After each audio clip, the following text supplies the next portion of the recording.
hold on there. I gotta sign you in. Don't think I've seen you around. That means you must be new to Stellar Bay. You are new here, right?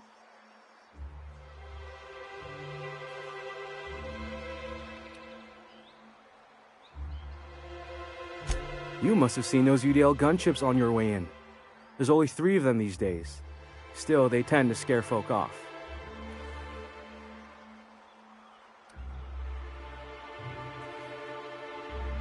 Wish more folk could say that. Gets awful quiet guarding a landing pad that never gets used. You may not have heard, you being new, but Stellar Bay hardly ever gets off-road traffic, us being cut off by the board and all. Which means I never get to do this part, but I've been practicing, so here goes. On behalf of Monarch Stellar Industries, welcome to Stellar Bay, home of the freshest sal tuna and halcyon. Please state your name for the records.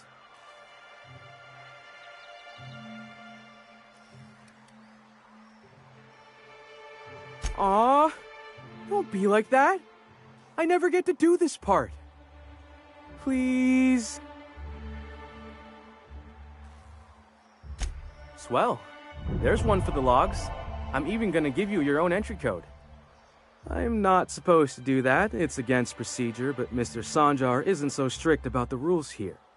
Besides, I got a lot of empty entries to fill.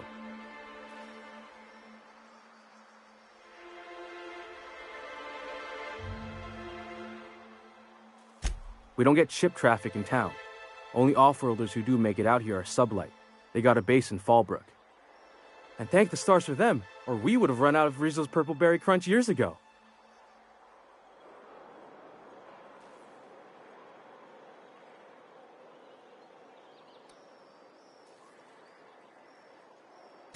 Oh, that'll just make Mr. Sanjar's day if you tell him. The board makes up lots of nasty stories about raptidons and cannibals and whatnot. But that's all outside our walls. Mostly.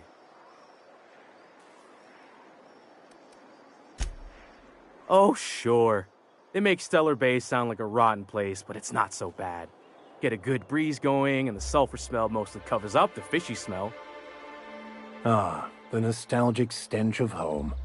Can't say I miss the day-to-day of living in Edgewater. Anyway, Mr. Sanjar's got lots to say on that subject. Kinda goes over my head, though. Mr. Sanjar will be mighty pleased to meet you. If you see him over at headquarters, maybe you could tell him I did a bang-up job of welcoming you? Oh, and if you're headed that way, maybe you could do me a favor?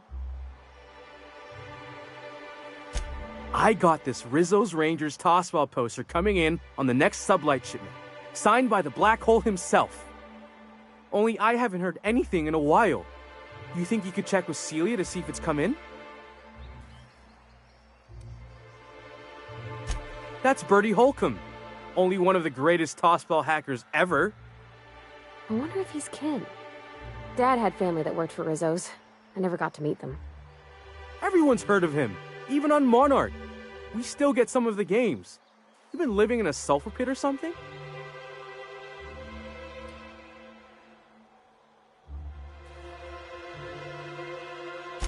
Oh, you're real funny. Guess I don't feel so bad for missing what goes on in the rest of Stellar Bay.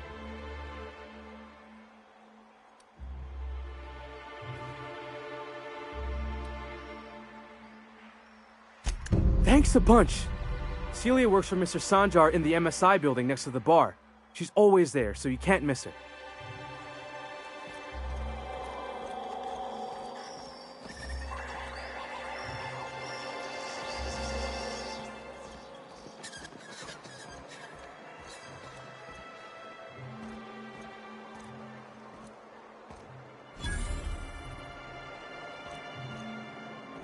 Laws. Can't a man enjoy the smooth menthol flavor of a Stogie Slim in peace?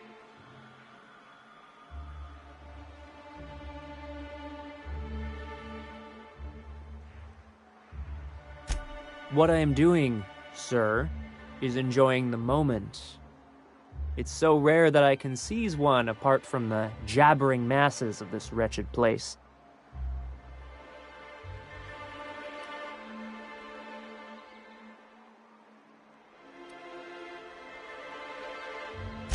This Law's forgotten town. cut off from the rest of the colony, removed from any culture. I recall when Stellar Bay was a proper board-affiliated town with regular shipments of Auntie Cleo's best and all the cereals, before Sanjar took over MSI and got us all booted.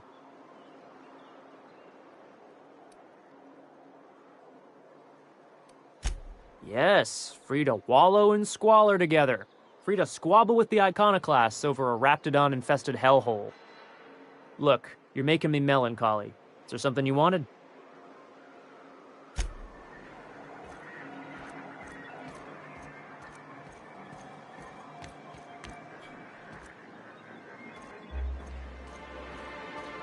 Rap Mask and Canid Eyes, right here. Hello, stranger. Can I interest you in Raptidon tongue? Or maybe some canid toenails? You look like a man who's looking for some mostly fresh animal parts? Oh, good.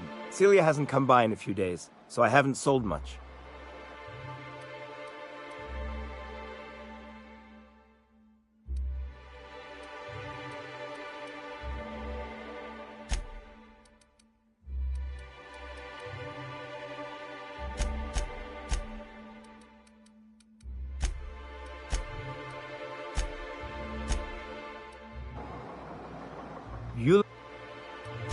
I don't know. Celia usually buys whatever I have, and Mr. Pickett seemed real interested. So I thought maybe I was onto something. Mr. Pickett? Franklin Pickett from Edgewater? That's him. He'd been here years, but he always talked about going back to Edgewater one day. Sure. Mr. Pickett used to run the community center outside Edgewater. He had this grand idea to make it a museum for halcyon life. As my dad told it, Mr. Pickett was always going on about getting a Mantiqueen for the last display. He left the Vale, gosh, years ago. He came to Stellar Bay years ago, just before the board cut us off. Ended up stuck here. He was always real interested in our monsters. Mantiqueens, especially. Sure, they're real big. Hard to miss them.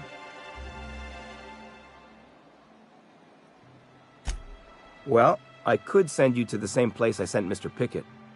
But I haven't seen him in a few weeks. To tell true, I'm starting to get a bit worried about him.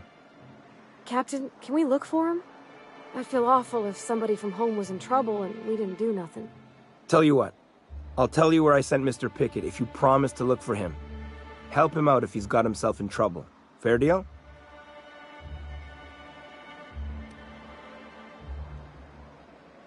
Thanks, Captain. All right then. Leave town through the southern gate, the one right here, and head past the abandoned ruins.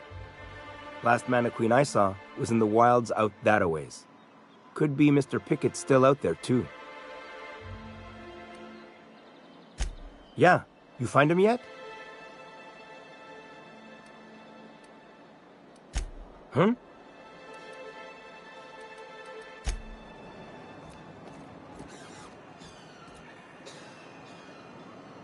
Sir, please, I need your help. I can pay.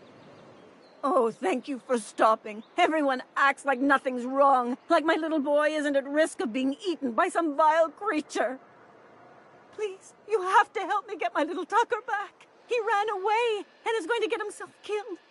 Oh, I just know a Raptidon is melting him with acid as we speak.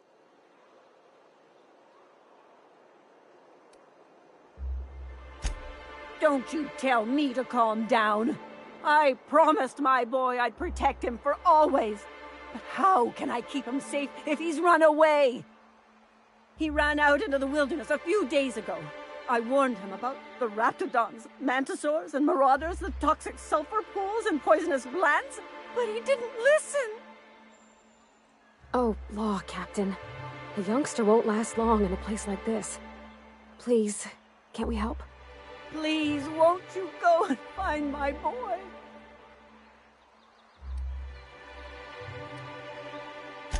He's been pining for an adventure. Says he's tired of living cooped up behind the walls. But he doesn't understand how dangerous it is out there. I warned him. A raptidon would snap him up first chance it got. I just know one's ripped his arm off and is gnawing on his sweet little fingers. He should have listened to his mama. I promised I'd keep him safe here with me. He's been listening to those awful broadcasts that the iconoclasts put out. I begged Sanjar to put a stop to them, but did he? No! And now I just know my boy's run off to Amber Heights. That is, if a Mantiqueen hasn't spooled out and eaten his entrails for breakfast already. That old settlement, southwest of Stellar Bay. I don't know which is worse, the thought of my son shacking up with the nutty iconoclasts, or that he never made it. Sprats could be nesting in his rotting body alongside the road as we speak. Or maybe Marauders got him, pulled all his teeth out, crushed him into their drugs and made him snort them. Oh, the things that could happen to my sweet baby.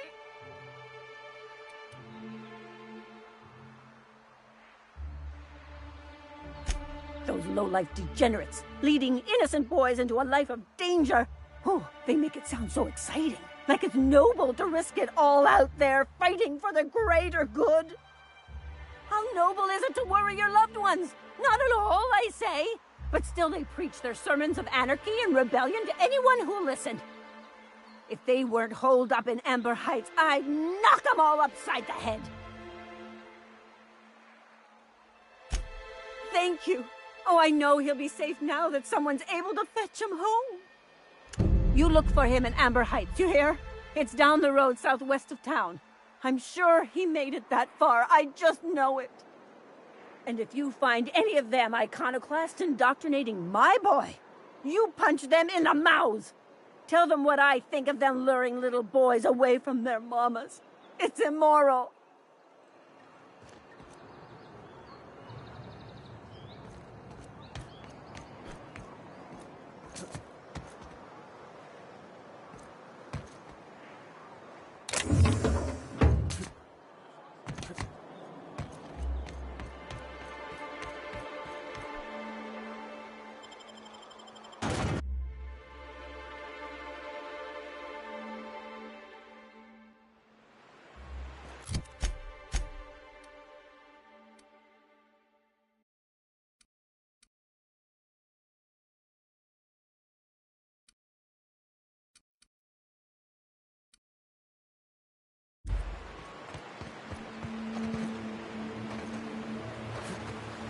Hold on to your hats, children.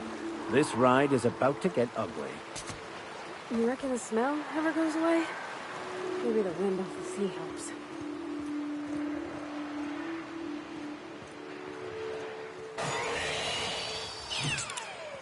We have a fight on our hands. May the law have mercy on you. I won't.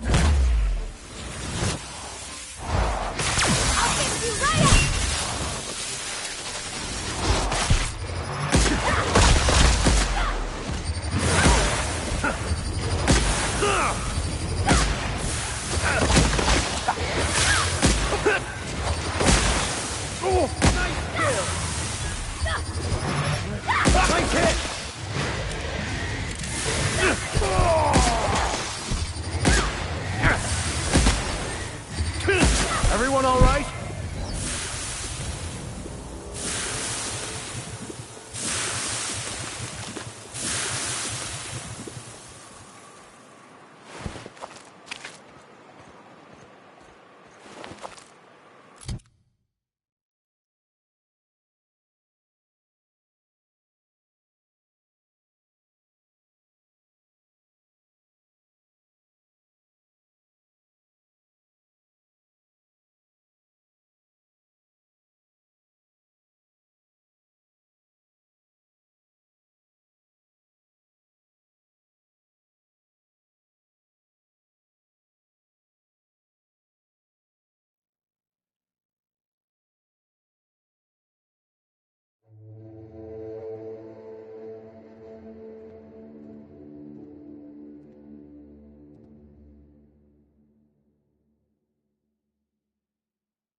Keep him quiet, Cap.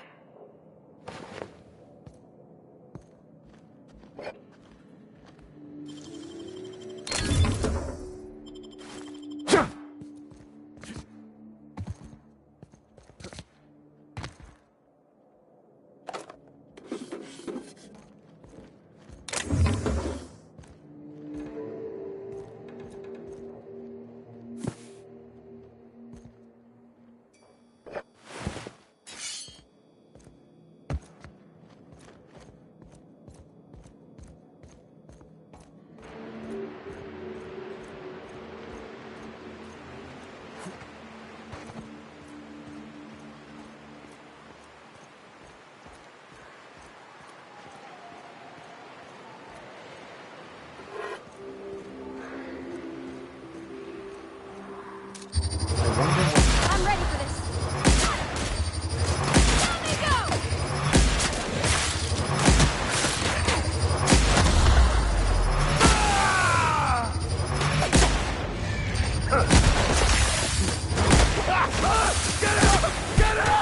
I see you there. I smite you in the name of the law!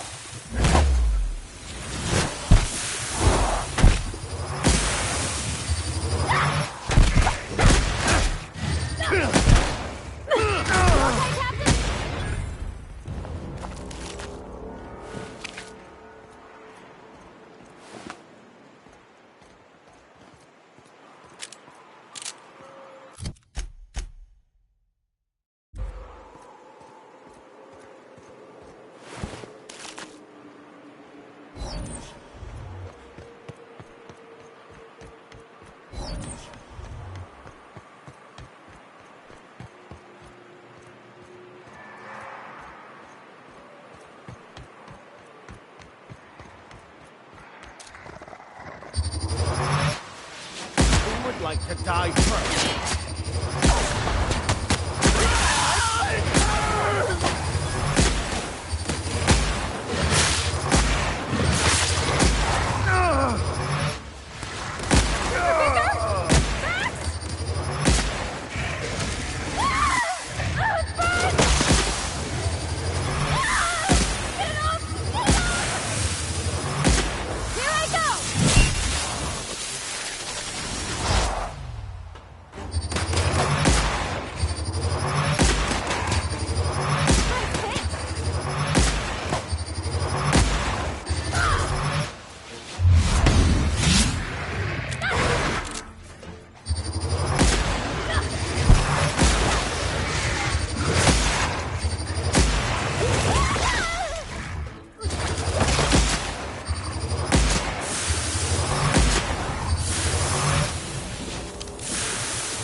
Here we go!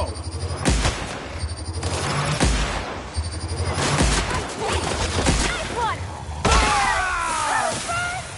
You got it, Captain!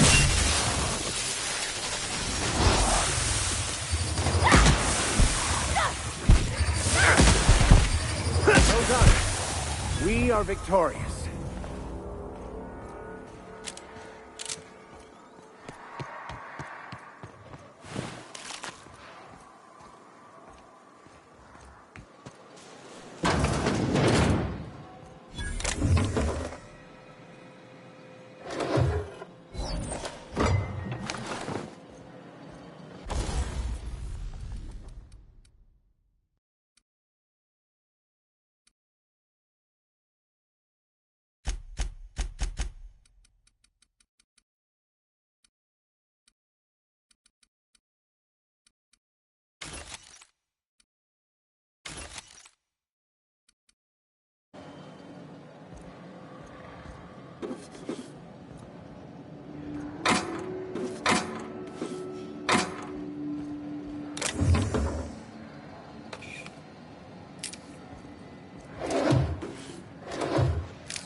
strong survive and the weak perish.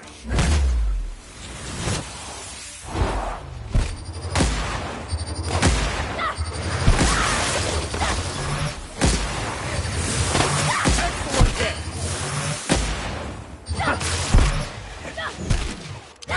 Everyone all right?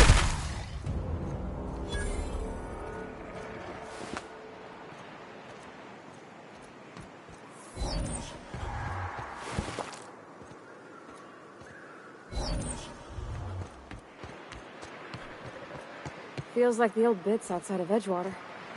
Used up, unneeded, left to settle into ruin. I believe this place has seen better days.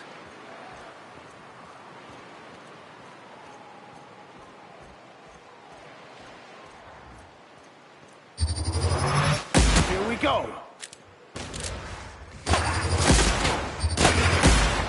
Never anger a man of the cloth.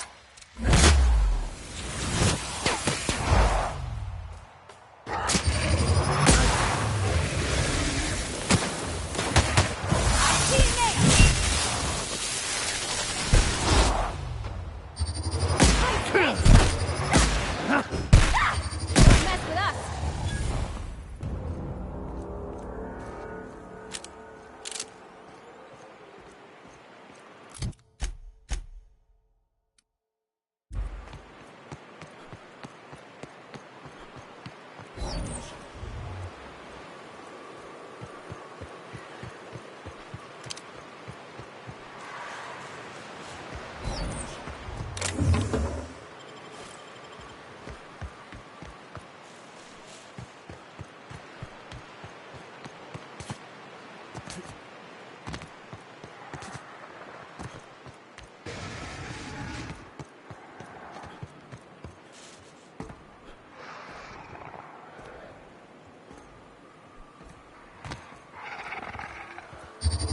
Nice hit.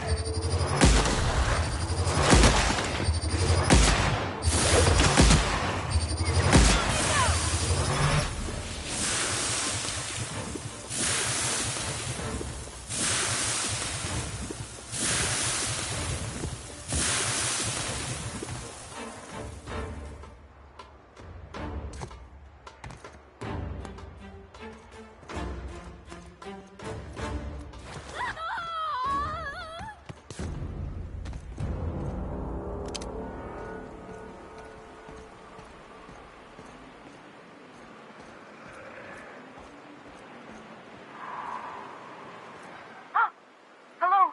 Hello? I hear Boots out there. Wait, can Raps for Boots?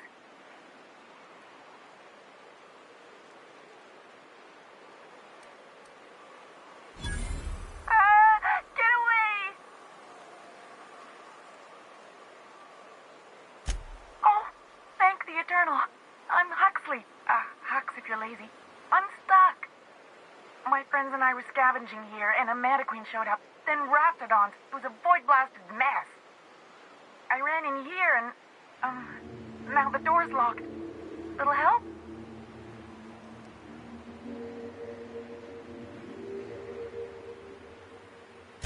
It's easier than it sounds, all right? Next time you get chased by Raptidons, you let me know the rationality of your decisions. Phew. Thanks, mister. My buddy had a key, but I ain't heard him in a while. He locked me in here and took off. Probably got munched. So look for a dead guy, I guess. Or a rat. Maybe it's in a rat belly. Gross.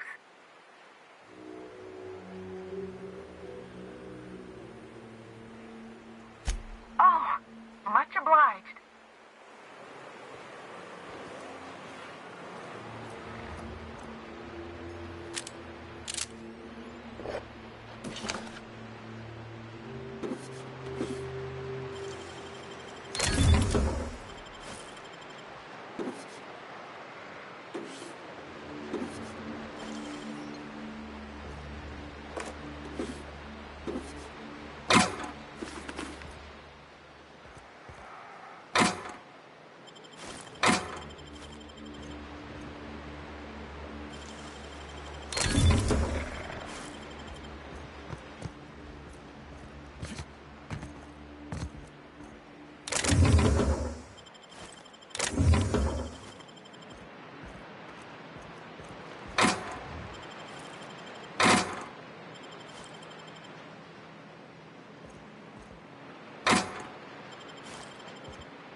on!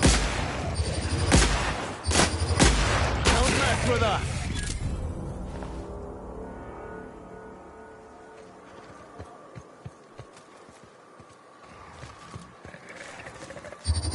Here we go!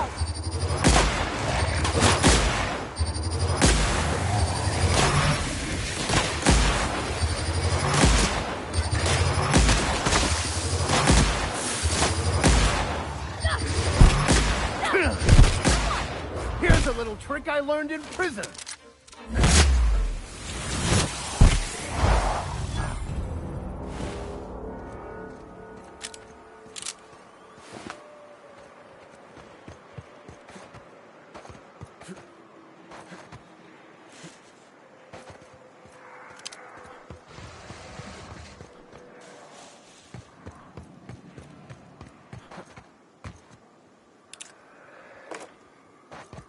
We've got a fight on our hands.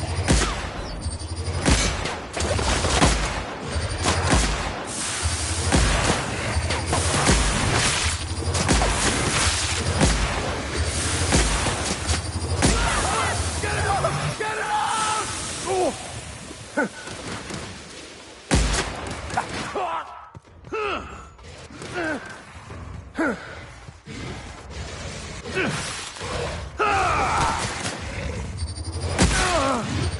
The rest of them!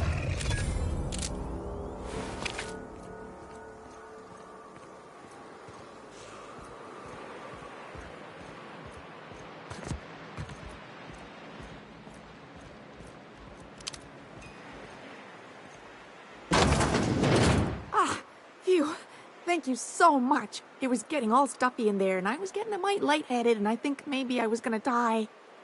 Now I'm out here, and I'm headed back to Amber Heights.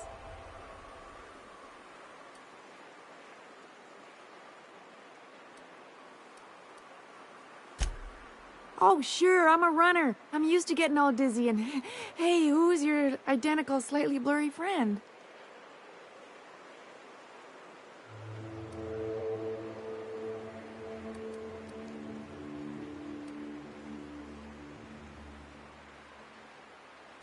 Thanks a lot, mister.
A visitor?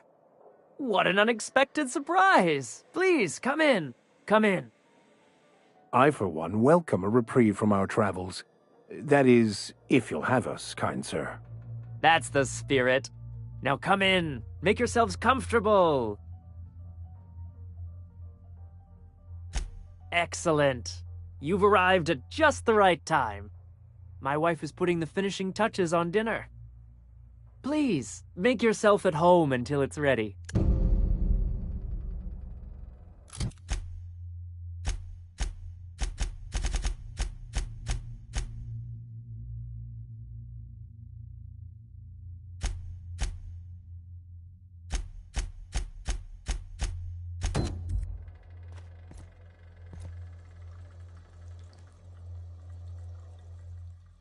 What a pleasant surprise. And just when I was beginning to fear we'd seen the last of good company for a spell. Yet the Eternal provides, does it not? Only if you give yourself over to the plan, Martha. May I call you Martha? By all means, just make yourself comfortable. Company is always a reason for cheer.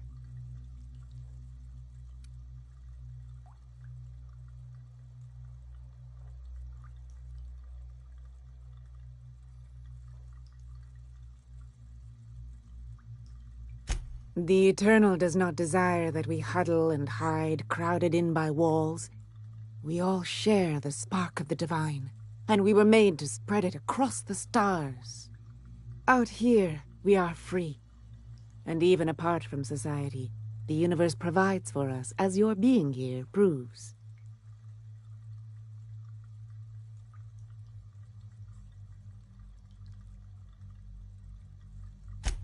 That they do. Though it's up to us to make the most of those opportunities, wouldn't you say? Look at me, prattling on as if this gravy is going to cook itself. Why don't you run along until we are ready for dinner?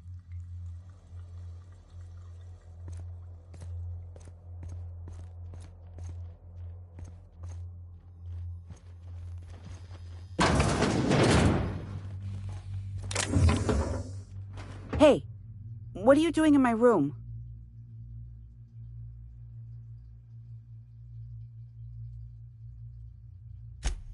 Liar! You're trying to steal the last of my rocket candies, aren't you? The ones that come in a bottle with a rocket ship on it. Like the other man used to bring. I'm not telling you.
Heads down.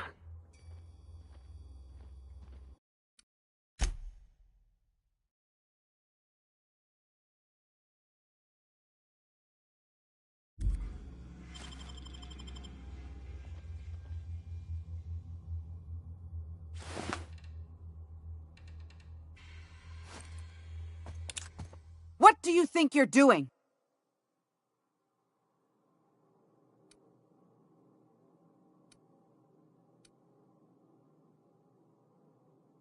I don't have time for this.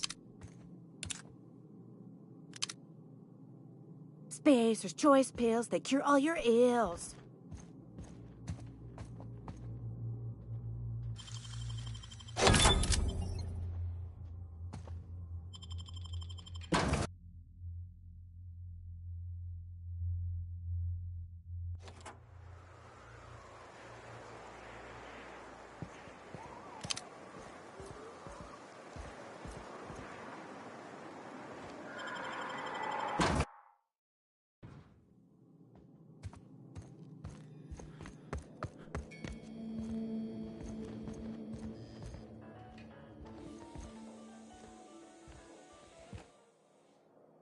Oh, hello there. That's nice.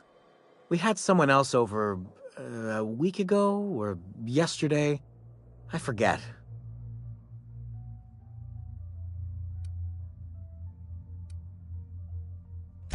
It just gets hard to remember things. I recall moments, feelings, but the details slip. I felt like that after my dad passed. Walked around in a haze for weeks. I'm sorry you're feeling that way, too. Other times, it's like there's fog. Sorry, have we talked about this before? That's nice of you. I usually feel better after I eat. Mama said dinner's almost ready, huh?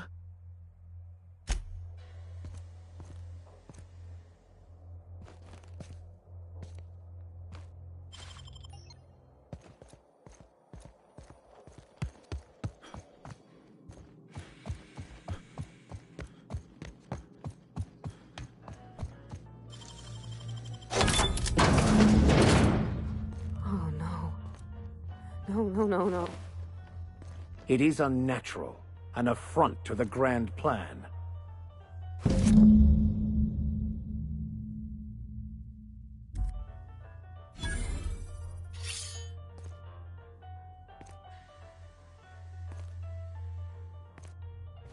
I find myself marveling at the complex simplicity of the Fibonacci spiral. I'm sure you know what that's like. Something vexing you, Captain?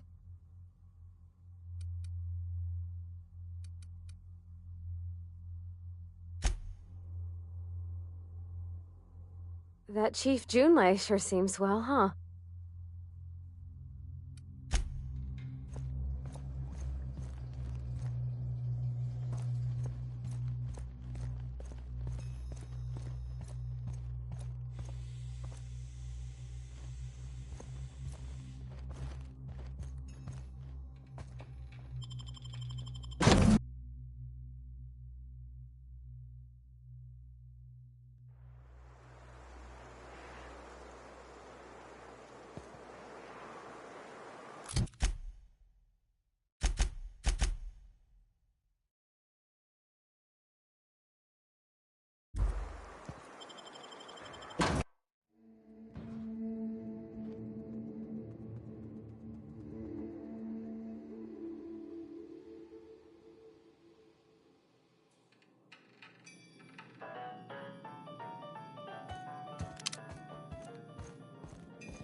But what's this? You're tracking blood into the kitchen. Oh dear. You've been nosy, haven't you?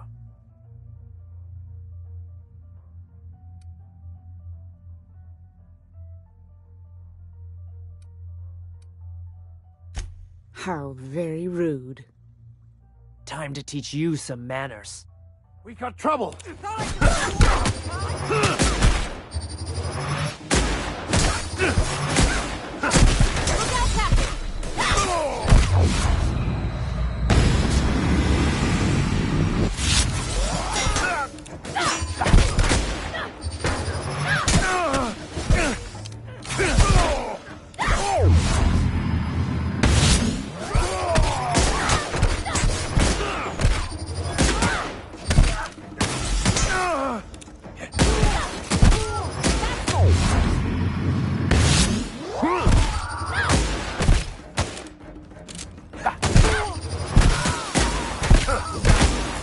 How many others do you suppose they killed?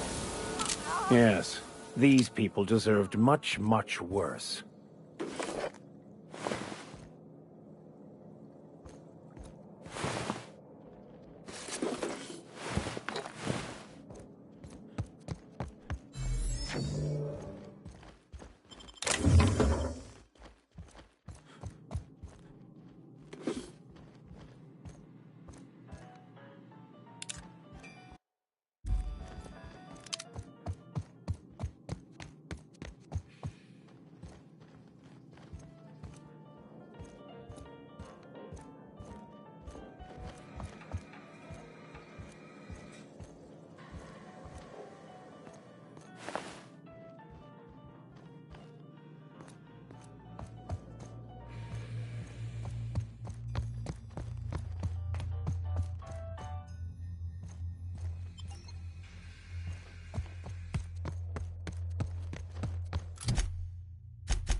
back, Captain.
Easy does it.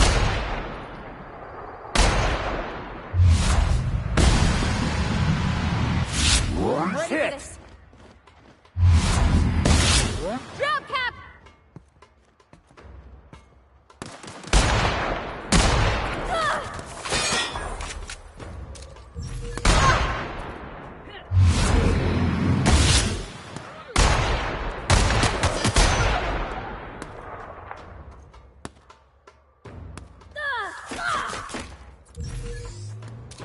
Miss Holcomb! Damn!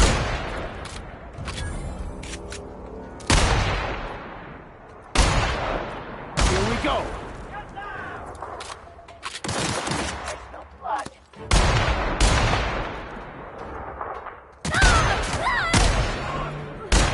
Fine hit, Captain! Everyone all right?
Never anger a man of the cloth!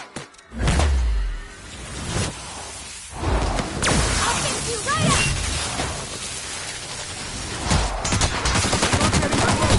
You're hurt!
trick I learned in prison.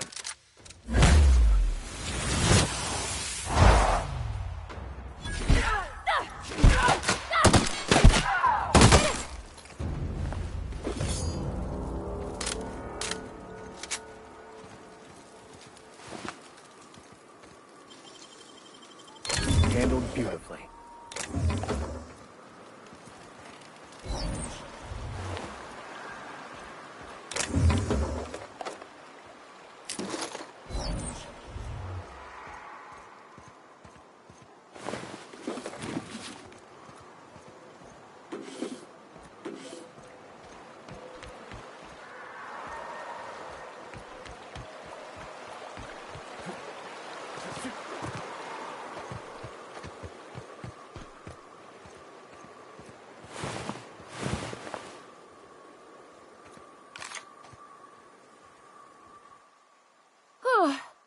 They were coming real close to eating me. I'm Lenora. What are you doing out here? Not that I'm complaining, but I figure only marauders and animals roam around. Oh, well, okay. I can appreciate an adventurous spirit. Thanks for the help. I've got to pick up some things from the bay, but I run a little stand near Fallbrook. Next time you need supplies, stop by, you hear?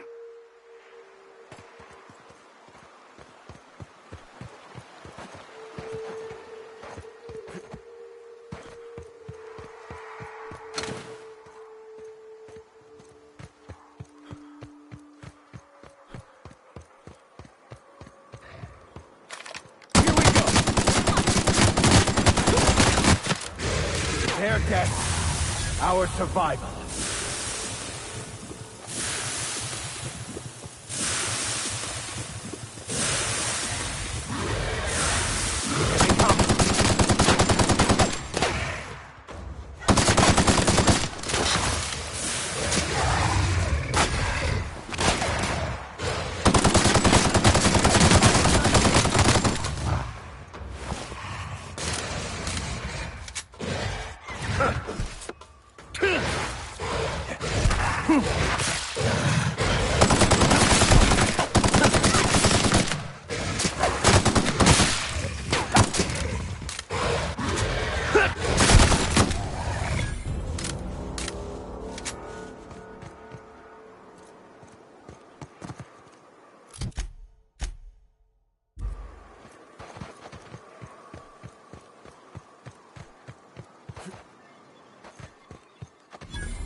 one's left.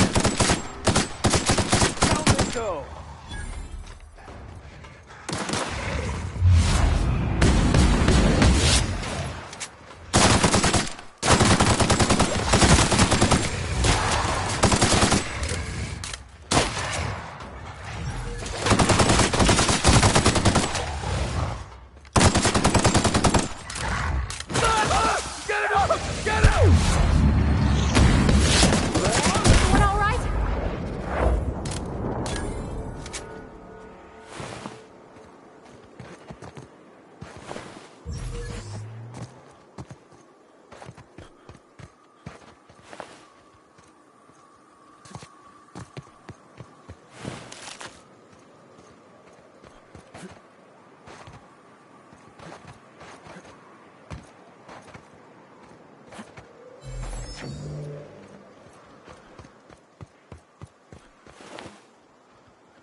May the law have mercy on you.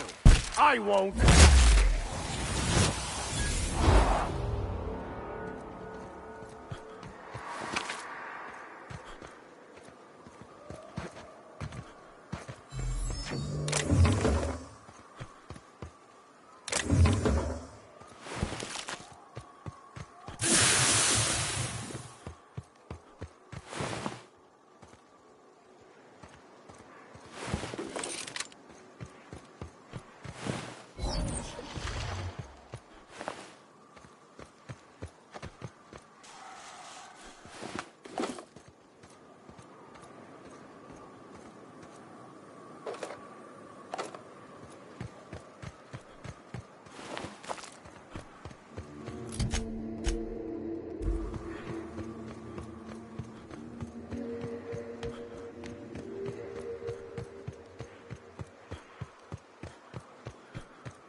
Nicely done.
Here we go!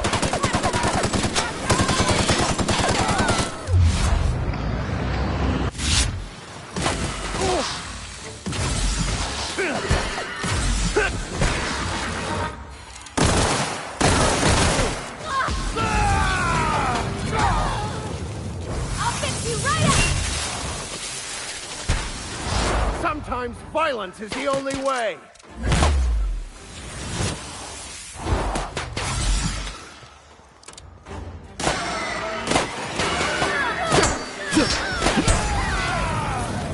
To your left!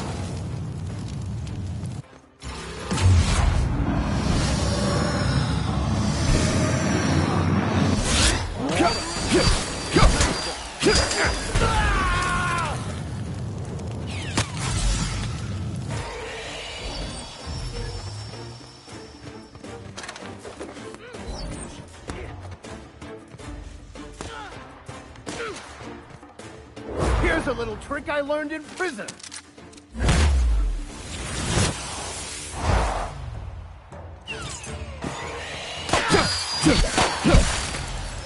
Well done. We're still alive.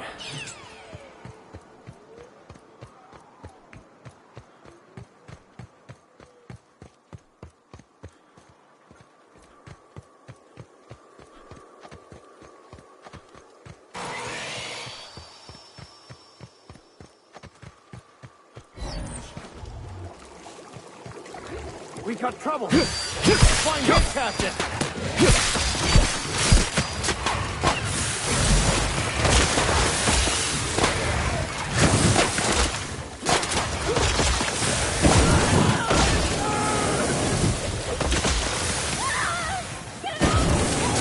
Down they go.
Well, hello, and welcome to the home of the Iconoclasts. I'm Rose. Please take a pamphlet. In it, you'll find everything you need to know about Graham, his Philosophist truths, and the Iconoclast way. He wrote it himself, you know. Oh no, I'm so sorry. I keep forgetting we're out of pamphlets. Gosh, blast it.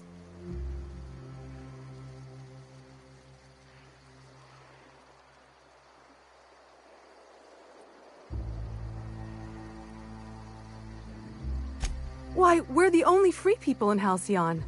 No corporations, no shackles, no problems.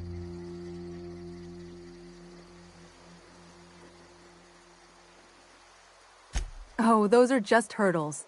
We deal with them as they come. You're welcome to stay with us, so long as you can earn your keep.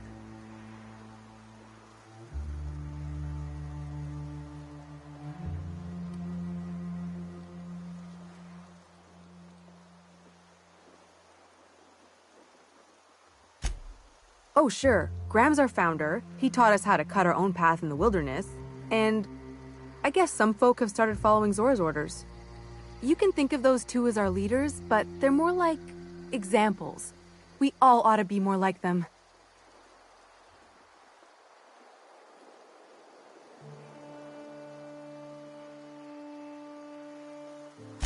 Why, he's our founder. Graham taught us about philosophism. Through him, we came to the eternal truth. I'm glad you're asking, by the way. I hope you'll consider staying. She's been with us since the beginning. I think she was our sawbones back then, but now she's more like our commander. She goes and finds people in the wilderness and gets them to come here. And she keeps us from being chewed on and whatnot. She's liable to take your head off if you screw up, but then she'll sew it back on for you. Graham's place is in the large building straight back.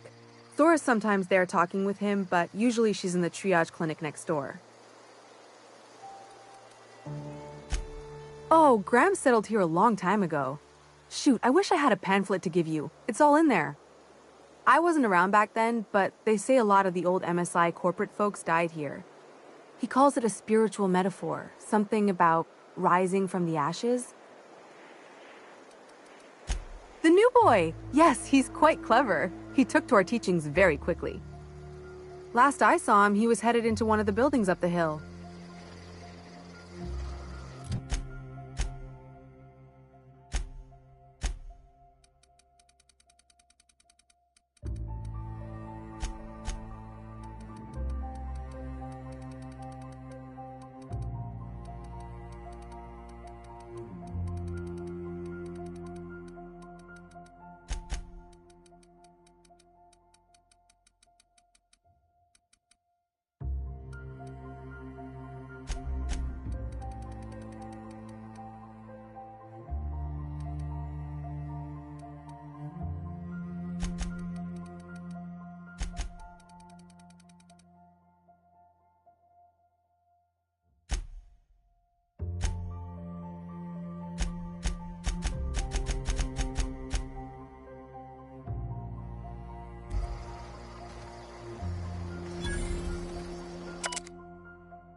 Welcome to the Emporium. I'm Bronson.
Seems like a nice little town. Except for all the dead critters. Damned philosophists.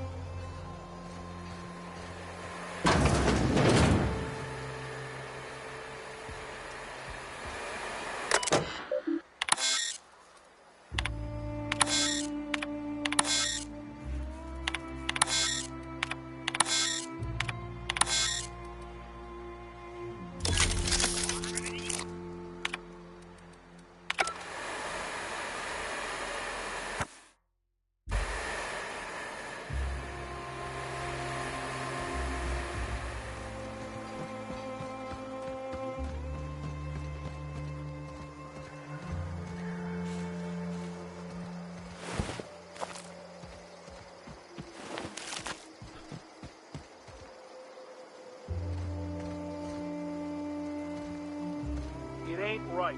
How many good folk we gonna lose to our mission? All these kills recently? Who could meet on any of them? Sit on your thumbs and starve? No. All I'm saying is throwing away lives like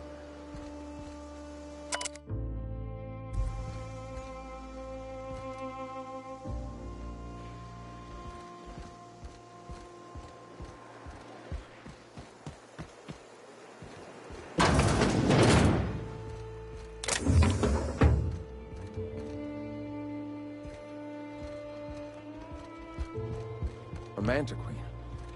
Yeah. We felled it, mind. But we lost 2 runners and 5 gun hands. A total failure, then. So much for the ruins. And hell only knows where the Vanoys are. They never showed. I'm sure they're... let's talk Hey. later. It seems we have company.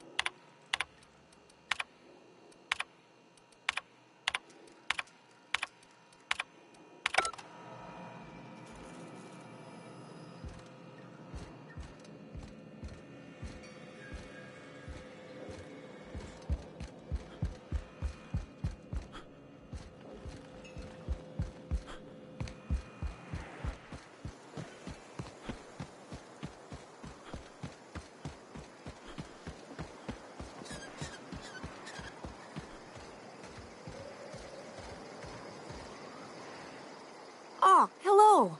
Good to see you again.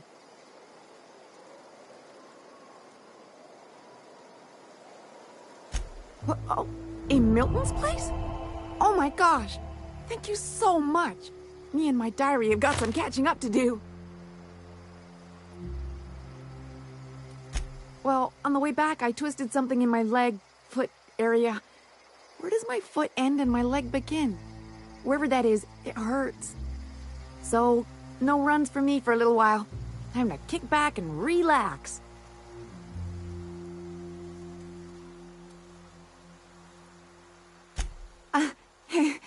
I did a dumb thing. I was trying to get away from a terror ray. Usually, you can just get a ways from their nest and they'll stop following you. But this one was really persistent. Chased me for, I don't know, forever. Scratched me up butt good. I barely got away. Then I tripped over a void damn rock. A rock! Not even a slippery one. There's your iconoclast theory of chaos in action. Mister, I don't know what chaos is, but rocks ain't got theories. They're rocks. Huh? Why? Oh, ha! You're funny. Till it stops hurting, I guess. Zora says I'll be fine in a month or so.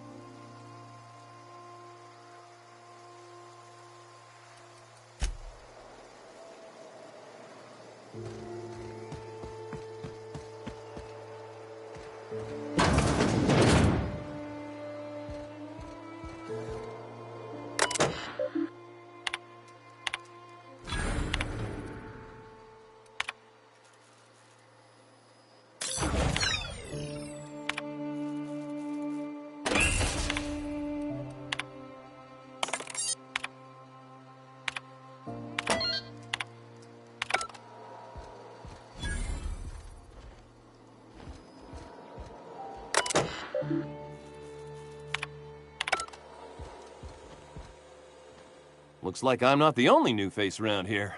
What do I call you, stranger?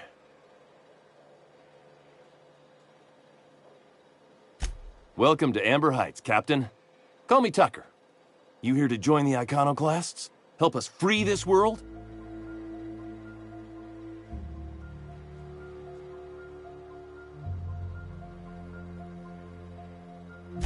I am not a little boy. Haven't been one for decades, no matter what my mama wishes. I take it she's still looking for me? Had hoped she'd accept my decision.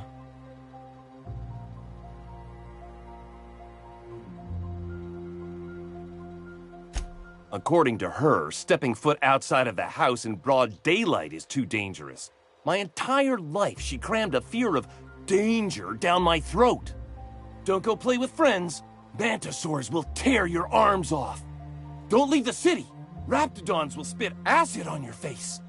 Marauders can violate you. You'd fall in a sulfur pool. I stuck around way too long, ruled by her fears. I'm 42 years old, but she still sees me as a little boy in need of her protection. I won't stand for it, I tell you.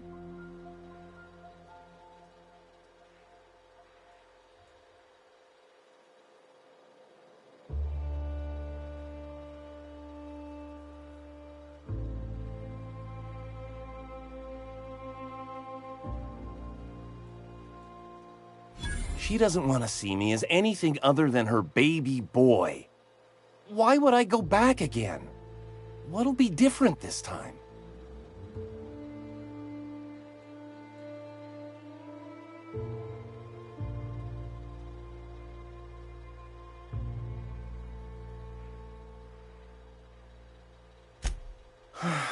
You're right.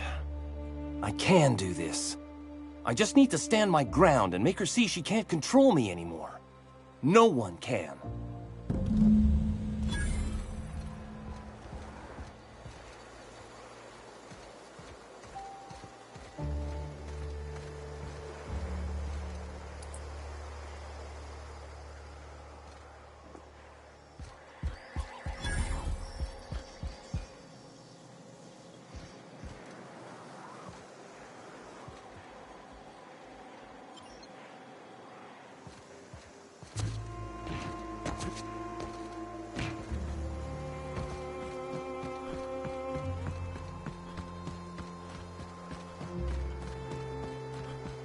I'm saying is it ain't worth it. It's gonna taste like sulfur. Damn philosophists.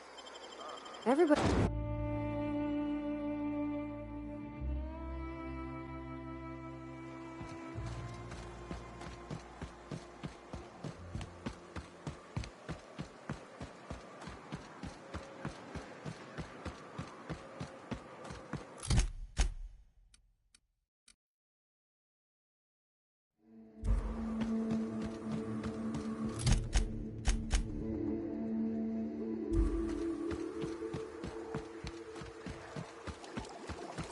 I'm just saying, if we did need to dispose of a body, this would be a good spot.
Something you need?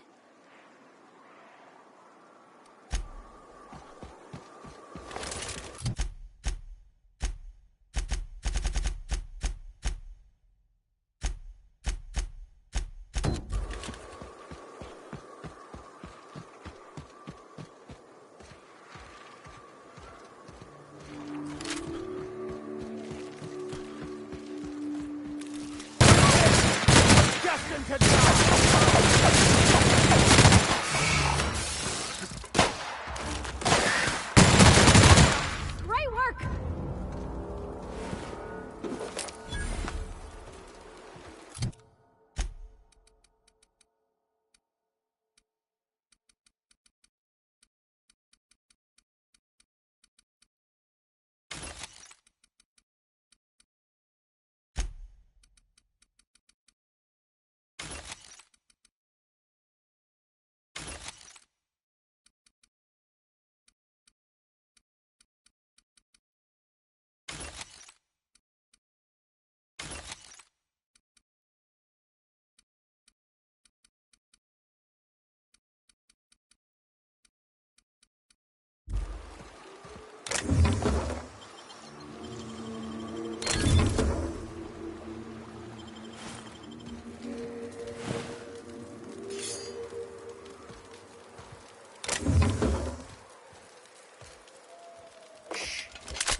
Just wonderful.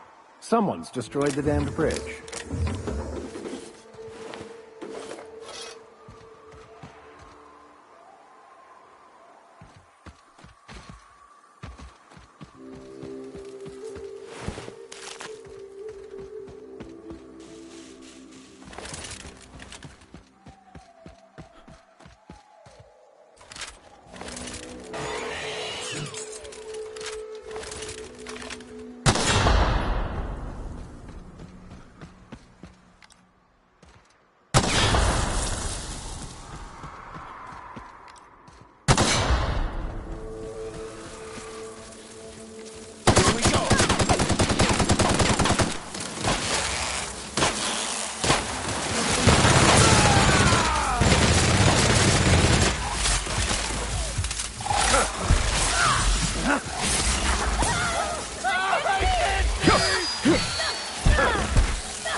That'll work, Captain.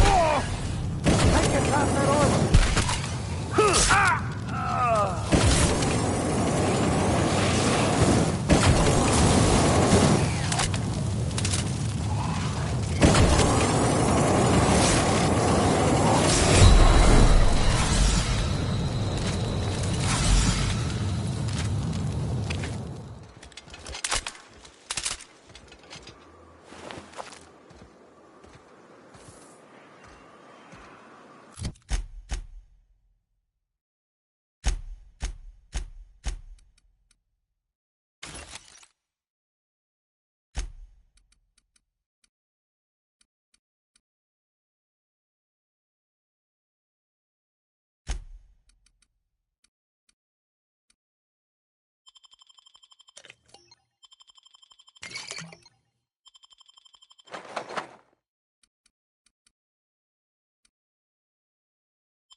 Please, you don't have to do this.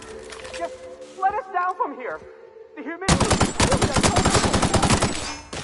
Look, I didn't mean what I said about your outfit. You gotta get over there, Captain. Maybe they're still alive.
happened here?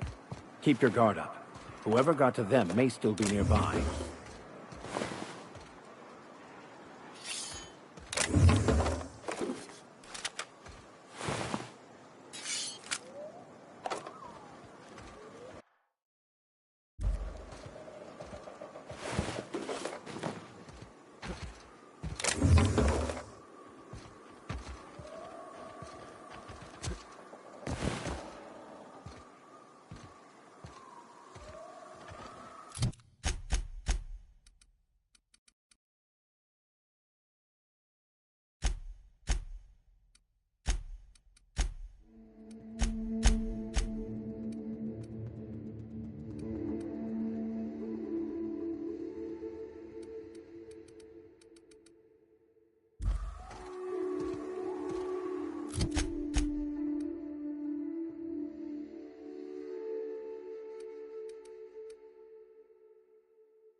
So I was watching the serial the other night, yeah?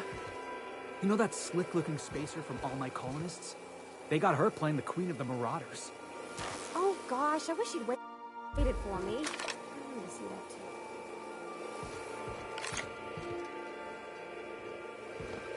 I can't believe I got my own bunk.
I like what you've done with the place.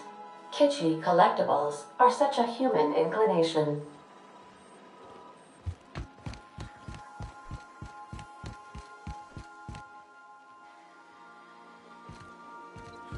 I have received a transmission from Roseway, from a Dr. Shaw.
Oh, hey there. Thanks again for getting me away from those marauders. You want to buy something?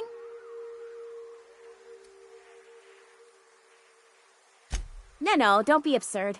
I'm based out of Stellar Bay, but I cater to our more, trailblazing clientele.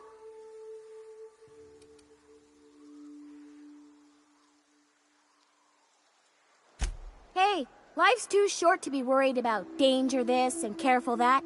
I'd rather just do my job and try and enjoy it.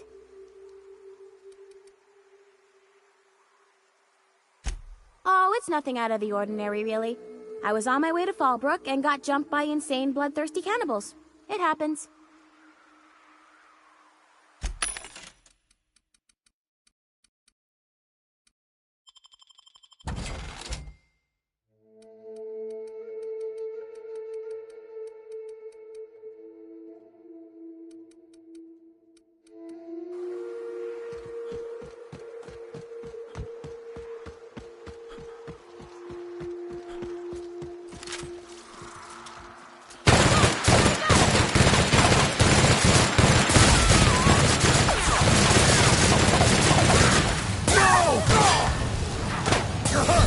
I'll take your confession now!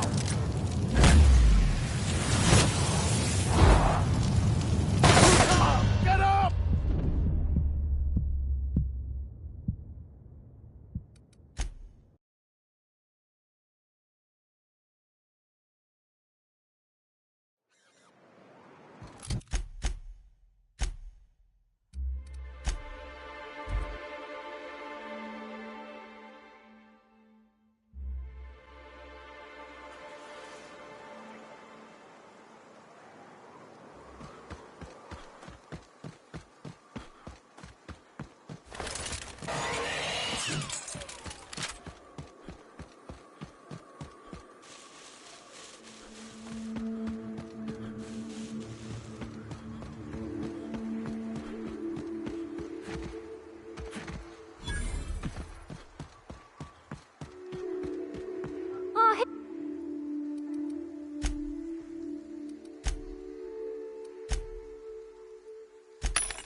Never anger a man of the cloth!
Hello there.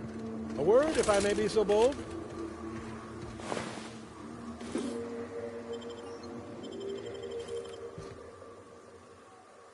Well now, here I thought those mantisaurs had peacefully exited the premises. But you're a simpler explanation. Thanks for the assistance. Name's Weston. Every once in a while I set up shop along these here roads. You find yourself in need of resupply, you come on by. Care to purchase a thing or two?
I had a question about your plan, Mr. Vicar.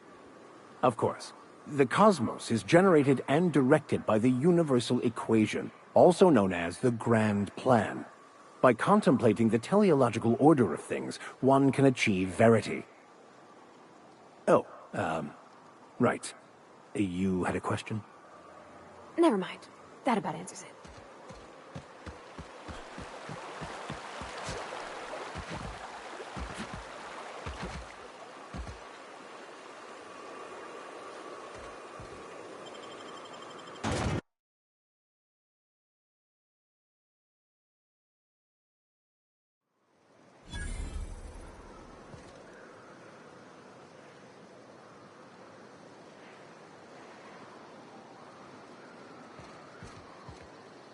Trouble checking in? Or you might need directions to the amenities? If you're locked out of your cabin, a replacement key costs 50 bits. No reservation? No problem. Day trippers are always welcome in our saloon. Straight back and to the right. If you hit the falls, you've gone too far. Check in with Ms. Malin. She'll set you straight. I am here to anticipate and facilitate your needs, patron. Guess it's true. Fallbrook really is the best-kept secret in all of Monarch, excepting the Borst Factory's secret ingredient. We're a leisurely stopover for the more adventurous spacefaring traveler. Understand?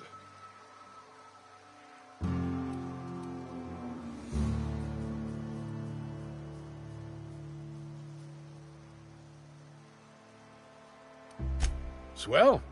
We like quick-on-the-draw types like you. Saloon is straight back and to the right. Once you're feeling sated, you're welcome to a private cabin. Only $250 a night. Ms. Malin can let you one if you're interested. She's the one who runs this racket.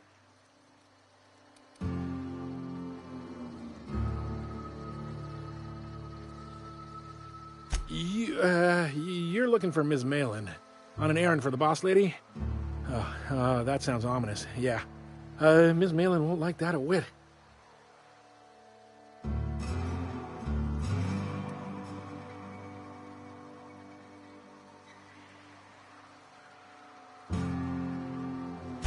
She's not but just down the way. A 10-to-1 says she's either pouring drinks or skinning a sprat in the saloon. Word to the wise, Ms. Malin don't take kindly to interlopers. When I said sprat, I didn't mean the sort with whiskers and a tail.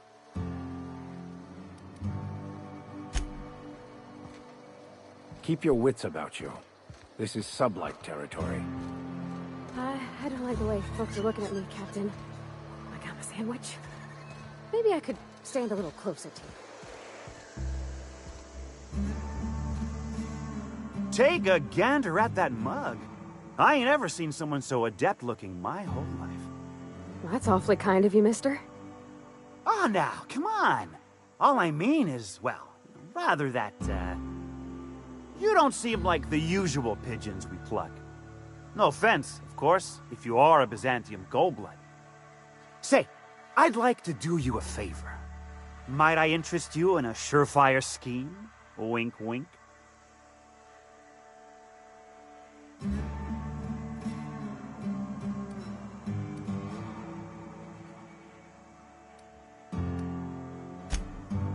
Oh, I enjoy a good challenge.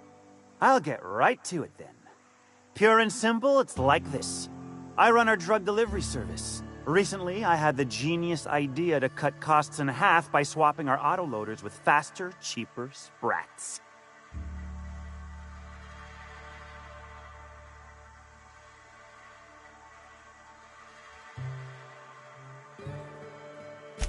Too right you are. Only problem is my sprat carriers ain't arrived from their latest run. As I was saying, you look more capable than most of the hoople heads around these parts. What say you locate him and retrieve the goods for me? In return, I'll cut you 5% of the profit.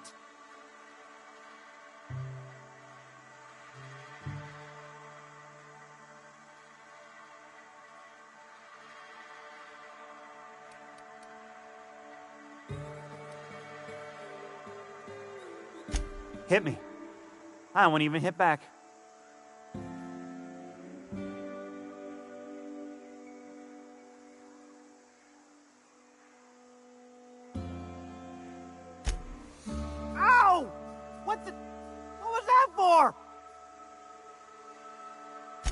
You're nuttier than Miss Malin. Cripes. Remind me never to cross you. Though, you put that mean right hook to good use getting my drugs, and I'll be more than happy.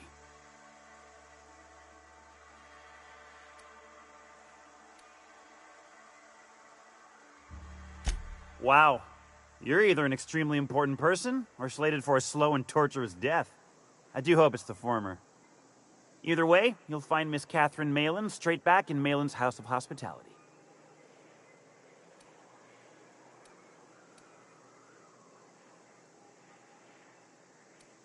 Officially, I keep the books for Miss Malin, provide loans to the Byzantium Goldbloods for gaming, and oversee our drug-running operations.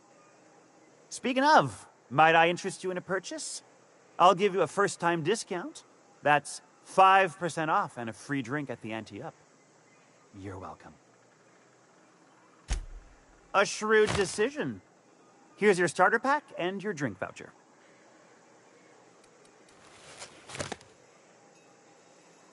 Right. Now.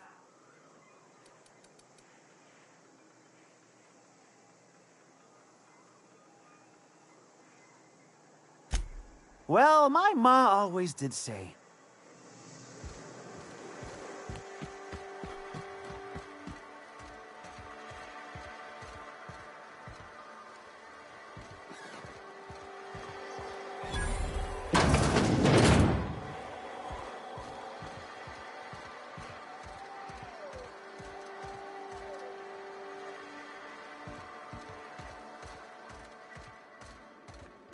You seen Arthur today? Nah, last time I saw him. This is Reginald's stuff, all right, but it looks like he's not home. Let's search the room. Try to figure out where he's gone. And that drop? Sure puts things into perspective.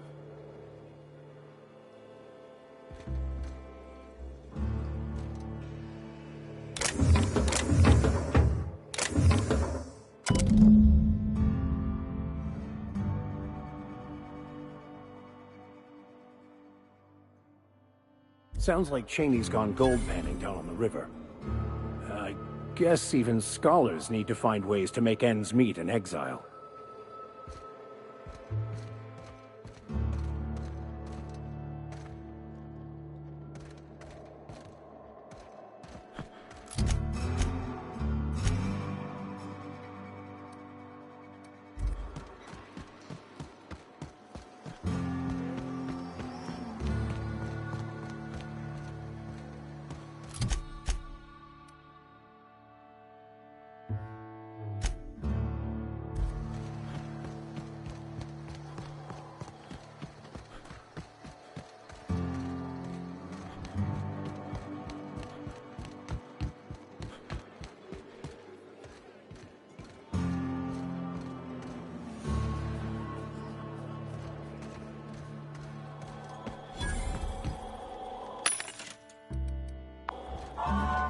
Now's not a good time.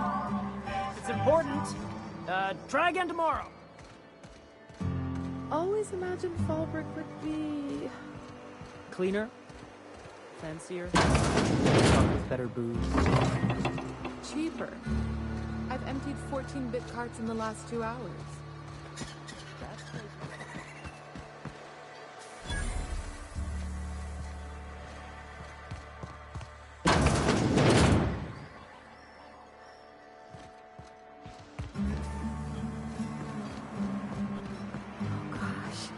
This is so pretty.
I help you?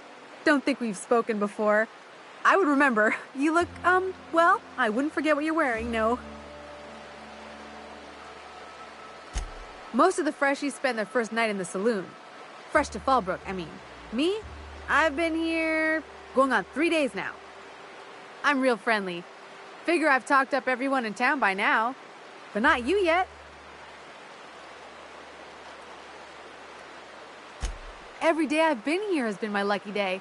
Never won so much in my whole life.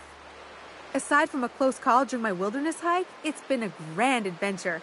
I'm dreadful blessed that Captain Criley hired me onto the crew. You heard that right. Wilderness almost got me pushing up daisies. If I wasn't so fleet-footed, I never would have escaped them Raptidons, then Marauders, and then that Manta Queen alive. To outrun him, I had to ditch my bag. All the bit cards from my winnings were weighing it down. A shame, 'cause it was my favorite gun tote.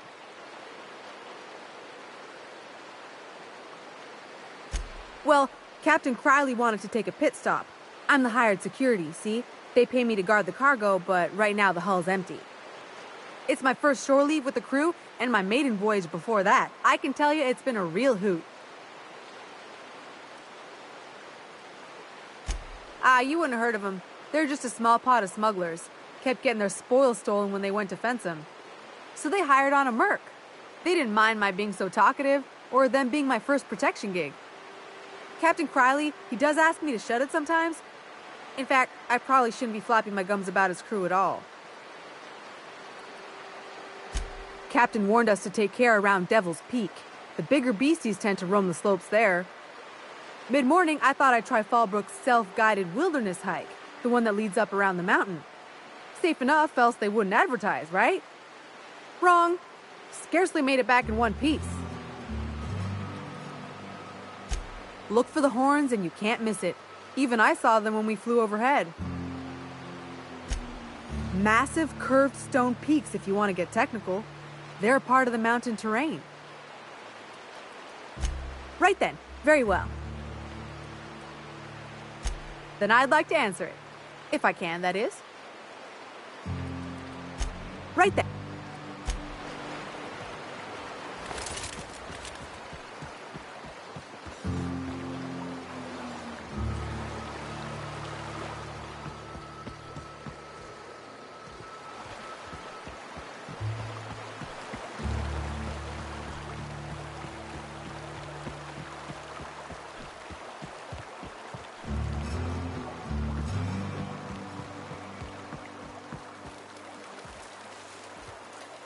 What do you want? Oh, hey, Vicar Max. What are you doing on Monarch? I thought scienticians ain't welcome here. Haven't you heard? Everyone's welcome here. It's a fucking worker's paradise. But you wouldn't know anything about that, would you? Never worked a day in your miserable life. You're just a parasite, living off my goodwill.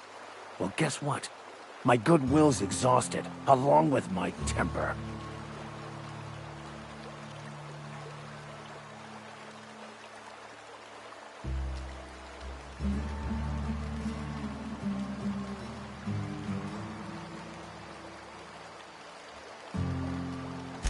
Now, where were we? Oh, that's right. I was about to beat you. Severely. Wait! I know who can translate the book for you. It's too late for that. I threw away my life chasing fairy tales. Will punishing you fix any of that? Of course not. But by law, it will make me feel a whole lot better.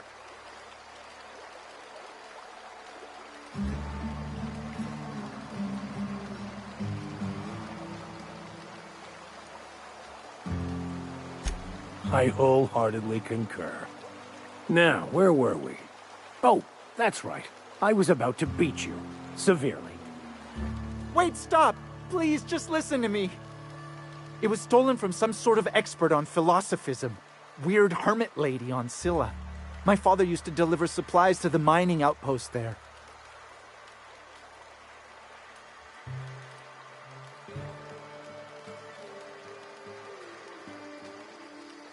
What? No!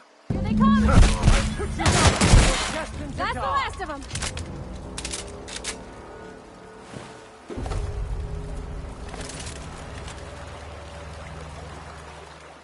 I want to thank you for not interfering back there with Cheney.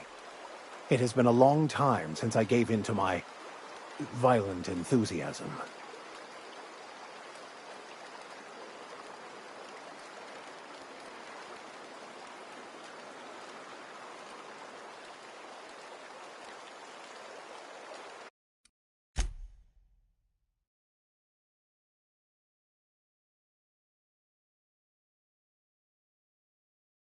Here they come!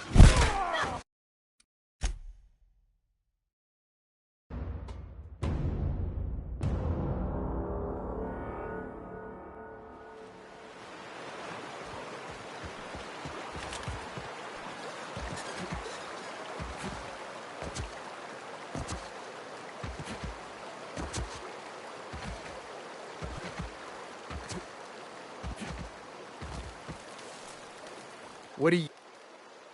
Haven't you? Never...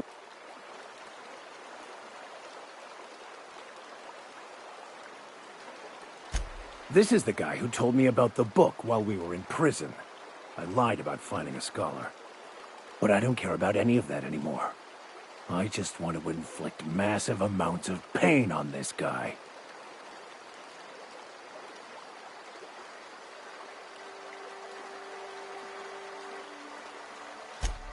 Wait! I know who can translate the book for you. It's too late for that. I threw away my life chasing fairy tales. Will punishing you fix any of that? Of course not. But by law, it will make me feel a whole lot better.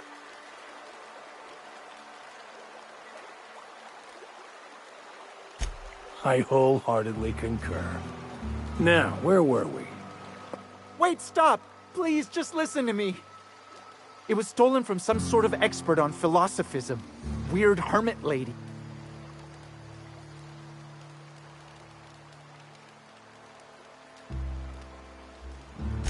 I don't think so.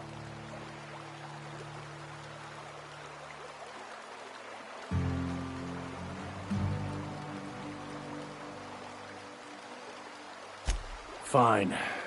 We've got more important things to do anyway. Hey, I just want to... Exaggeration? Has the vicar told you what he did to Old Lamp? He's still eating through a tube last I heard. Look, what I may or may not have done to some degenerate during a prison brawl is old news. I'd rather not discuss it.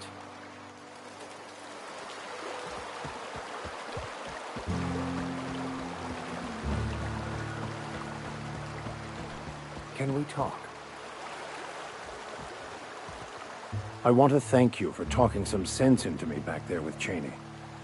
It has been a long time since I gave in to my violent enthusiasm.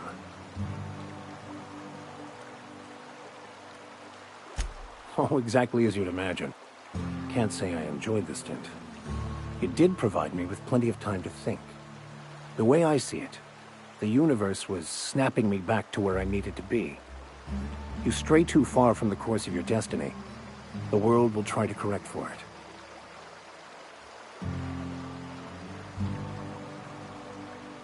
You're right. I owe you an apology. I've been so obsessed for so long, I couldn't see anything else. You offered me a place on your crew, friendship, and I used you to get to Cheney. And even then, you saved me from myself. I don't know if I could live with myself had I gone through with it. You owe me nothing, I know, but I'm begging your forgiveness.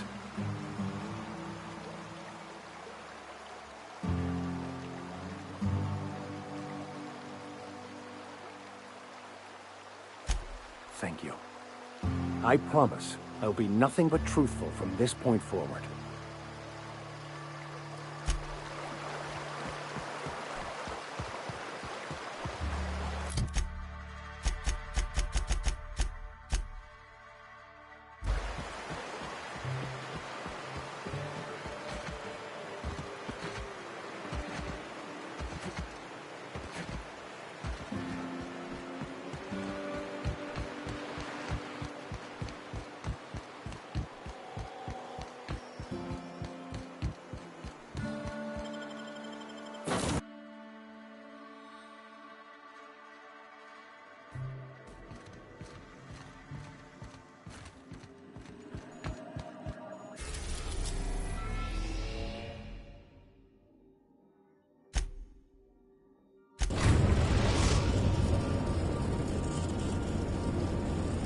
Destination reached.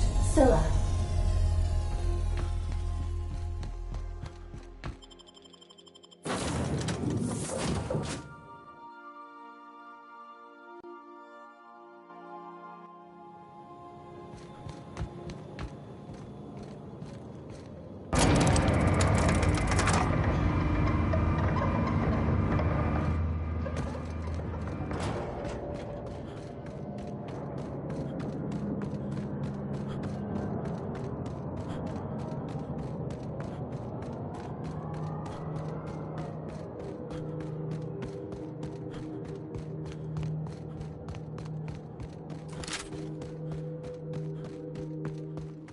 Someone's coming.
What have the solar winds deposited on my doorstep now? Just more dirt and debris? Or do you actually believe you are here seeking the truth? I must admit, I tire of the truth seekers. Mayhaps you're here to rob me? That would be so much more exciting.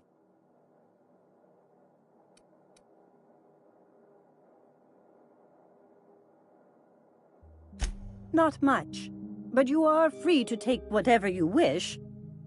Please leave me a few morsels of food, though. I may not eat a lot, but I still do need to eat.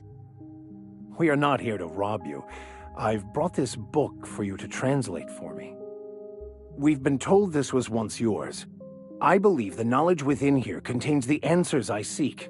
Answers that will free men's minds from toil. I can translate it, but it won't do you any good. I can see you are a man in a hurry, and the insights in that book would take you years of study to fully comprehend. I've spent my life in contemplation. I believe my mind is prepared to receive the truth.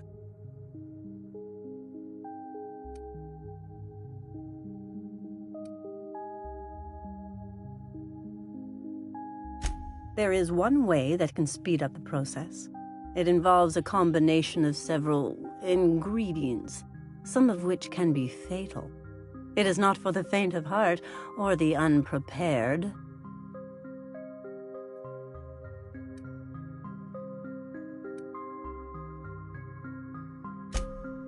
A crass way to put it, but yes, chemicals that can expand or destroy the participant's consciousness.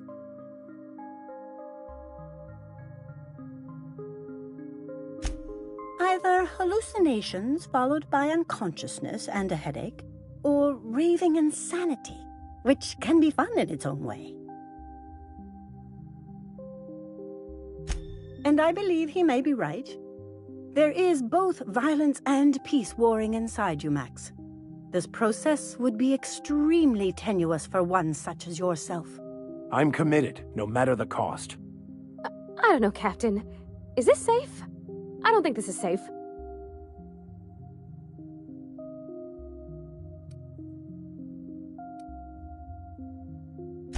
I don't want to leave you all on your lonesome. I'll just... Oh, fine, I'll do it. All right. Head on into the meditation room and partake of the sacramental incense. It's waiting on the table when you're ready to begin.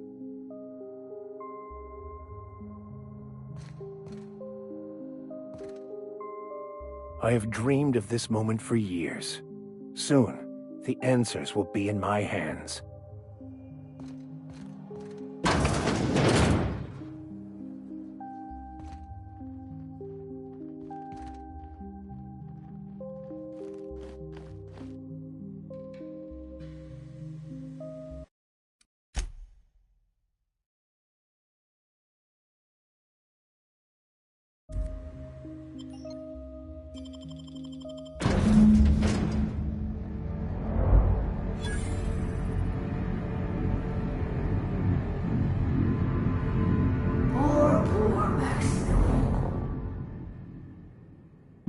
Maximilian, why are you still doing this? You've been fighting against the world since before you left home. Haven't you figured out yet that the more you fight, the more pain you cause yourself? Mother, you're dead. You can't be here. I knew this was too good to be true. These are just cheap hallucinogens that have...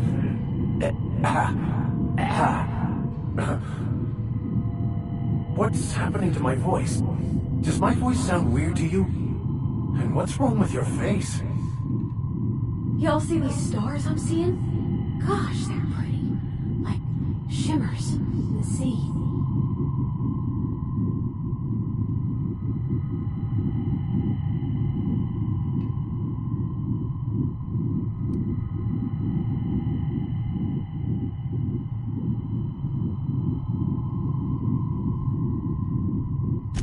We are obviously the victims of a tasteless joke being perpetuated... perpetrated? I mean, we're being made fools of, aren't we? When I get out of here, I'm going to show that hermit what you get for messing with me. Maximilian, always ready to give up, to lash out, always searching for answers, but always in the wrong place, never looking inside himself. I hope you'll pardon my interruption, but I think it's because he's unhappy with himself.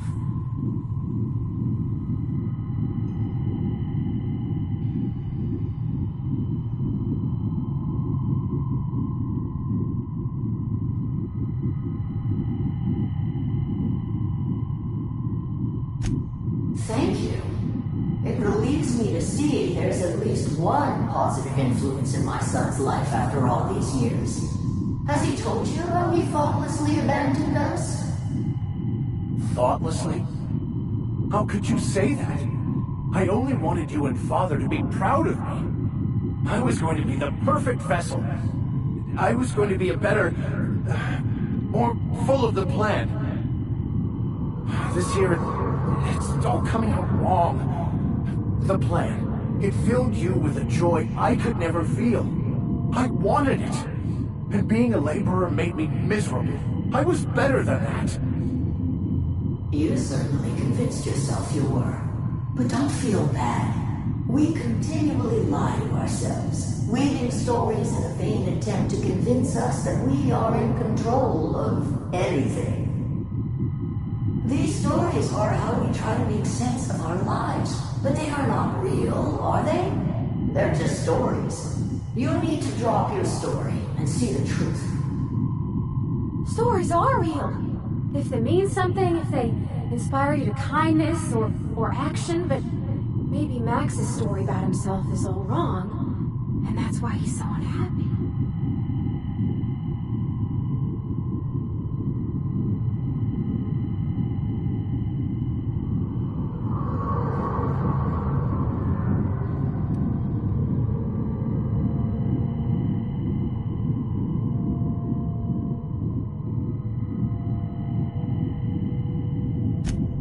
want me to give up my discipline? My control? Oh, but I can't. I can't. Without order, there is chaos. You need to love the chaos, Maximilian. Let it envelop you. Take you where it will. Besides, you really have no choice anyway. No, that's not true. The basis of everything is order, not chaos. It's true, I know it is. So did you. Why are you denying it? Before you died, the plan made you happy. No, it didn't. I made myself happy. There's nothing holding you back but you. If you can't understand that, you will never understand anything. Goodbye, Maximilian. This whole thing, it's just a farce, right? Just my own brain working against me? You couldn't be more right. Hello, Max. What? Who? Why do you look like me? Are you me? Not really. I'm who you think you are. I am disciplined, controlled. I have no doubts. And I don't exist. Yet you have judged yourself against me your whole life. Why? Why do you berate yourself for not being me?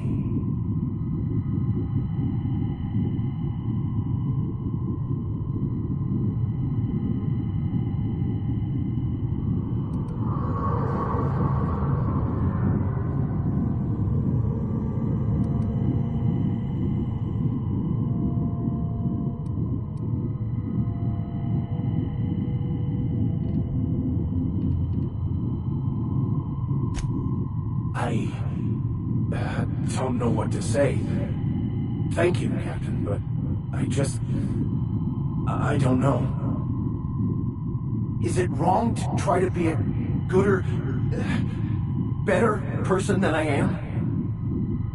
But that's not what you're doing, is it? You're desperately trying to find a story to organize reality in your head. A story to control everything. A new story of the happy you, the contented you, me. That's not... It can't be right. I've only been searching for the answer to the equation, because it will set us free, won't it? How? By removing the need to make any decision, to have your life completely controlled, the illusion of certainty. Your obsession allowed you to avoid the real question. Who are you? I'm Max. Me! I'm real. You can't convince me otherwise.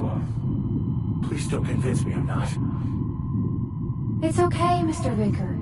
We're here, watching over you. You just ride this out, right?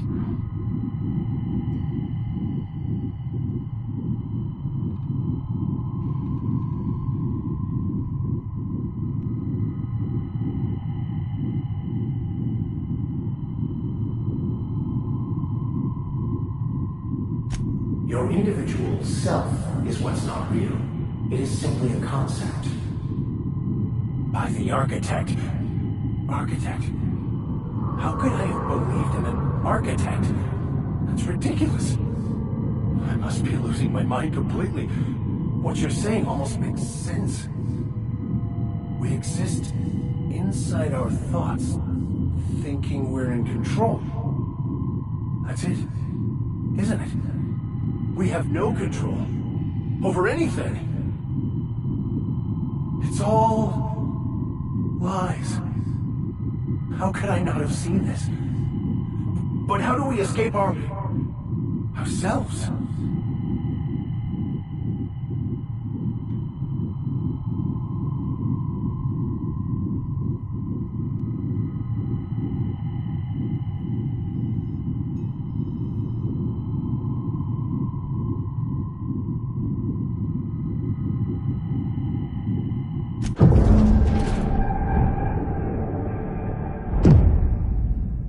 I see you're back with us.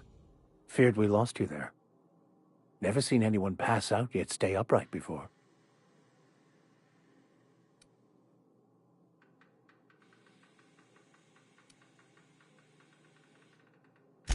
I woke up.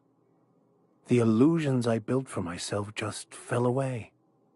I'm no longer interpreting, I'm experiencing. Everything is perfect.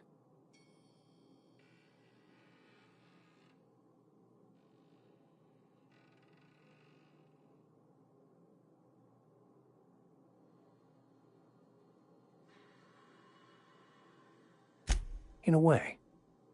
Perhaps it's more accurate to say I was asking the wrong questions. I understand so much more now. I see it all. All there is to be experienced, to be lived.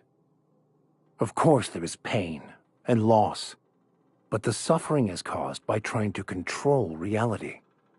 Clinging to the way you want things to be, not enjoying the way they are.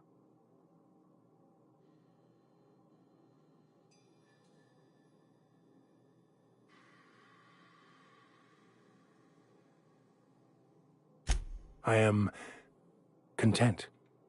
I've finally found what I was looking for, even though I was looking for the wrong thing.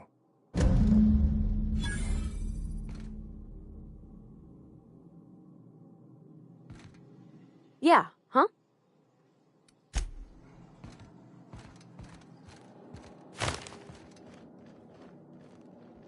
So, have you found your answers? Not so much found as finally listened.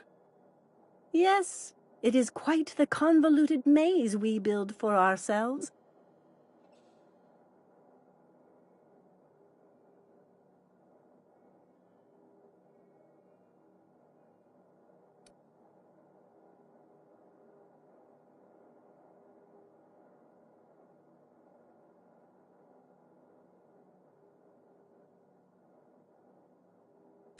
How right you are. Words are overrated.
We are now in orbit above Stellar Bay, Captain.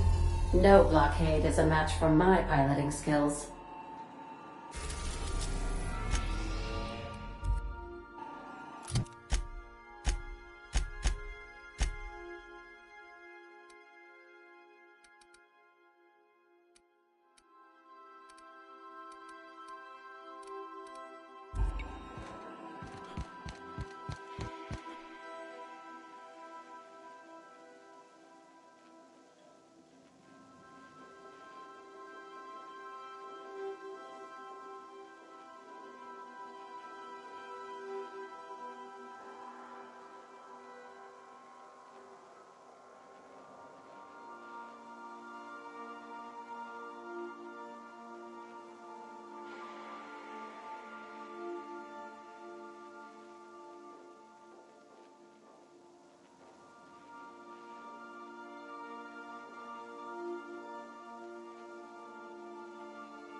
You look like a man who's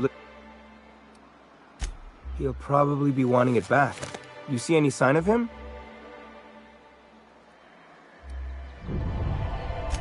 Funny place to leave a journal. But what about Mr. Pickett?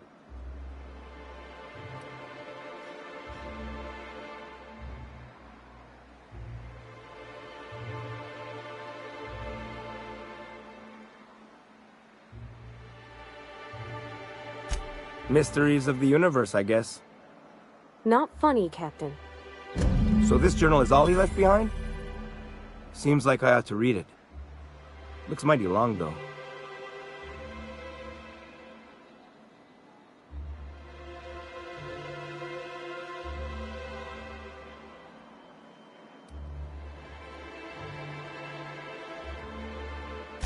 You ought to know how dangerous that is. Yeah, you're probably right. In any case, I appreciate you tracking down Mr. Pickett for me. Here's some bits for your trouble.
If you want to talk to the boss, she's in the back of the warehouse.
Look, you can tell Catherine the new shipment will be ready when it's ready, all right?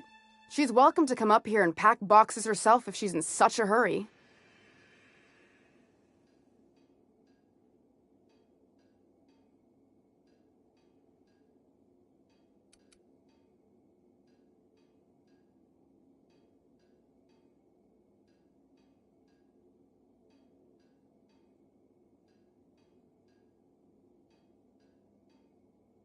Did she now? Well, I can see I was mistaken. Because if Catherine really had sent you, there'd be a lot more expletives in your message. I hope you can forgive my temper. This job has been running me ragged lately. First, my autoloader foreman stages a walkout, and now my chief pescatological health manager is missing. Braxton. He's in charge of getting the fish fat, but also making sure they don't get too many tumors. He's a real wizard with pharmaceuticals, but he has creative notions of working hours. Comes with living in a free colony, I guess.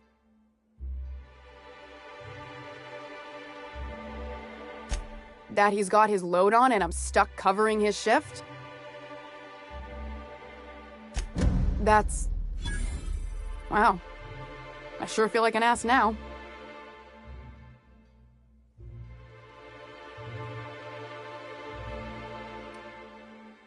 Yeah, I wouldn't wish that on Catherine herself. Still, it's good to know what happened to him. And that I ought to start looking for a replacement. Something else on your mind? Caleb Herrick runs the autoloader operators. He thinks I don't pay them enough for flipping switches and turning dials. So the job's easy, but you're not doing it? Something smells here. I mean, everything smells in here, but something's fishy. Wait. He and his whole crew walked out. Say they won't come back unless I pay them more.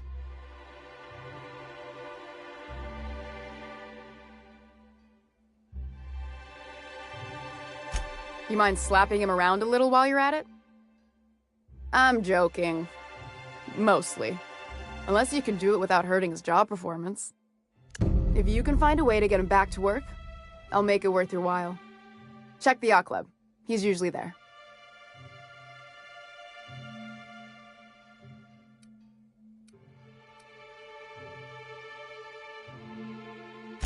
Sublight boss out of Fallbrook. Handles most goods that come in or out of Stellar Bay. Has a mouth like a Ground Six spacer. Unless you're here to tell me he's agreed to do his job again, I've got nothing to say.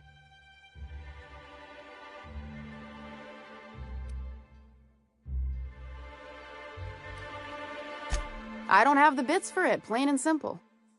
Besides, if I make an exception for him, I gotta do the same for everyone. Hard workers? They turn dials and flip switches. The machines do all the actual work. I'll wager she don't pay those folks that maintain the mechanicals decent neither. Caleb and his crew have it better than anyone else around here, I'll tell you that much. If Caleb wants to keep this job, he'd better get back to it. I'm about ready to hire sublight contractors at this rate.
Maybe so, but I bet you Caleb runs out of bits first.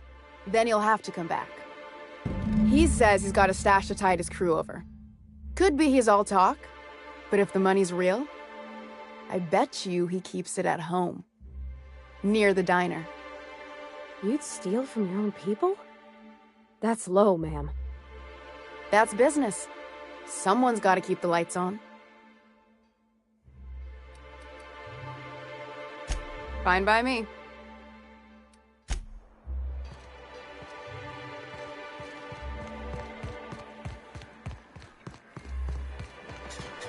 Velma seen out of sorts too?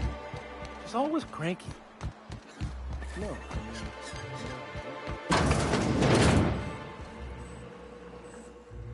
Ooh, you're the new face. Wow, you must be up on all the latest tossball games. So who do you follow? Wait, don't tell me. You look like a Hammersmith Thunder fan. No, Glacial H Mammoths.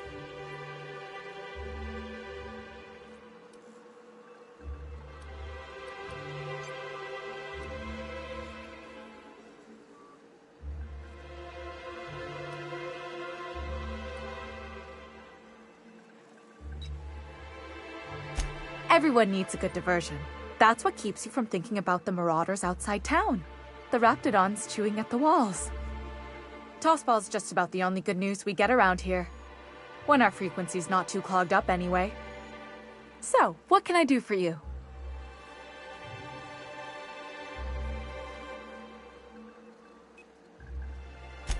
Graham's always filling the airwaves with this propaganda. Like it's done him any good. All it means is the tossball games get to us in fragments. Makes them real hard to watch.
Hello, dearie.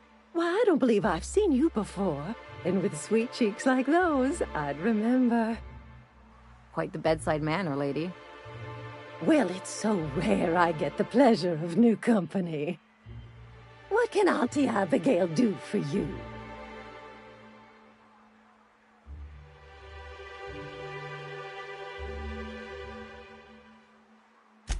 Yes, indeed. Someone's got to keep Stellar Bay's people healthy and energized. Oh, but I am. I get to see plenty of my neighbors here, and I do dearly love a little gossip.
Smells like wrapped in here. Oh, it does work.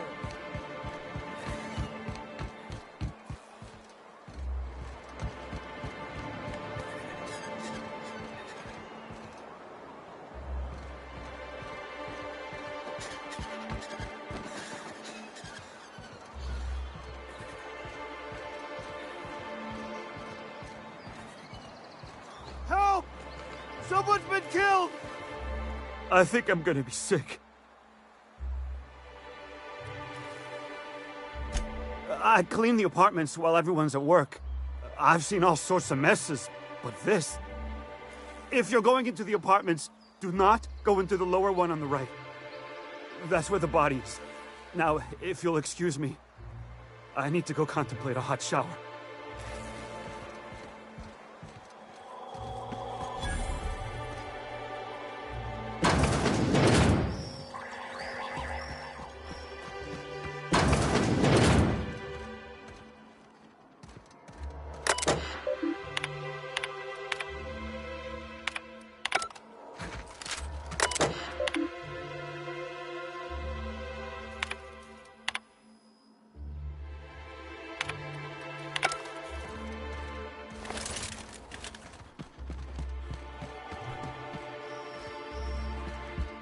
Whatever you do, don't mention Tossball to Isaac. You'll never hear the end of it. I haven't seen him in a while.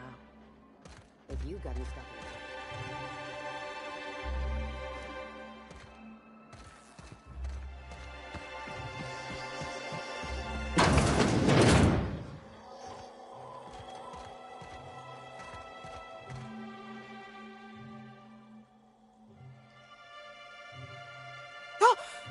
You startled me. Don't sneak up on a person like that, huh?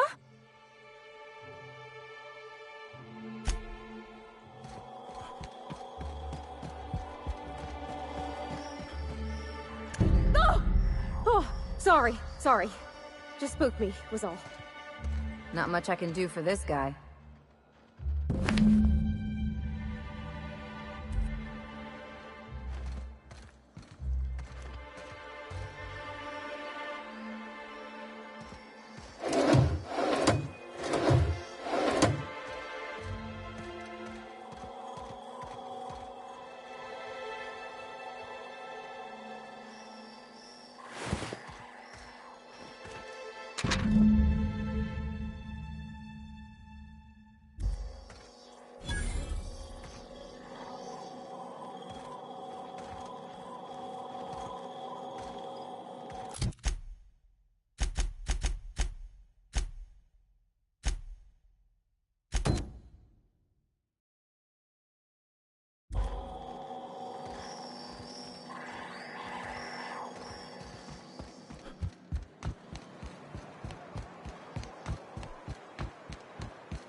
Here to catch a game? I'm afraid the transmission's still pretty bad. What can I do for you?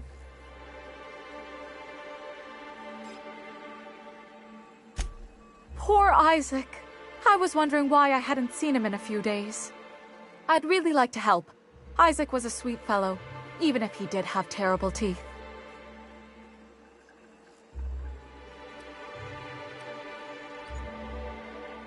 They were pretty distinct. Monarch doesn't exactly have a thriving dental industry, and Isaac seemed to get stuck in all sorts of bad habits, dietary and otherwise. Sometimes he'd drink Purpleberry Punch by the liter, other times he'd keep betting on a losing team, started owing the wrong people money. I don't know for sure, but I saw Elijah and his buddies pushing Isaac around. They're hooligans from Fallbrook. They sweep into town, drop supplies off behind the warehouse, and spend the rest of their stay getting rowdy over tossball games. They usually loiter in the alley behind the yacht club. They're not allowed in the bar anymore. I bet you anything Isaac ran into trouble with one of them. Mr. Sanjar will be pleased to hear about it when you're done. I know he gets fed up with the Fallbrook bullies, but there's not much he can do.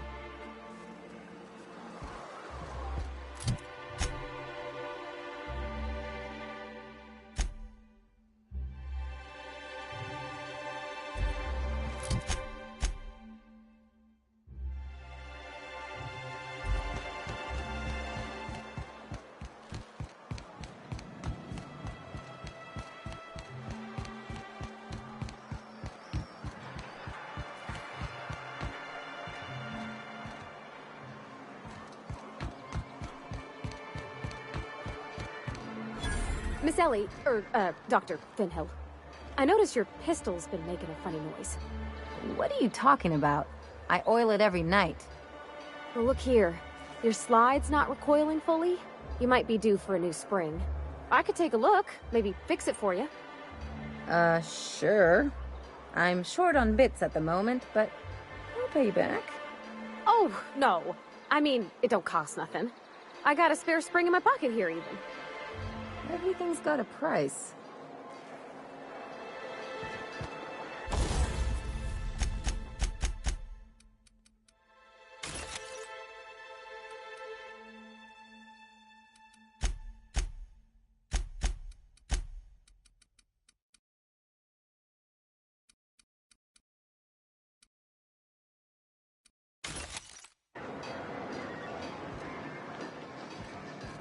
Well, well.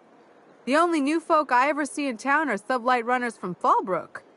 But you don't look like one of Catherine's. What can I get you? All sales are final, unless you threaten me. I'm kidding. Don't threaten me.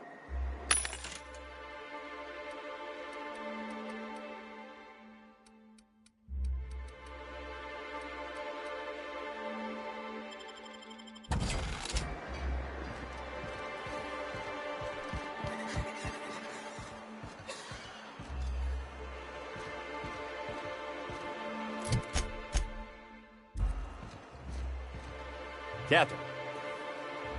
Oh, Captain, you did it! My little boy is back, safe and sound. Tell the Captain how grateful we are, Tuk-Tuk. Mama, I told you that I'm not staying. I just came back to talk to you about why I left. Then I'm going back to Amber Heights. Oh, we'll get that silliness sorted out. You're safe here with me, and that's how it's going to stay. Isn't that right?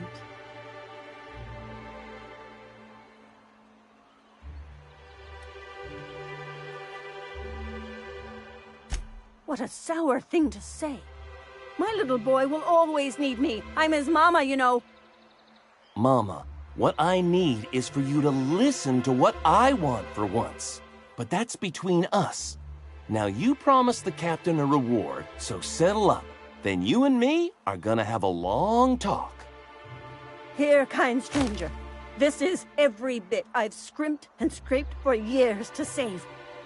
But it's more than worth it to have my Tuk-Tuk home safe again.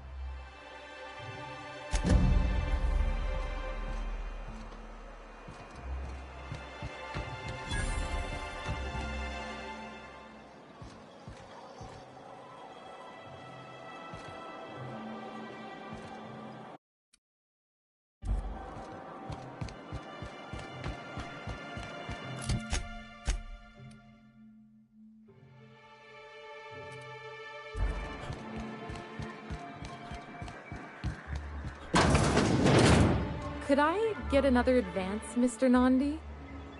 Just make sure it's properly logged. I'll note it next to the others, sir. Greetings, and welcome to Monarch Stellar Industries, producers and purveyors of the finest salt tuna in Halcyon. What can I do for you today?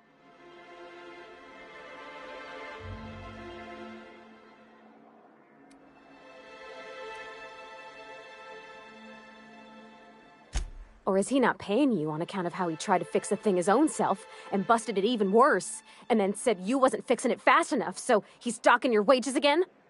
Not that I got any prior experience with such. Not at all. Mr. Nandi treats us all right and pays us well. I just spent most of my paycheck on Raptidon acid.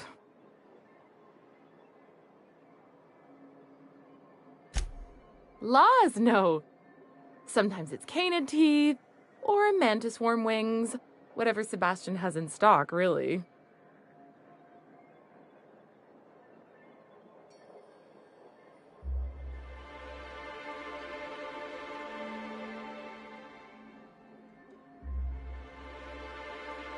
So I can talk to him, of course.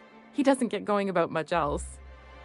I reckon she's got a little bit of a squish on this fella. He's sort of the strong, silent type. Unfortunately, my apartment's kind of filling up with his stuff. And some of the neighbors are complaining about the smell.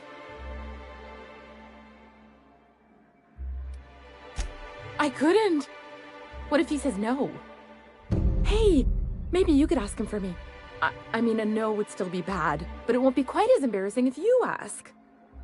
Oh, Mr. Nandi's doing that thing where he breathes through his nose real slowly. I'd better get back to work.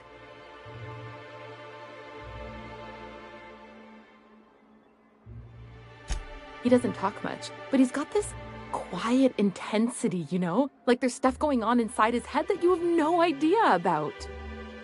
Plus, he's got great legs. It's hard to find a man who doesn't skimp on lower body exercises. Good to have standards, I guess. I know what I'm looking for.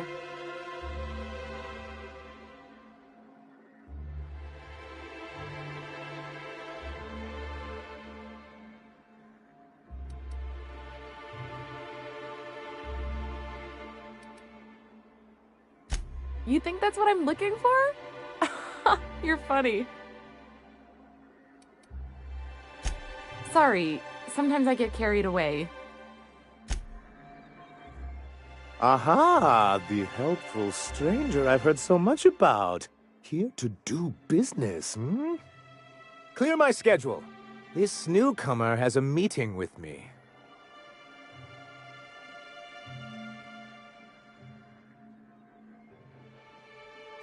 Celia, will you make a note of that for my self-review? Very generous. Noted.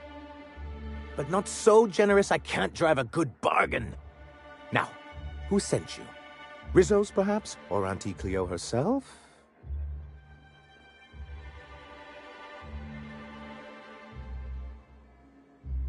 Hiram? Why, he's probably still out at Devil's Peak. Not that he's had the courtesy to notify me, at any rate. But if you're here for him, I suppose that means you aren't here for Saltuna.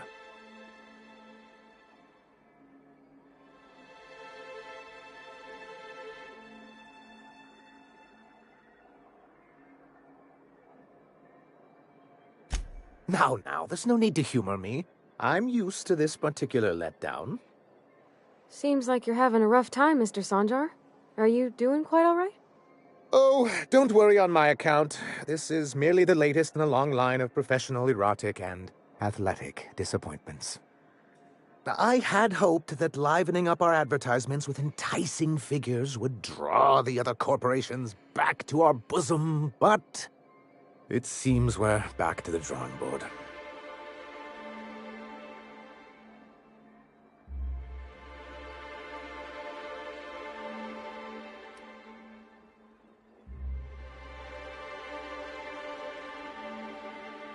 Surviving alone isn't as easy as it looks. Thanks to the so-called hazard clause, Monarch has been cut off from the board's resources and protection for 10 years now. Now, we've kept ourselves in business by trading with individual corporations, but given the off-the-books nature of those transactions, such arrangements are precarious.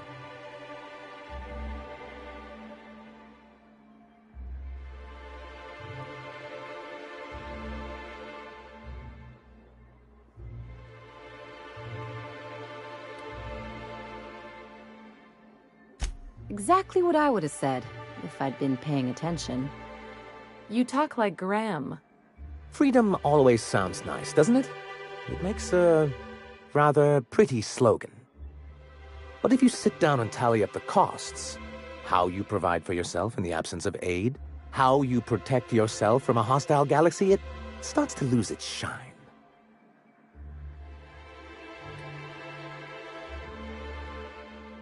Well, Mr. Nandi here has a rather ingenious plan to get MSI restored to the board. On our terms, mind you. Ingenious plan? Don't get me wrong, I'm starting to admire your sand, but I bet you could overcomplicate a sisty sandwich. What a charmingly roguish turn of phrase. Allow me to express my thanks at your confidence and assure you that my plan is indeed sufficiently complicated. And if our advertising scheme hasn't borne fruit, then perhaps it's time we took matters into our own hands.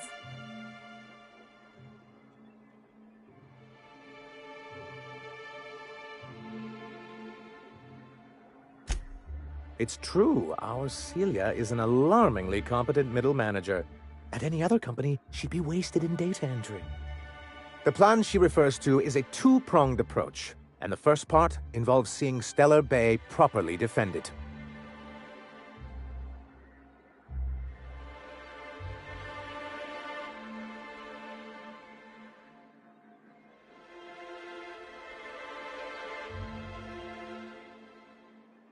And a Mantisaur problem, and a Marauder problem. Many, many problems, but they can all be solved with a Bolt 52 cartridge. If you can get us what we need to rejoin the board, starting the Bolt 52, we'll be able to become one of the most productive and secure cities in Halcyon. And you'll have a powerful ally on the board.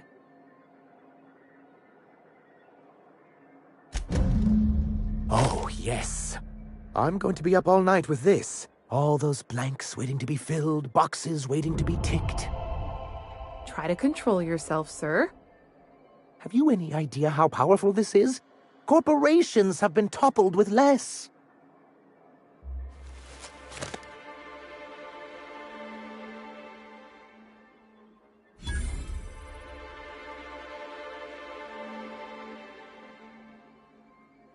What a question! Bureaucratic micromanagement is the only way anything gets done in Halcyon, and proper documentation is a key part of that. For our part, a bill of liquidation/transfer Form 52 will protect our holdings on Monarch by temporarily assigning them to a pass-through entity once we drop our bomb on the board.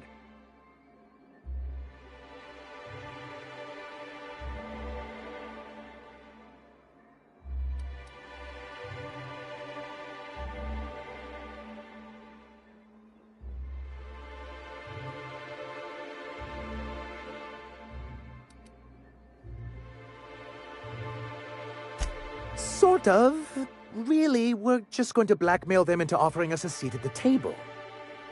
But really, whatever gets you excited about the idea, it's definitely a firm middle finger.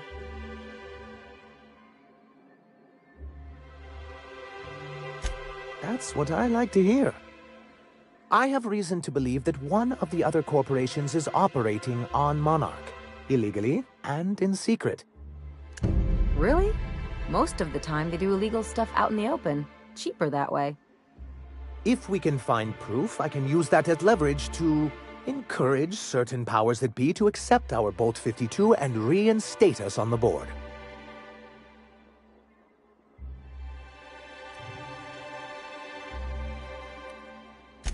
You really think so? Don't encourage him. I admit I've been hatching this scheme for quite some time. I just needed someone capable to help me carry it out. If someone is operating here, then Catherine's almost certainly supplying them out of Fallbrook. Perhaps she could be convinced to tell you where they are.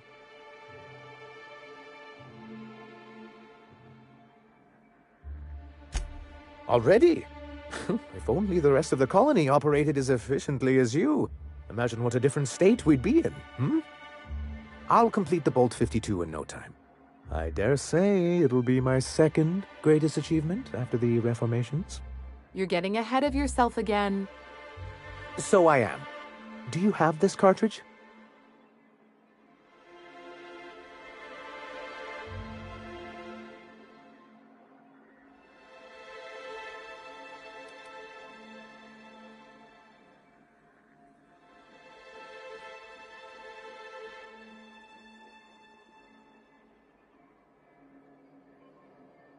That's just cruel and inefficient. I'm working on a plan to reorganize the board. Slowly, peacefully, and with meticulous documentation. What's gonna happen to the people here when the board figures out what you're doing? Well, by that point, my hope is that we'll be on the board once more. Maybe I'm worrying too much, but it seems the folks here get plans made for them an awful lot. When do they get to start making plans for themselves? Once MSI is restored, the people of Monarch will be able to make more choices.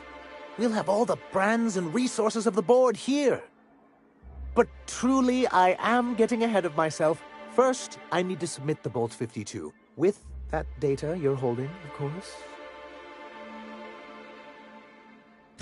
I knew there was something going on. This is exactly the proof we need. The board will have to welcome us back now. I'll transmit this data along with the completed Bolt 52 right away. After that, we'll sit back and quietly wait for the board to respond. That means no more broadcasts from us.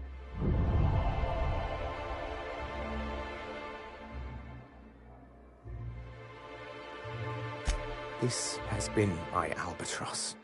The great shame of my career. I give MSI everything. My work, my youth, my left kidney, and for years, I was a joke to them.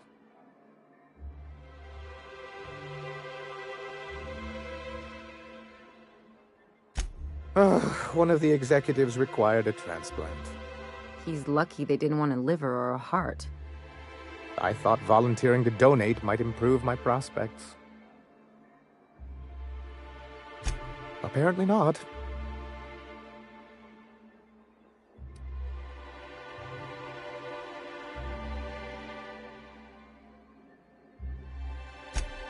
Oh, perhaps they were right. After all, what have I built? Stellar Bay is barely keeping afloat.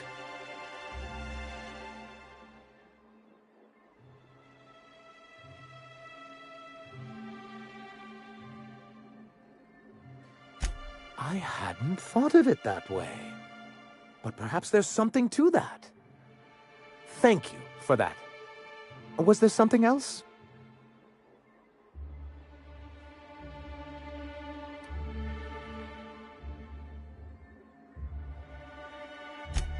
I see.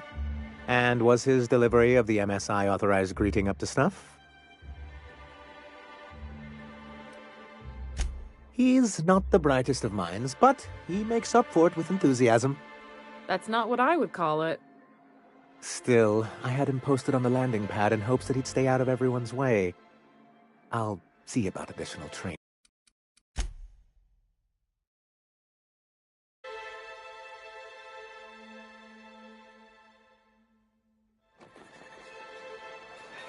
My boy says he'll only stay a few days before returning to Amber Heights. You take real good care of your pistol, Dr. Fenhill. I oughta. It's kept me alive this long. I mean, you treat it nice. Makes me happy to see, because I feel the same way about my wrench. Look, it's a tool that does a job. Feelings got nothing to do with it. Could I get an...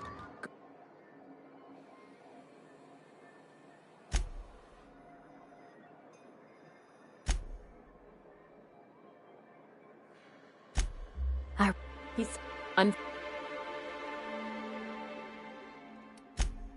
Hey! Oh.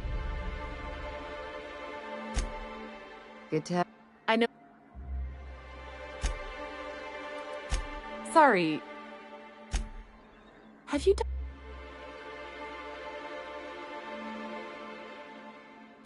You know, sending you is the first bright idea I've seen from that man, because I told him to stop bothering me about it a week ago.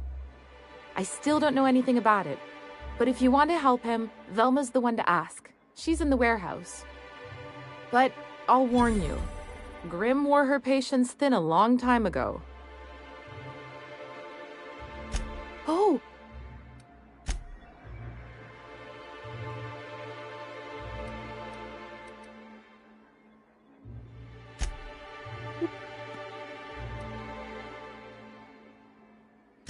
What a charming notion. One doesn't meet many free spirits in Alcyon. Not outside Tartarus prison, anyway.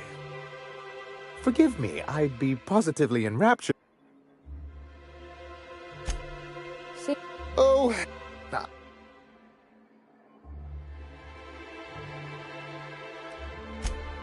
thank. Oh, we've.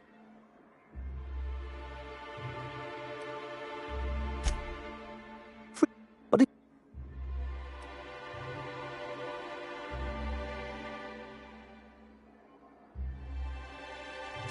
Well, but we'll... That's... And if our advertising scheme hasn't borne fruit, then perhaps it's time we took...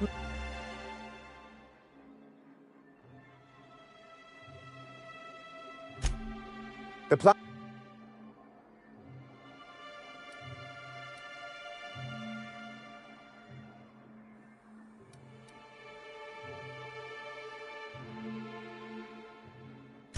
Not long, but the devil is always in the details. And the salient... If you can... And you'll have a... Try... Have you...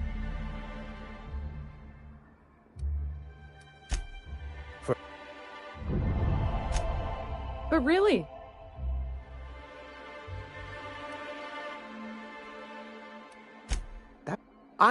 Is it really illegal if the board's the one that makes the rules in the first place? If we can find proof, I can use that... Don't... if...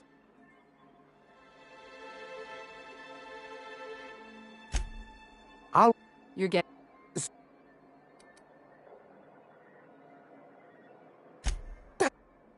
I don't know.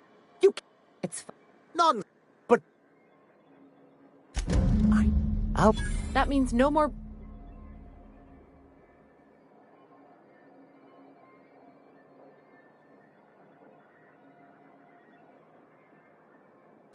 This has been my albatross. The great shame. I give MSI everything. He's... I thought...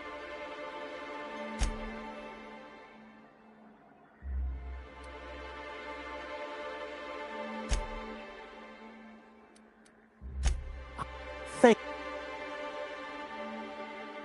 Hiram? You'd head south along the road and look... But if you insist on going, I'd recommend taking a local guide. Nyoka would be a prime...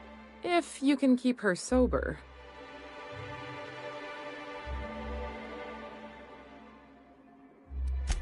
I see. Well, that's excellent. I'll see that your feedback makes it into his review. What else can I do for you? Then it's good that I keep such... I've asked myself the same thing many times, especially seeing as the legal mechanisms we employed were part of the board's own bylaws.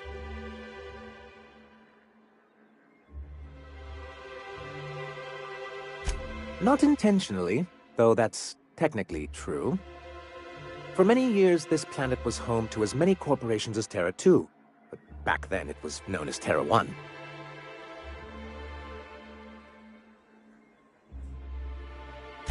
As you may have noticed, this planet has more than its share of hazards. And as the other corporations began to tally their losses, they decided to pull out.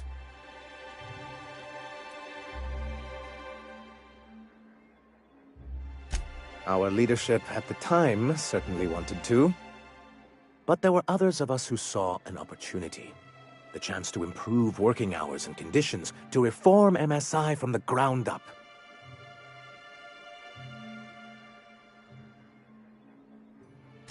Ah, so you've heard about our prior acquaintance.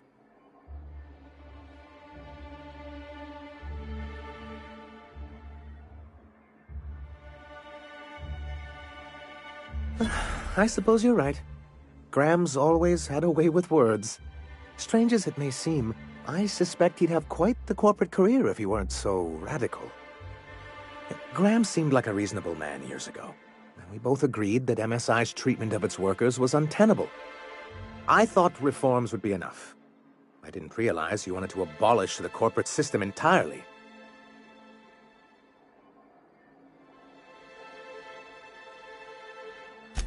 Reforms are humane, but they're also good business sense. Exhausted, sick, and malnourished workers are not productive workers. Even a cursory review of the data bears that out. I hope you'd treat them nice, whether it was good business or not, Mr. Sanjar. That's what being a community means. Treating people right, because it's the right thing to do. Like that's what you saw in Edgewater? Come on. People look out for themselves. A noble thought, Miss Holcomb. Unfortunately, noble thoughts rarely sway board policy. Anyway, we learned of a loophole in the corporate bylaws that would allow MSI to claim ownership of the entire planet once the other corporations pulled out, creating the perfect environment for us to enact these new reforms.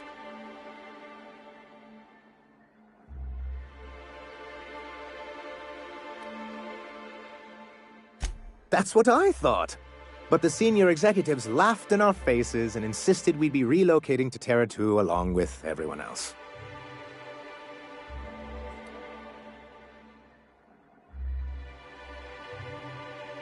In a manner of speaking, many of us stayed behind in an act of quiet but firm defiance. As the most senior executive remaining, I ended up in charge of what was left of MSI. Must have pissed off some real big suits to get stuck with that. On the contrary, I wrote lots of very important reports on behalf of top MSI officials before I was able to achieve this position. I moved forward with our planned reforms as well as our strategy to assume ownership of the planet. Yet not long after I renamed it Monarch, the other corporations dislodged us from the board and began an official campaign to paint us as lawless savages.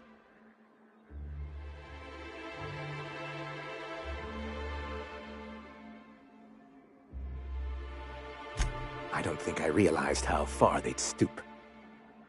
Everything we did was legal and above board. We followed their rules, and yet they still found reasons to declare us outlaws. I do think there's something useful in a governing body like the board. Something that keeps us from anarchy, but I dearly wish it functioned differently.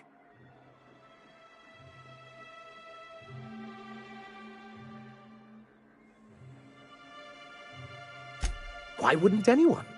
They own nearly all the resources and infrastructure in Halcyon. If you can't beat him, might as well join him and reach into their pockets. To be on the board is to be part of the colonial community, and being cut off means slow strangulation.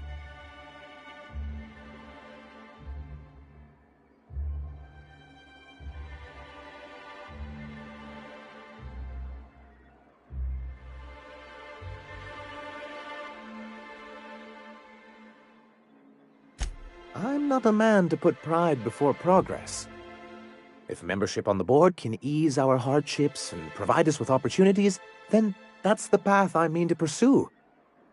Besides, I'm hopeful that additional leverage on our part will allow us a more equitable relationship.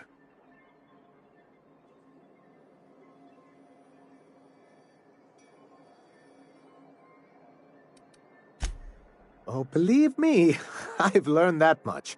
But I'm also not going to leave MSI at a disadvantage. My hope is to maintain the reforms we've managed here, and who knows? Perhaps once we're restored, we could spread them to other corporations. It's a legal provision that gives the board the authority to cordon off any planet or location that it deems dangerous. But wait, what happens to the folks stuck on the wrong side of dangerous? I'm afraid the welfare of a few hundred people is too minor a figure into the board's risk assessments.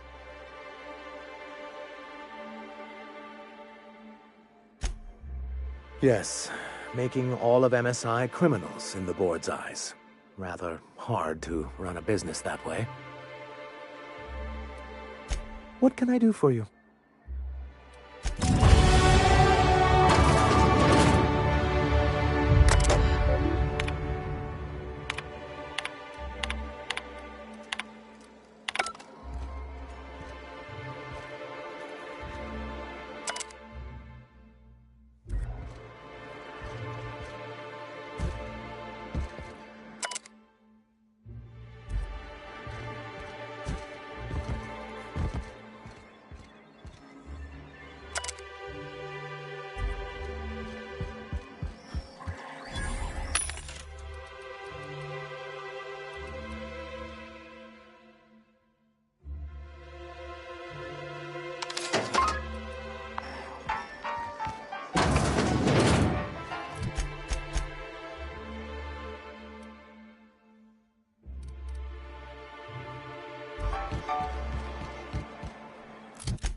You sure have seen a lot of the colony, huh, Dr. Fenhill?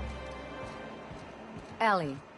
And sure, but most of it looks the same from inside a ship. Sorry, Dr. Ellie. Still, though, don't you find it thrilling? Being in space? Look, it's just Ellie.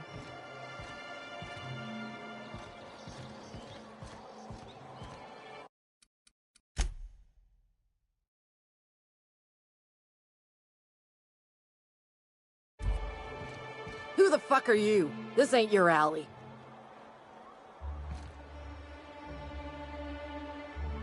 As you were.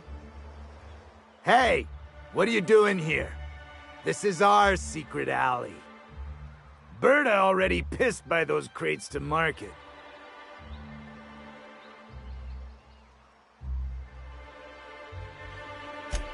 Listen, that purple-toothed twerp had it coming. Not that anyone has proof. And not that it's any of your business.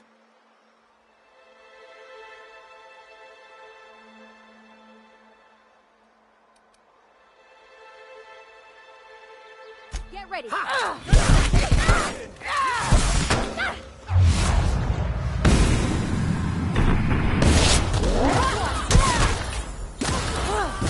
for more?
Who the... Hey! Bert! And no...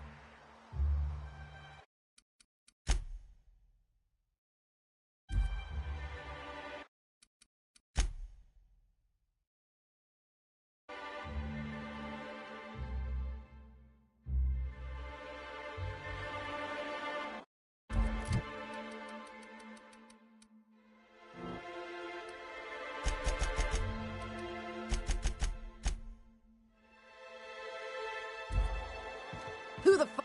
Hey! Bert! And... Oh yeah? What are you saying exactly?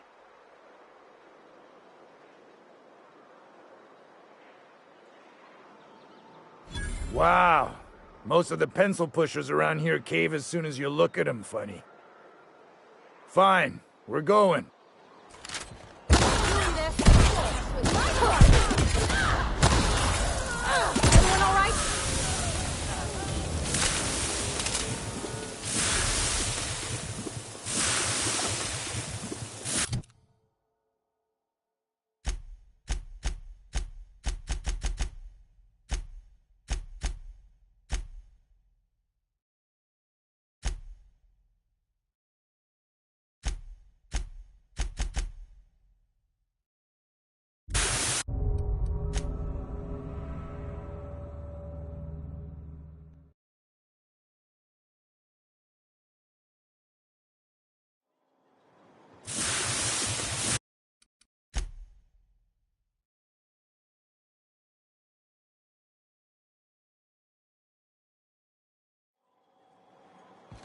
Who the fuck are you? This ain't...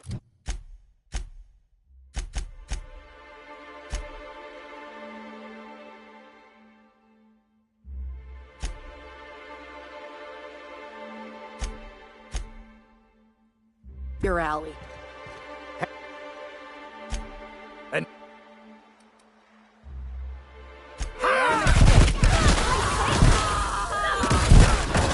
Captain! That's the last of them.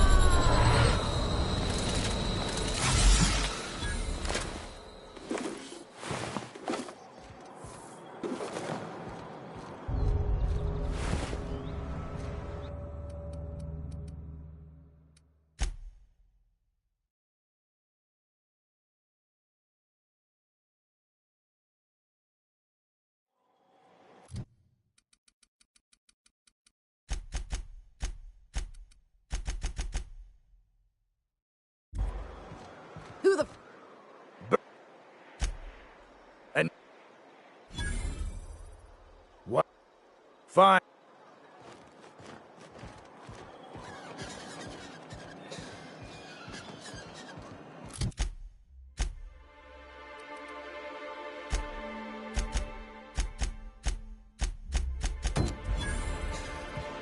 Nice thing about traveling with the captain, we meet all sorts of new people. Sure, best part is when they pay us. We never really had new folks in Edgewater, except the captain. Kinda hard to make new friends when everyone's already decided they don't like you. Could be a favor in disguise. A lot of people out here ain't that nice. Thank you again for retrieving the bolt. Anyway? But that's terrible. What happened? I'm glad to hear you've dealt with them.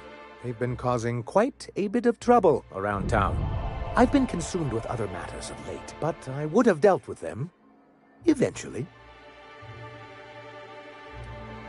It really was on my to-do list. Still, your intervention in the matter is much appreciated. Please consider this payment for your services.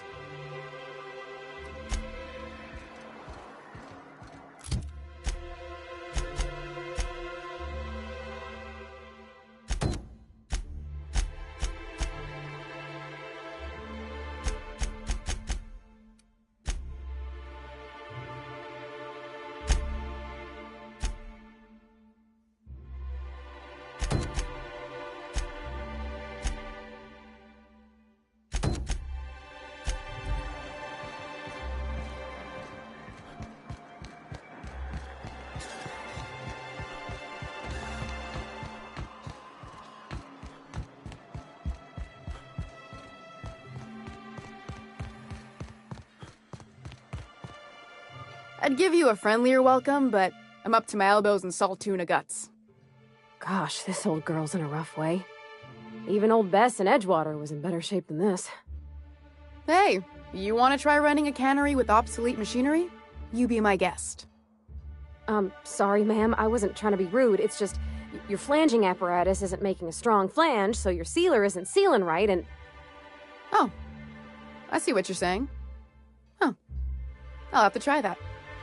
Anyway, what do you folks need? This again? I swear, this is the last time I contract for any special requests. You can tell Grimm his poster came in. You can also tell him I got a better offer for it. So now it's going to Nell. That about cover it?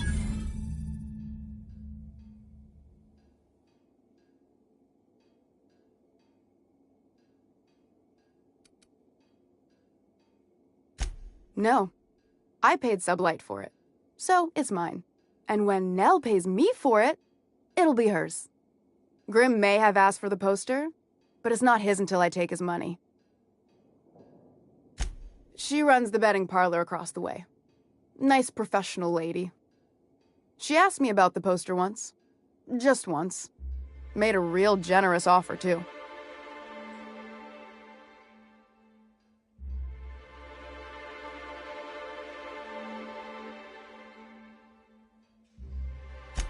Damn right it is. It's staying locked up in my office until Nell shows with her money. Sure can. If you want to pay me more than Nell's offering.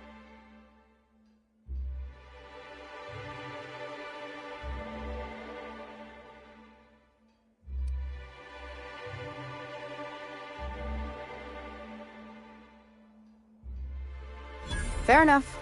The damn thing's been a headache anyway. Take the poster then.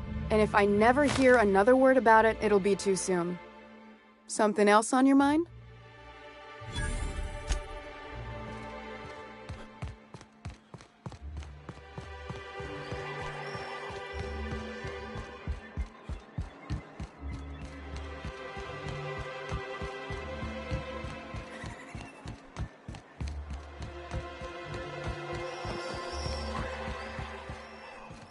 Have you had time to check on that poster yet? I keep wondering if it's come in.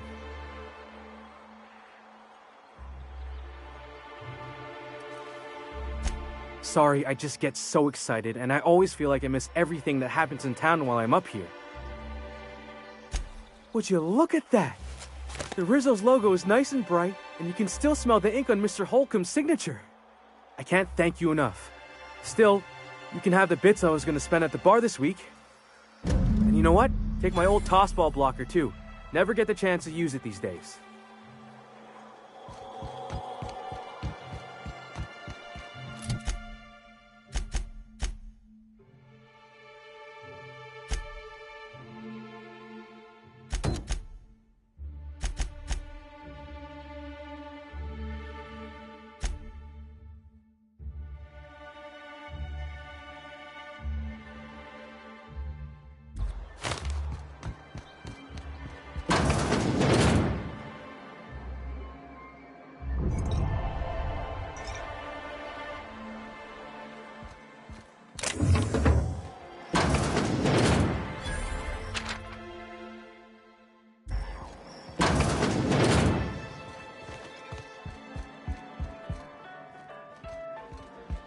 Dr. Ellie, you ever wonder if maybe we got some things in common? This isn't another thing about wrenches and guns, is it? Because you're a surgeon and I'm a mechanic. We both fix things, heal them up. Hate to break it to you, but before I got to Groundbreaker, I fixed more noses than bones. Nowadays, I probably shoot more than I save. Oh.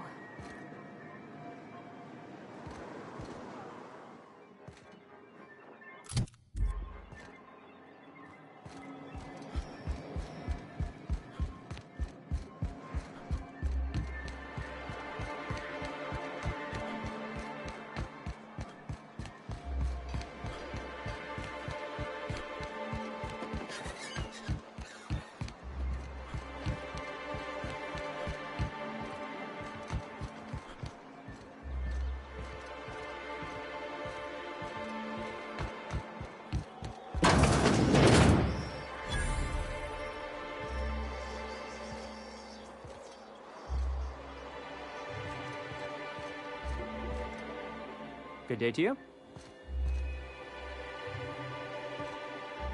Whoa, by the stars, my poor heart. I just about pissed my jumpsuit.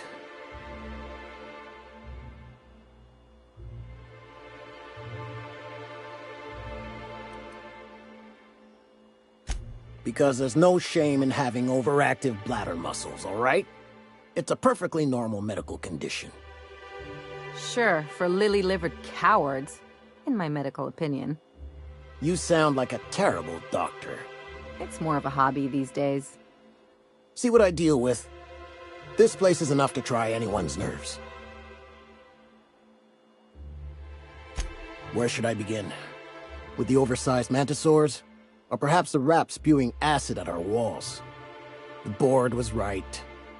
This place isn't fit for human habitation, and I was a fool for staying.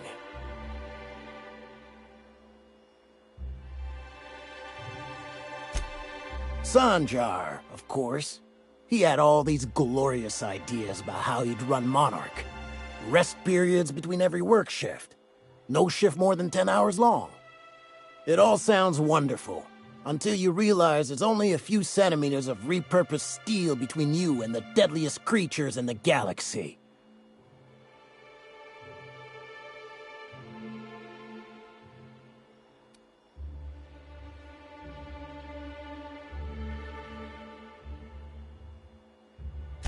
I'm not even finished. Add that to the supply shortages, thanks to being cut off by the board, and I dare say we're no better off than the lowliest Spacer's Choice enclave. Only every day. But in case you haven't noticed, we don't exactly get ships on a regular basis, yours notwithstanding. And even if I did scrape together enough to buy passage out with Sublight, which would mean reaching Fallbrook without getting eaten, shot, or dissolved into green goop, what then?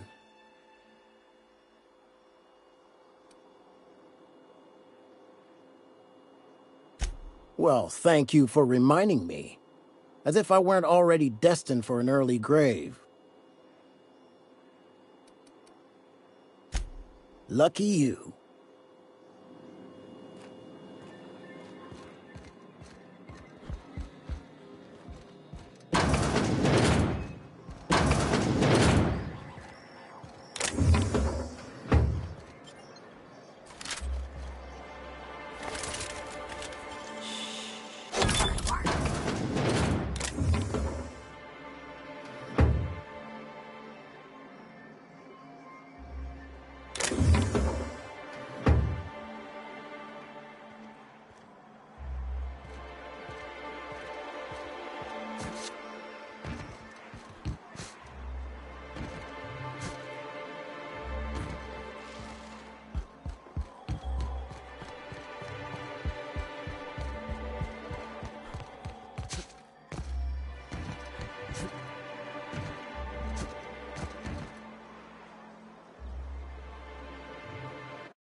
Hey, I saw that! Slick.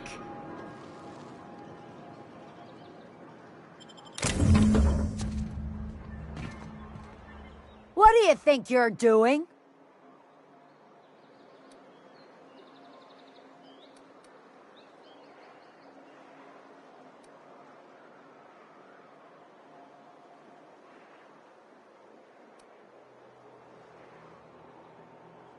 Just don't make any trouble for me, okay?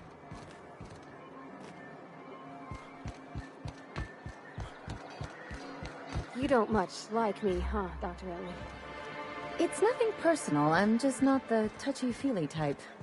It's just... you seem fine with the others.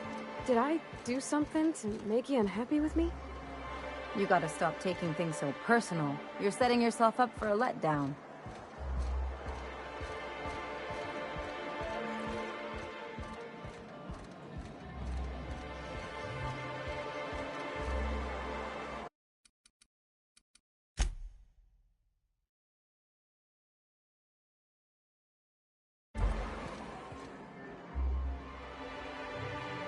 New face, huh?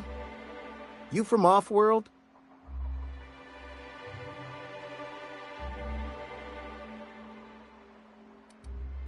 Nothing at all.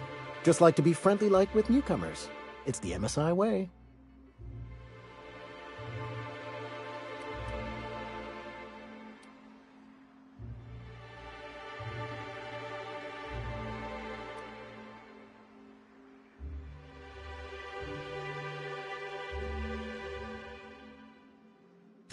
Isn't so often we get new faces around town.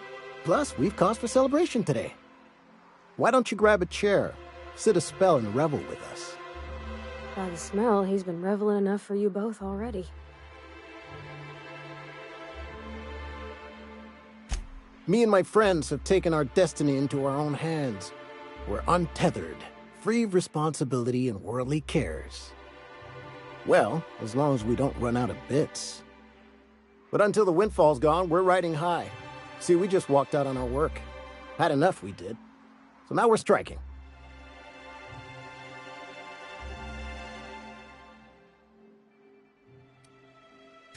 I don't see how. When Sanjar took over MSI, he tossed all the old corporate rules. We ain't required no more to work whatever job the company demands. Our supervisor Velma goes on and on about quarterly profits and meeting quotas. But that ain't what Sanjar promised us. Velma refuses to negotiate, so we're refusing to work. We won't go back until she agrees to pay us fair and proper. Us on Monarch, we're free from the board, you know? We have the right to lobby for better hours and pay.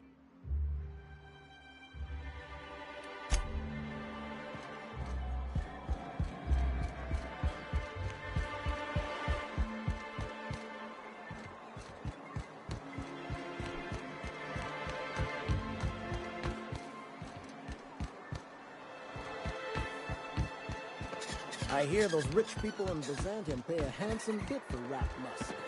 Bet they also pay them distinctions. Supposedly, it makes you more attractive. Trust me, no one's going near you like this.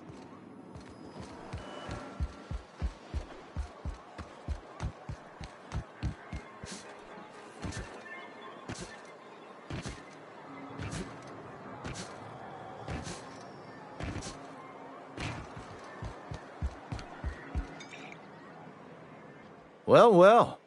Isn't often... Enjoy. If you plan on sitting through Nyoka's stories, you might could use a few. I could use a few and telling them myself. Now what can I do for you?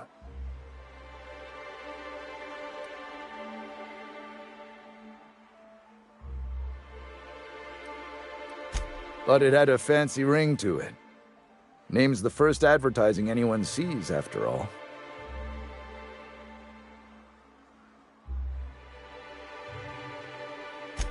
Nope. But a man can dream. Not since Amber Heights. These days we have more leaving than coming. Off to join the Iconoclasts or some such. Bunch of marauders broke into the executive compound, slaughtered everyone. Corporations pulled out of Monarch not long after. I thought everyone knew. But then that was 10 years ago. Still feels fresh to us every time we look at our walls, though.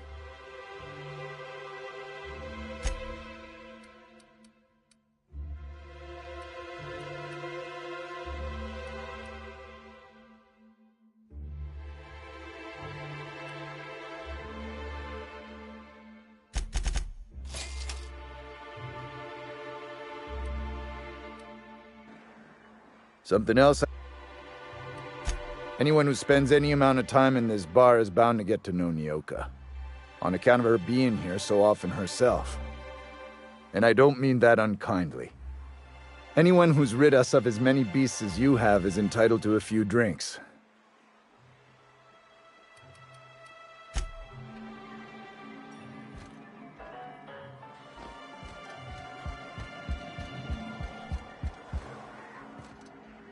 Why don't you grab a chair, sit a spell, and revel with us?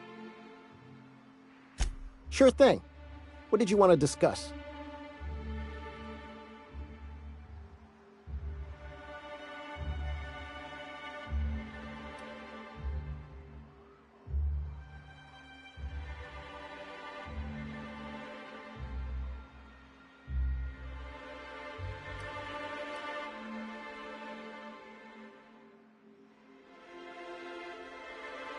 I never meant to call for anyone's head on a pike.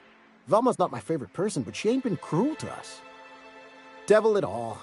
Now you got me feeling sorry for her. Fine. I guess we'll go back to work to save Velma's job. We'll find a better time to negotiate our wages. Tell Velma not to worry. We'll look out for her. Why don't you grab a...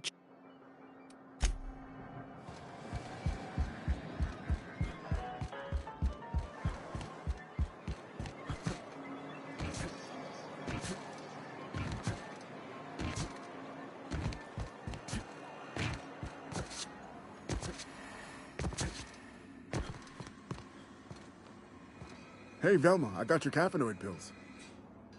You're a lifesaver. Hope Abigail didn't give you a hard time. Just the usual. Any word on Braxton? Nothing. Don't know how much longer I can cover for him either. Give me those pills, will you? Here you go. You know, you might consider a real night's sleep instead. Plenty of work to do, especially with so many no-shows. Plenty of work to do, especially with so many no-shows. I'd give you a friendlier welcome, but I'm up to my... You know...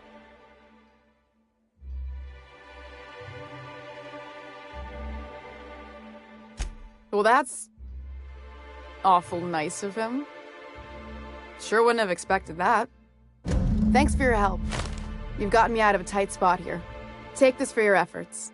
Honest work deserves honest pay. Something else on your mind?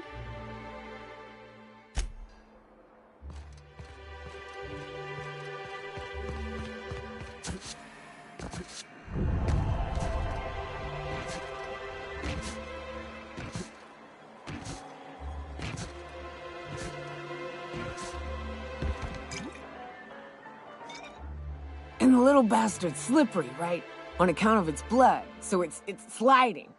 All over the place, trying to crawl away. Getting so I can't tell the blood from the mud. But I gotta get in there, get right in that baby rap's stomach and dig it out. If so much as a drop of stomach acid got on that medallion, shit, I don't know what I'd do. Might be I'd hunt every damn rapt out there. Right. What are you staring? Wait. You ain't from around here. Who are you?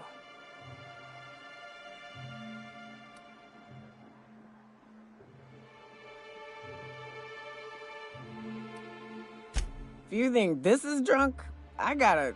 you need to get out more. Sit. Partake. Buy me a drink and let's chat.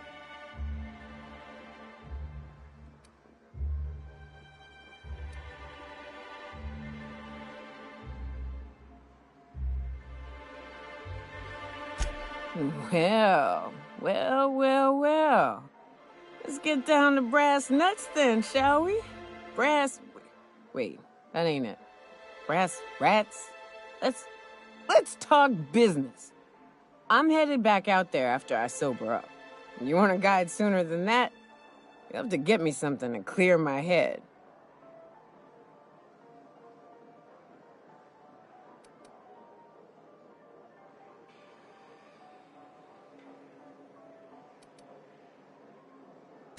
Outstanding! Our dispensary here maintains a stock of, well, I don't rightly know what they are. Steroid or caffeine somethings? Pills. They're very good. I'm cut off for the month, on account of needing one just about every damn day. But I'm sure you've got your wily ways. Fetch me one and we'll be all set.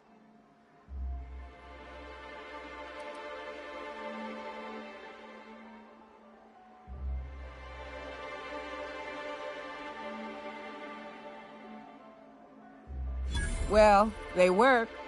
We got a deal or what?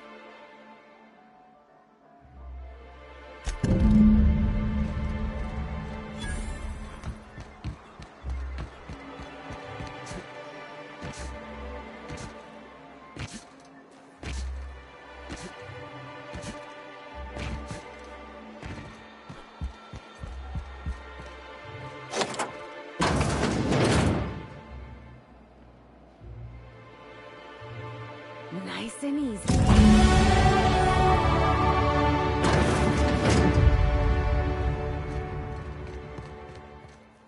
Come to share a secret with Auntie Abigail?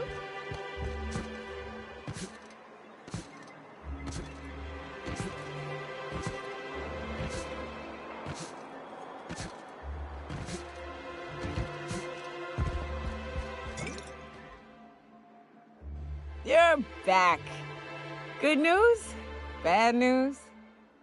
All of the above?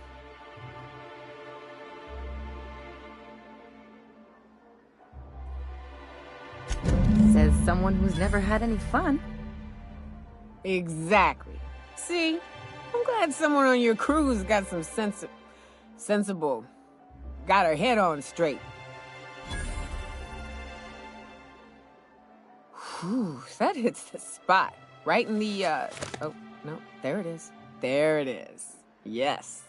We're in business. Let's go. That was fast. I gotta see about stocking some on the ship. You be careful. The first one's free. After that, they'll offer you gainful employment. Great. Where to? Oh, Hiram? I ain't checked in on that man in an age. He's running the giant radio tower we lovingly call Devil's Peak. We'll be going south and west, mostly along the road till we're past Fallbrook. Out there, there's a western slope that'll lead us through some fun. You like hunting, right? That's fun. If you're more of a spelunker, Rotting River will take you into the mountain caverns. We can discuss options when we get closer. That said, 3's already a crowd. I don't mind waiting somewhere until you got a spot open.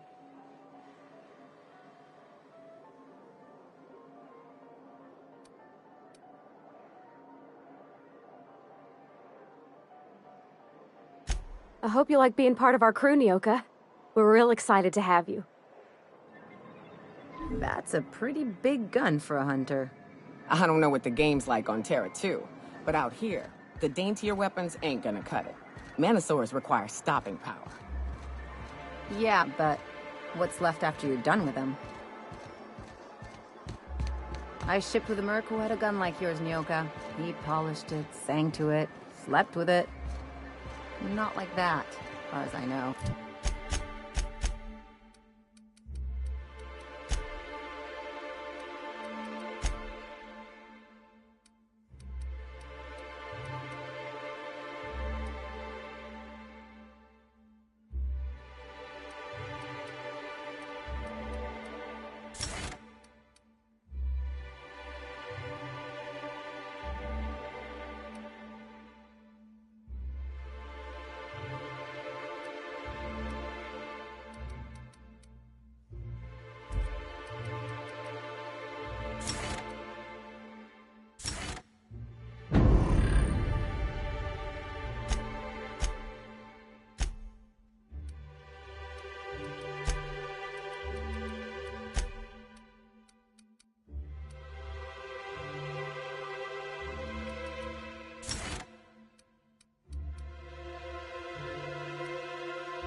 Sounds like he had himself a discerning palate. Where are you going with this? He couldn't hit the broadside of an assault cruiser, hence the...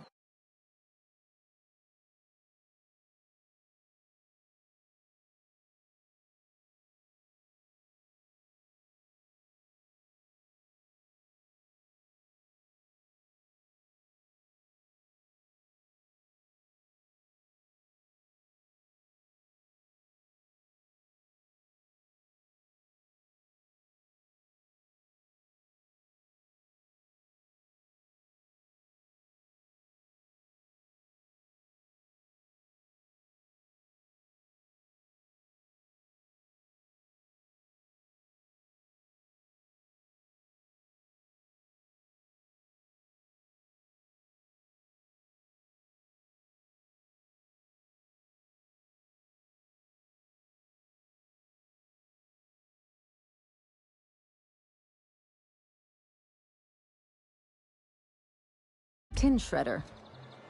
Wouldn't be the first man I met bearing compensation for his lack of skill.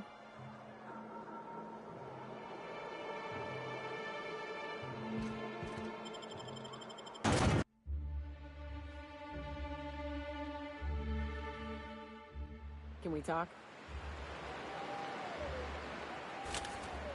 Hey, got a favor to ask you. Figure while we're out here in the wilderness anyhow, we might stop in on an old friend of mine.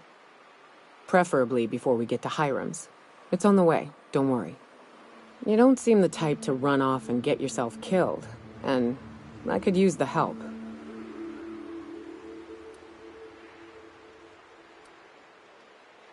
I'll be upfront with you. I hate asking for help. I hate it. Every time I give someone the opportunity to disappoint me, they seem to make it their most immediate goal. But this, what I'm thinking, it's dangerous.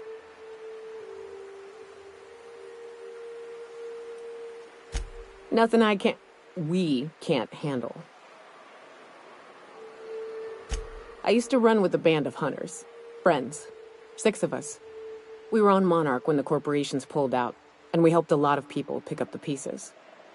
I haven't seen 2 of them in years, and the rest I know to be dead. I'd like to gather their effects and bury them all in the same places, like the family we once were. I saw it happen. Hell, one of them was in my arms at the time. His name was Hayes, and he's our first stop. I buried him a ways from our encampment. I'll show you where he rests. He had a medallion in his effects. That's what I'll bring home to Barry. A long time ago, we built an encampment in one of Monarch's cave systems. Trouble is, a Mantiqueen showed up and kicked us all out. If we can find Rebecca and Anders, they'll know how to lure her out. Then, we kill the bitch, and bury everyone's medallions together.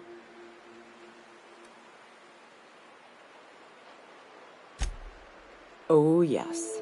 I can't wait.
Hey, Cass. Knock, knock. Go away, White. That's not how the game works. I say, knock, knock, like I'm on the outside of a door. And you... No, but thank you. I'm quite all right as I am.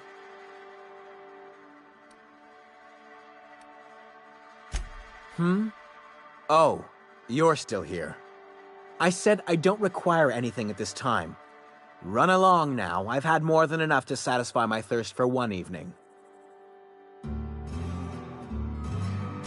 Deal? A rather bad one indeed. The fella swore Fallbrook was unrivaled in its leisurely pursuits. But it seems to me the whole town is designed primarily to leech one's bits. And now that I've run dry, or nearly so, the fellas have abandoned me back to Byzantium. You wouldn't leave a friend in need, I'm sure. Don't suppose I could just ask you to scram. Can't fathom why you'd go searching her out. But it's your neck on the noose. I was told she runs the saloon.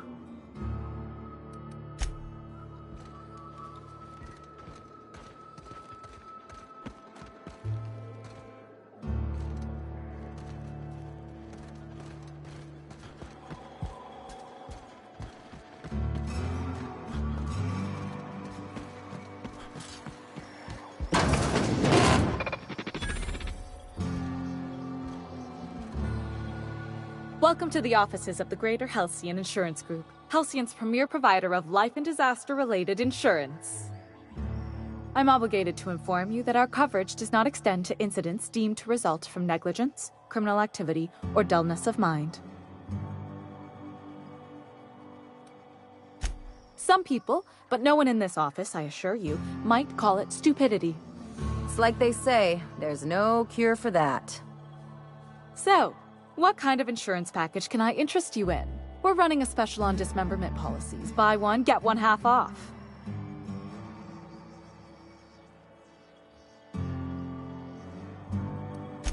Plenty. As my boss likes to say, there's a policy for every situation and an exclusion for every policy. We've insured unusually expressive eyebrows, outrageous statements, disastrous marriages.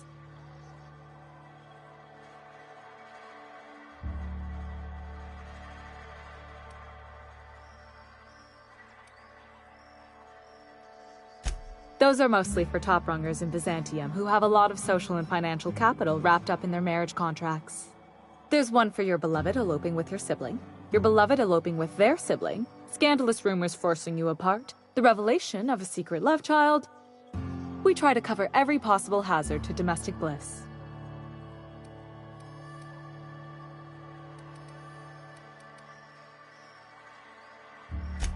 One thing's for sure.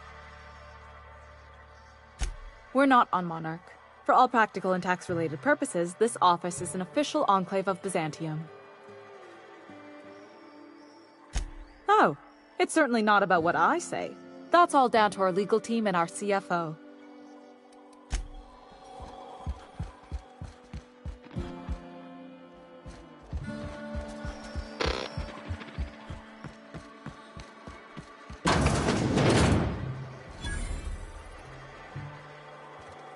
I test every product myself to assure maximum customer satisfaction. If you doubt it, I can show you my lower back rash. No rubbernecking. Make a buy or move on.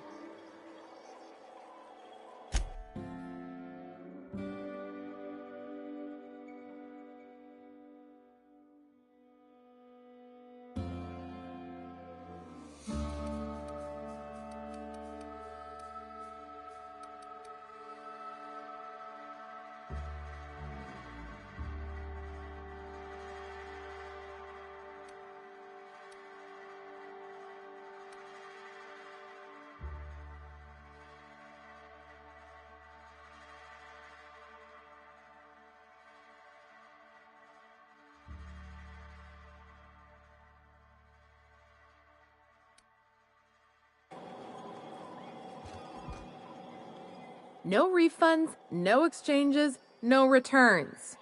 And no whining about it either. If you bloody it, you buy it. Store policy.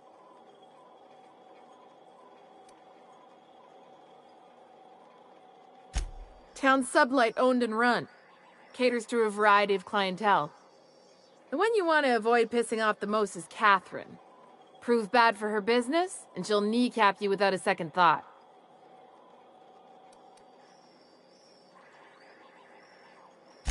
Yeah, and? Do I look like the city planner? I wasn't exactly consulted on the blueprints when Catherine started building out Fallbrook. But now that you mention it, I reckon she had her reasons to hide us.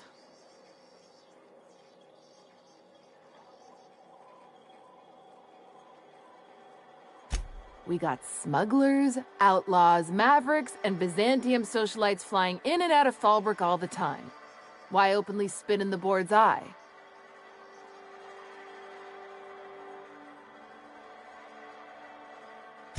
Take it you're one of them yourself. Well, if you don't learn nothing else about Fallbrook, rest assured on this much. Your bits are always good with me.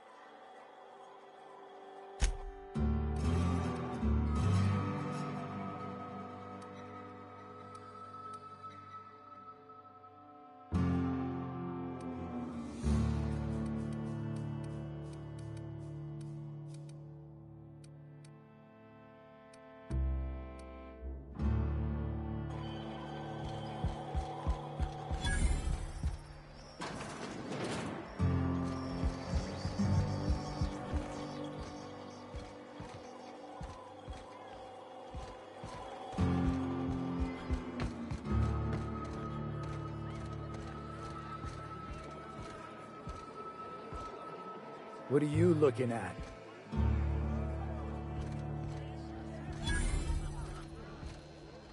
You don't look like a smuggler nor a dandy.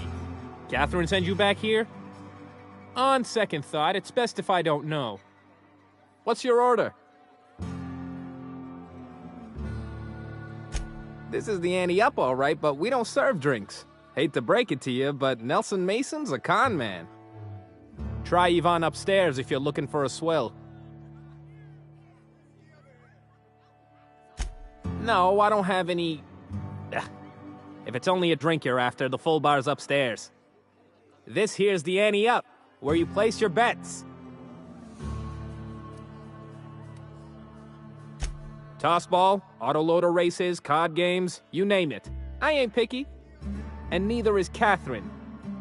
We'll both break your legs if you lose, then shirk on paying.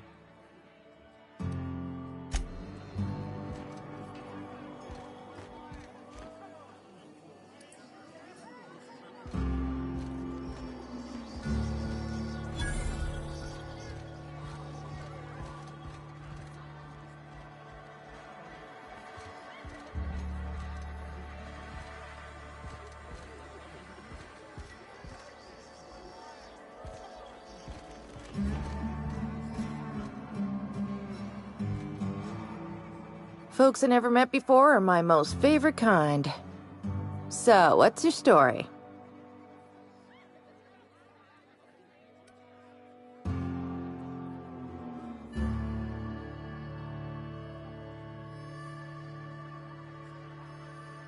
Let me just stop you right there, stranger.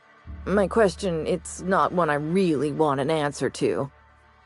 Not unless it accompanies some extra bits. Understand? Splendid. We appear to be of the same mind.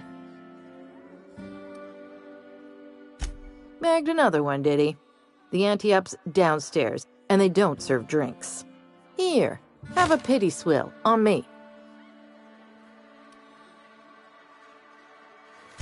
Your eyes do not deceive you. This bar serves the sweetest firewater in all of Fallbrook.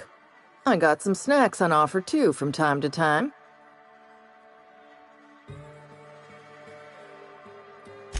Who ain't these days? Everything runs through Ms. Malin here, so you might start with her.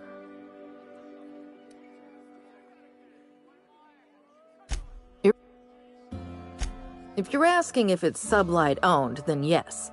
If you're asking if we give discounts to Sublight employees, then the answer is not only no, but doubly no. Ms. Malin built the bar, the saloon, and the town to boot.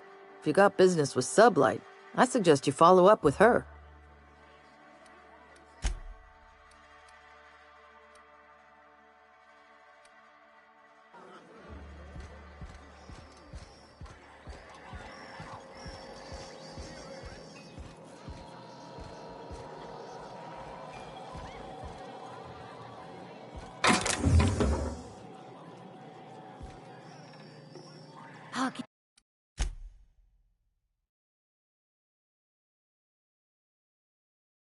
keep it down.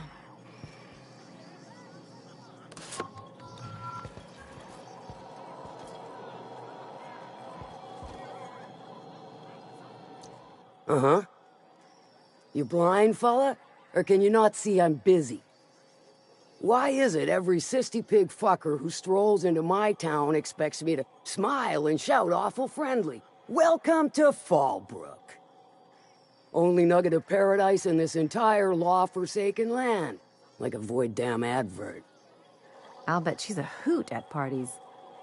Truthfully spoken, I do aim to properly represent my aforementioned nugget of paradise.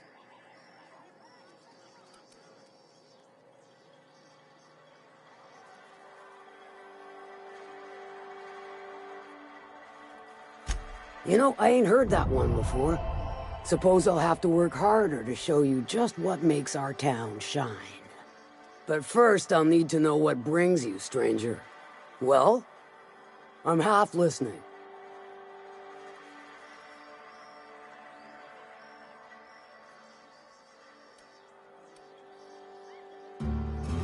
Good of you to finally haul your ass over here. I wired for backup weeks ago. Got something that's gonna require special extraction from Cascadia.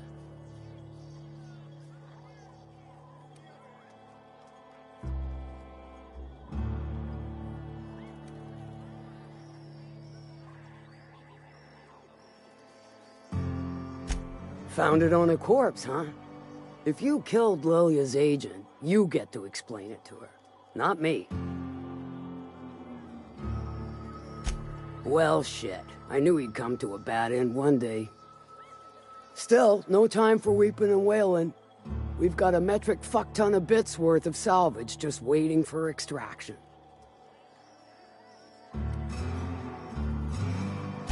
So you got a brain on them shoulders. Excellent.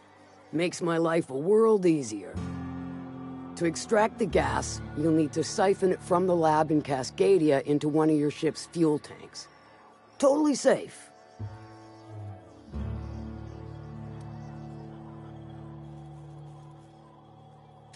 Do I look like one of them egghead science types? All I know is that labs use it to create plants and livestock out of local species. But it's a controlled commodity, available only to the board, so it is of high value on the dark market. I do like your gumption, but let's not be hasty. To get to the gas, you'll need to navigate through the town, which is overrun by marauders. The lab itself has become an infested nest, crawling with manties. You gotta fight through, or figure out some other way to exterminate them. Maybe the ventilation system?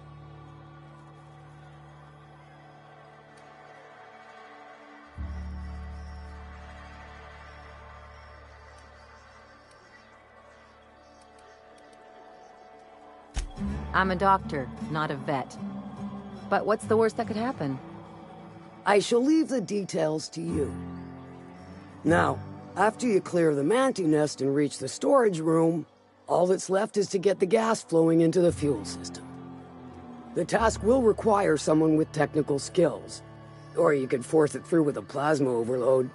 Don't recommend that option, though, unless you want to get dead.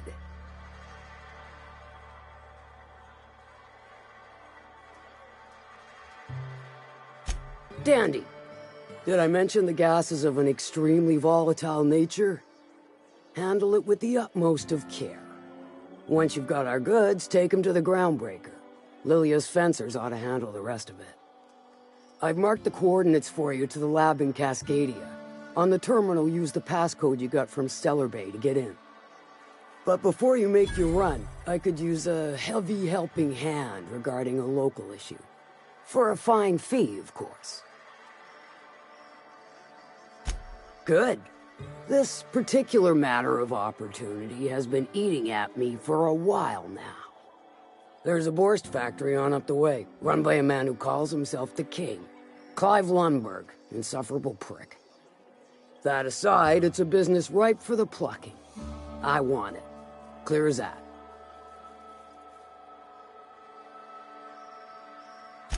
Stars, I hope so. Clive Lundberg, the self-proclaimed Borst King of Monarch, is swimming in profit and drowning in his ego. He's making the only meal to be had this side of Monarch, and I'm tired of ponying up for my dinner. I want that Borst factory, owner dead or alive. And you're the soon-to-be handsomely paid son of a bitch who's gonna get it for me.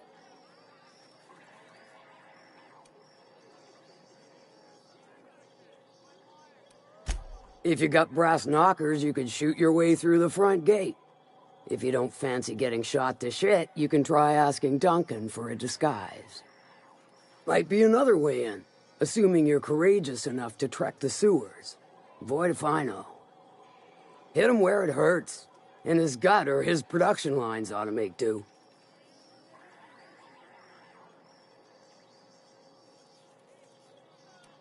Sometimes the simplest solution is the sweetest. I don't give a whit about the method or the means, just the end. Then I'd say you might care to poison the cysty pigs, doctor a few financial records, or throw a wrench in the canning machinery. It'll be more than good when you're finished. Maybe not for Clive, but for me and you, I'm sure. Oh, and if you don't fancy going in guns blazing or crawling through a sewer pipe, see Duncan in the Dry Goods and Sundry building. He ought to have an employee ID in that stash of illicit goods he keeps for select clientele. May luck be with you, since I won't be. Now there's a woman who knows what she wants. I like her. She's fine. Well, so long as you ain't on her bad side. Then she's liable to drown you in the waterfall.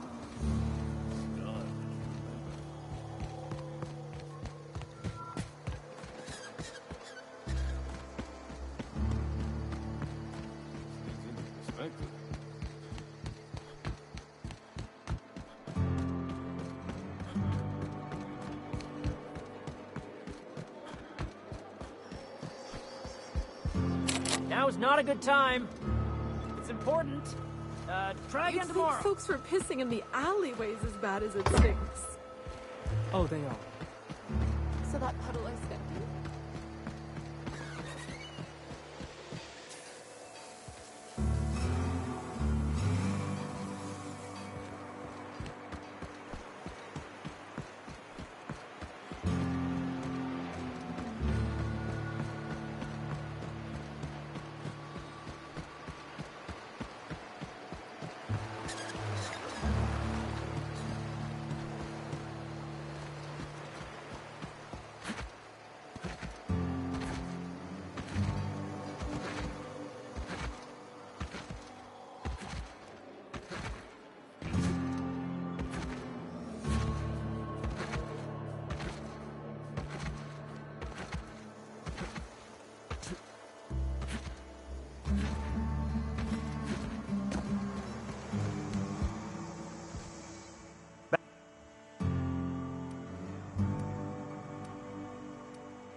Was that sarcasm? My Sprat carriers scurry back and forth through the shipping tunnels. Any trail ought to start there. When you've got the goods,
can take a hint.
Did you find them?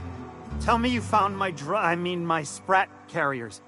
Would hate should anything dire have befallen them.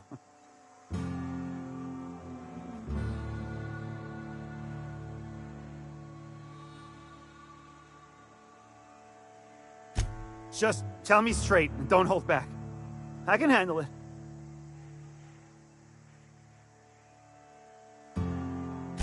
Sprats can always be replaced. Excellent.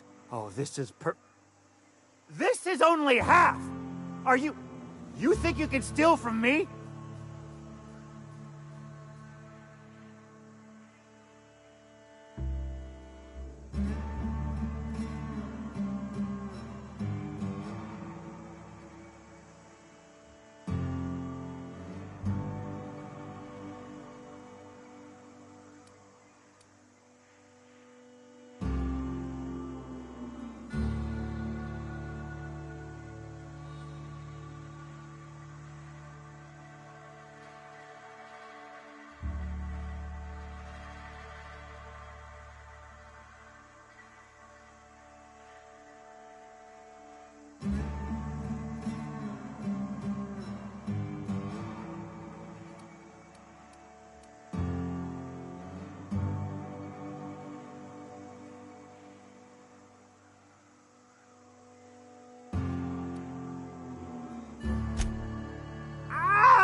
Damn it, that hurt like the blazes. Okay, all right. You didn't take it. But someone did. Search Fallbrook. Either half the Sprats got loose on their own, or there'll be some evidence pointing to the soon-to-be-dead Snake who filched my carriers. You want your cut? You get me the rest of my drugs, no matter what it takes.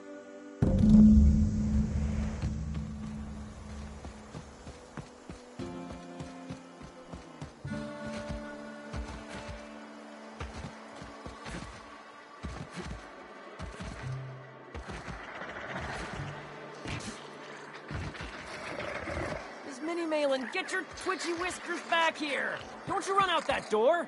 It's a cruel world outside! Close the damn door! You'll let my Sprats out!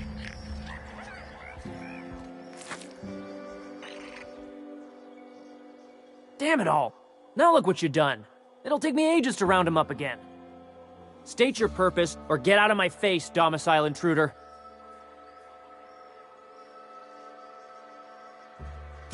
Missing?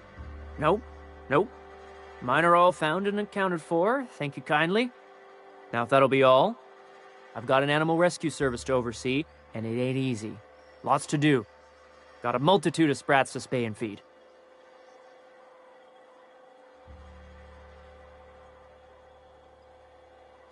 Look, I don't care if Nilsson sent you or not.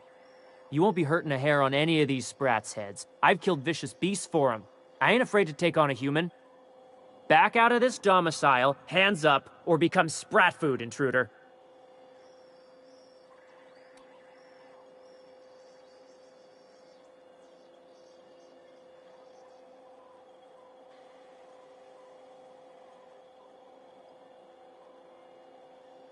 You want to dig through Sprat droppings? Be my guest.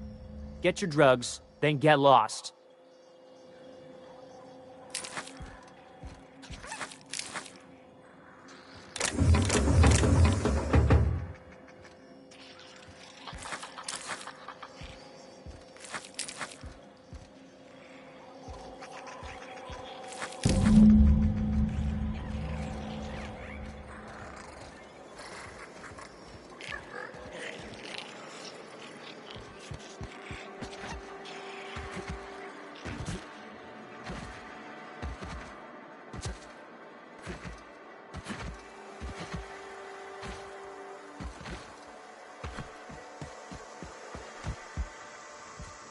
Got the goods? Because I know you wouldn't be wasting my time otherwise. Wink.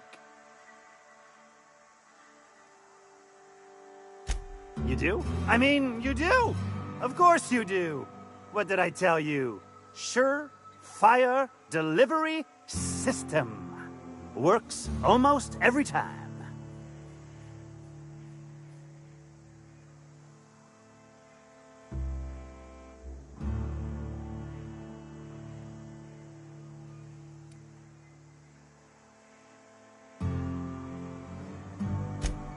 Sure, they're Raptidon fodder and suffer the occasional overdose when a container dissolves in their stomach acid. Wait, what do you mean rescued them?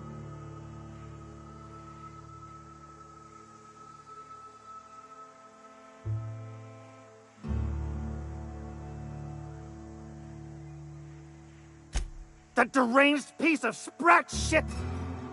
If Bertrand ain't already dead, he's about to be. I owe you for bringing this breach in security to my attention. As promised, your cut, plus a little extra to show my gratitude. Now, if there's nothing else you need from me, I must go inventory my goods. Hit me.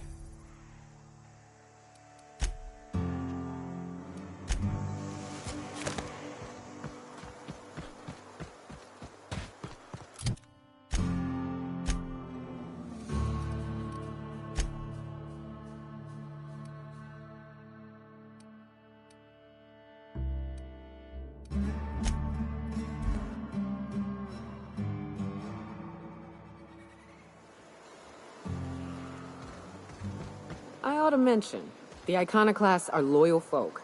Treat them right, they'll do the same. Turn on them, they'll open fire without a second thought.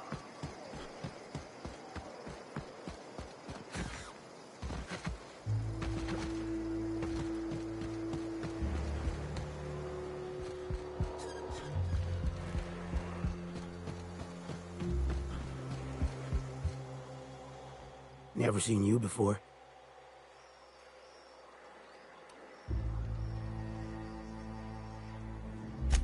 Not for me. Maybe for you. Come out here looking for some better life, kid?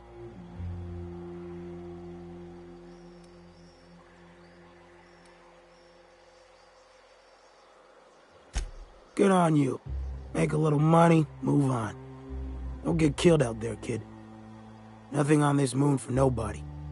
Just a lot of heartbreak. It's pretty simple, kid. I sit at the bar, I drink, I mind my own business. That's it.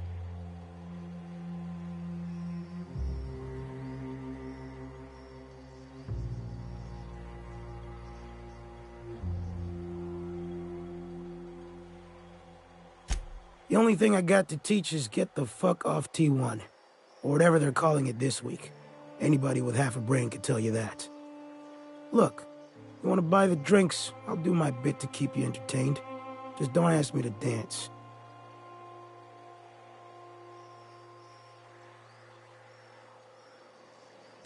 A great many things. I'll tell you what. You want to listen to an old man ramble? There might be a job in it for you. I used to run with a squad of mercenaries here. Good folk. A fella named Lamont introduced me. Thing is, I ain't seen them in an age. Stands to reason they got themselves ate.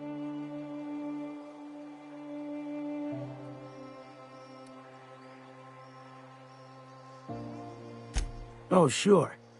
I was with them when the corps were leaving Monarch. Hell of a time, that. We split ways around the time this twice-fucked moon got abandoned. Thing is, I got myself some fond memories. We had some keepsakes of ours we kept in a lockbox, and I've been thinking about seeing it found.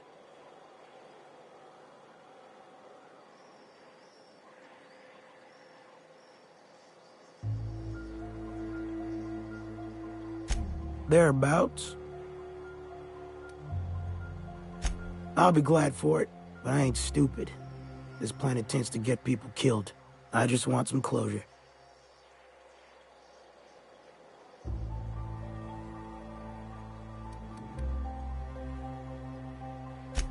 Appreciate it, kid. I'm marking outposts on your map. We spend a lot of time out there. Might be a good place to start. Here's a key for the door. Hope Zora sends me on next.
Nice day, huh?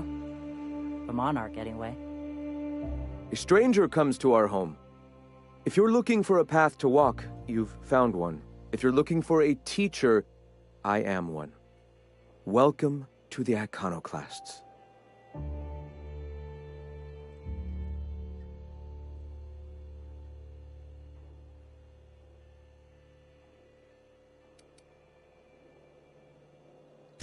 Shed the trappings of a materialistic life, Captain.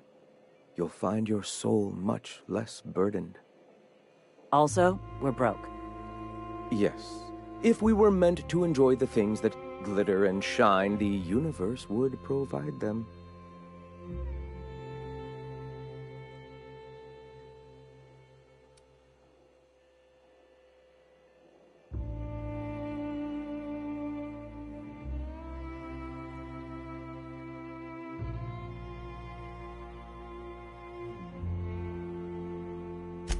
Most of Halcyon isn't up Sulphur Creek.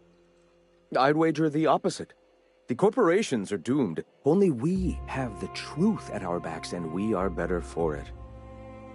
Now, why have you come?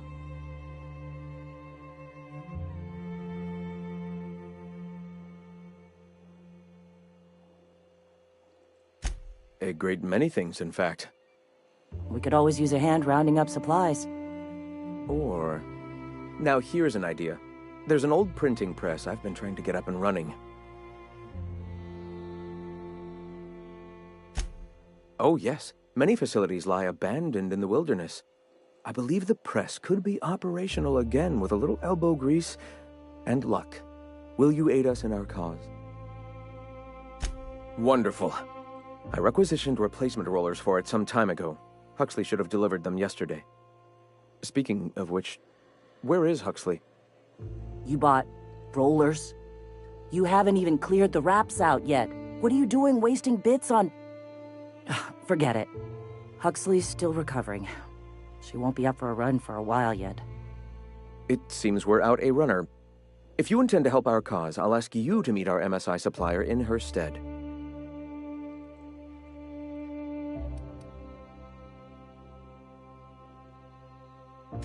So you're her mysterious savior. She sings your praises. That girl and her songs, so eager to learn, so bright-eyed, so tone-deaf.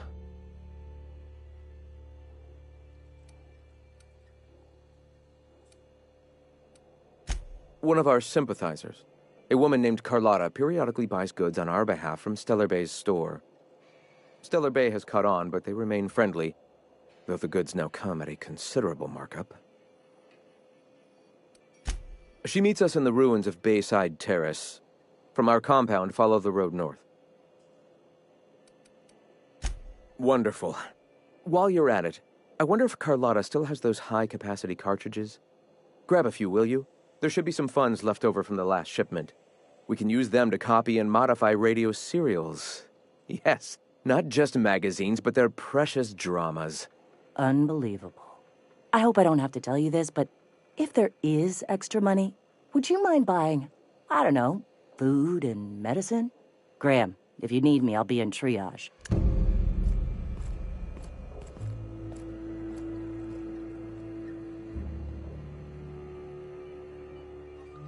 Greetings, friend. All right. The Iconoclasts are free folk. We live under our rules, motivated by our own beliefs, all petals on the same flower of enlightenment. Meanwhile, the board strangles the will of its workers. It is the penultimate exercise of a poisoned society where people are enslaved by a corporate ladder. We seek to replace their way of life with ours. Philosophism is the key to unlocking their shackles.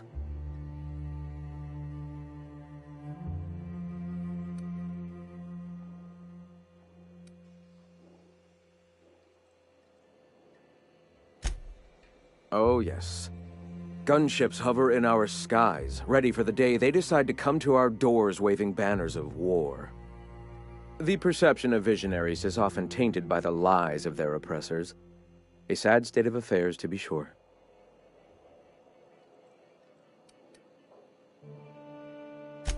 I'm sorry. As long as it's been, I'd still rather not speak of it.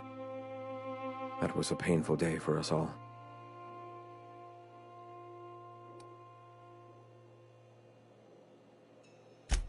All people are part of the Philosophist family.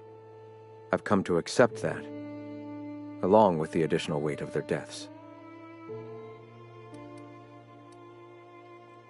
Awakening is available to all whose minds are...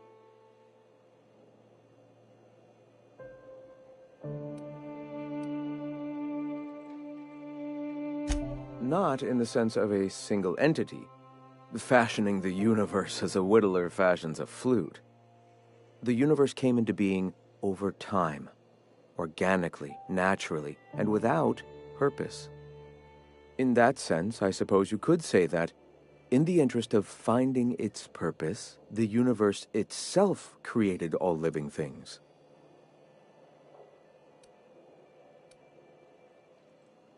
Questions like these are distractions.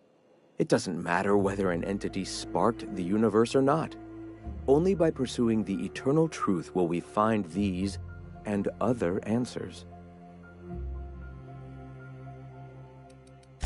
All right. Why have...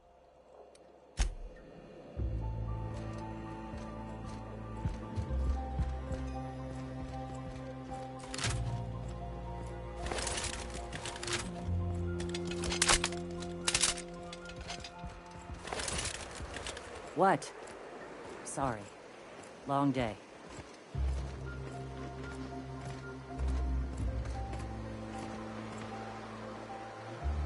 I'm gonna need to buy myself an entire Rizzo plant after all this.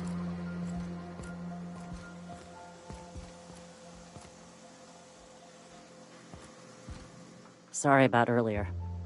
Graham and I don't always see eye to eye. Besides, we just got our asses kicked in the ruins. Not a great time to yammer on about his printing press.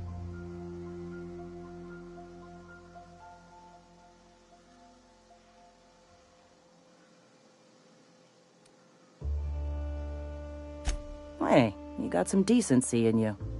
Careful. That's rare around these parts, and folks are liable to try and take advantage of it.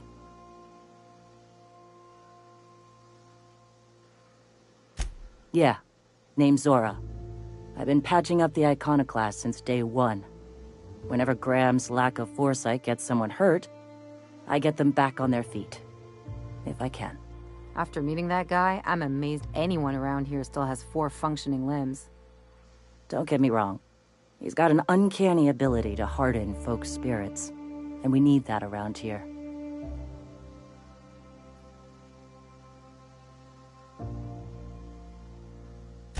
That was a long time ago, over in Cascadia. Rizzo was trying to sweeten up animal parts, and often that meant a lab coat got bit. Now I'm whatever I need to be to keep these folks from bleeding out.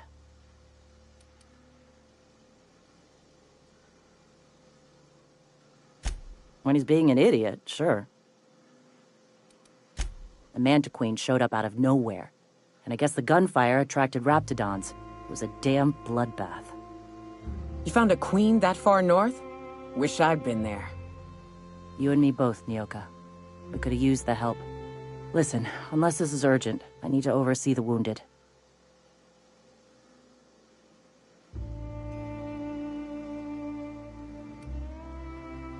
You want to do us a favor or two? Go talk to Bronson. He's always looking to pass his work off on someone else. For now, I gotta get to the wounded. Welcome to Amber Heights.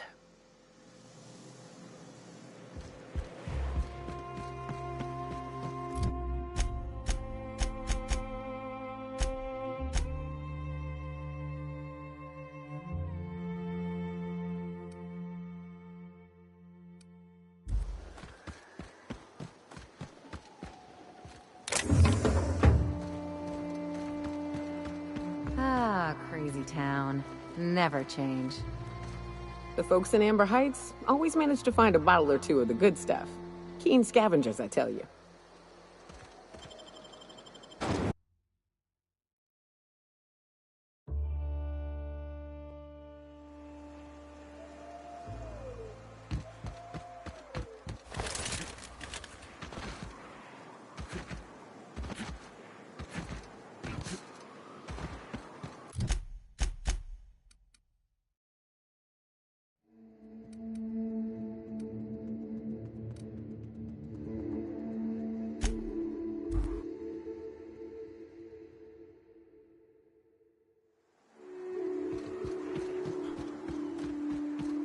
Hey, I know you.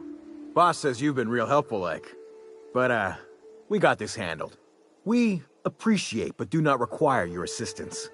That's my nice way of telling you to sod off.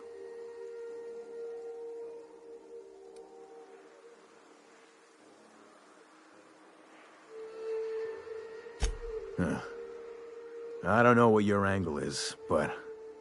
all right. Be sure to tell her how hard it was to fix the generator.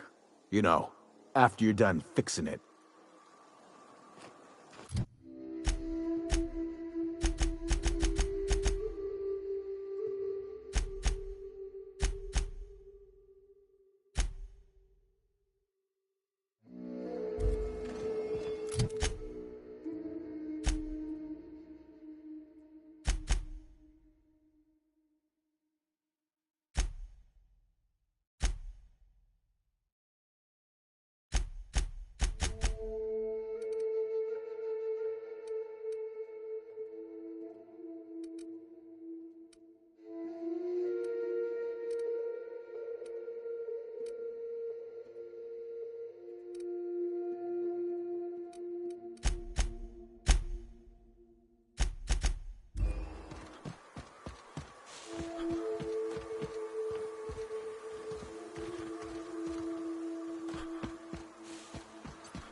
quiet.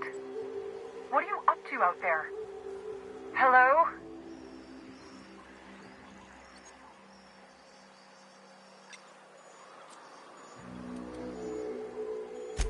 Yeah, and for the 100th time, I'm not opening this door.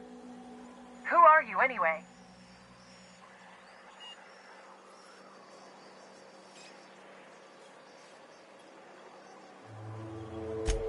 Oh, finally! Tell Graham that this is the last run I'm doing. Sanjar's declared a stop sale to you lot, but even if he hadn't, I'm not risking my neck anymore.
I don't know how you got those goons to leave, but thank you. Graham ordered rollers and whatsits, right? For a printing press? Here, take them. Like I said, this is my last run.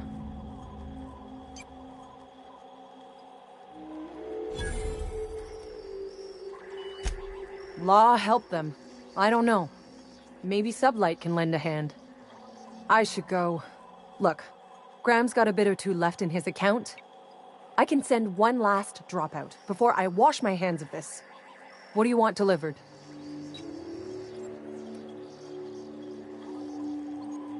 I always took that woman for the sensible type. Good on her. I'll send some along. Give them all my regards. And good luck out there. Don't go getting eaten. Go on. I need to get moving.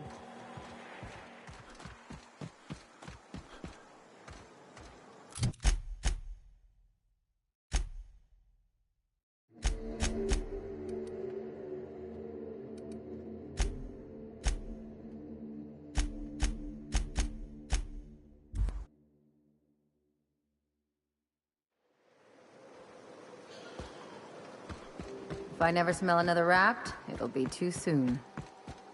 Weren't you a Sawbones? Figured you ought to have smelled worse. Sure, but those things reek like bad cologne. It's different. I'm with you there. At least humans have the courtesy to wait a while before their bodies start to stink. Most of them. I'm telling you, the Van Noys are fine. Bullshit, Graham. They don't just abandon orders, and they weren't at the ruins. Where in this sulfur-sodden hellhole did you send them? They're on a very important... we'll continue this later. Welcome back, Captain.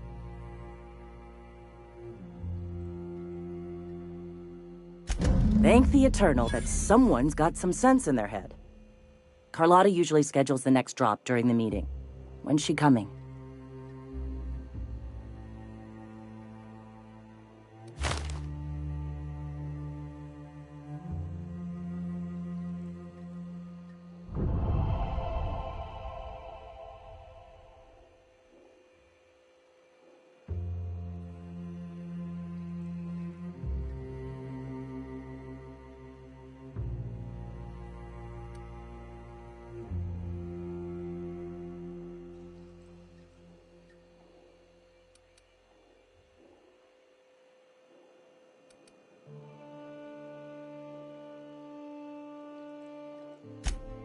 That is most unfortunate.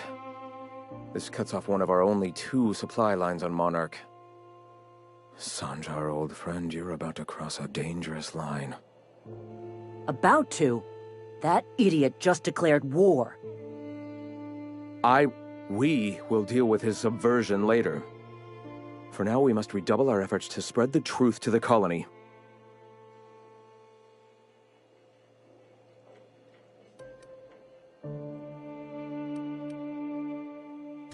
Yes?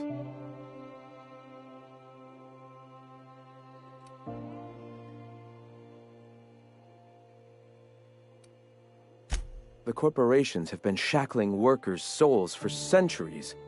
Workers are glorified slaves to their companies, to their society, to their own minds. Free will has all but vanished. I believe that by freeing oneself from the corporate structure, indeed from the very rules of man, one can find their own truth. And, through that, the cosmic truth that binds us all. The eternal truth.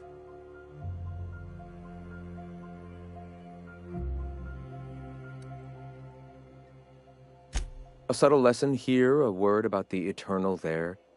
In small ways, I hope to bend the public's mind towards seeing the truth.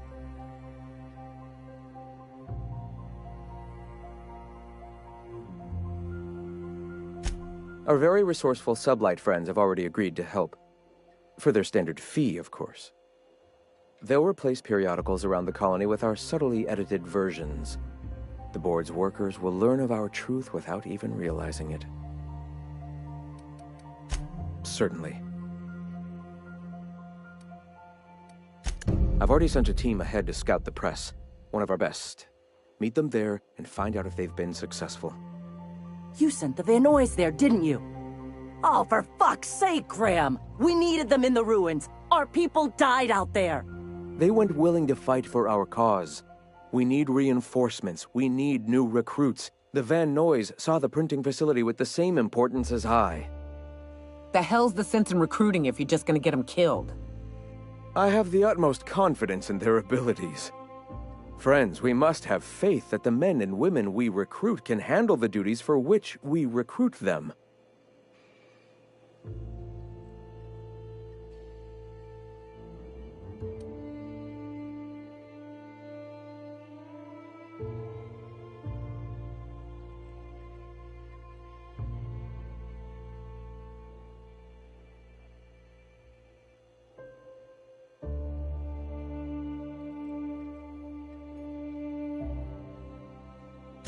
Yes! You're damn right he could have. But he's so obsessed with preaching that he's become blind to our actual problems. Look, just... if the Vanoys are still alive, get them out of there. With Sanjar pressing the issue like this, I have a feeling we'll need them.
Fallbrook's on the other side of the bridge there if you need a drink.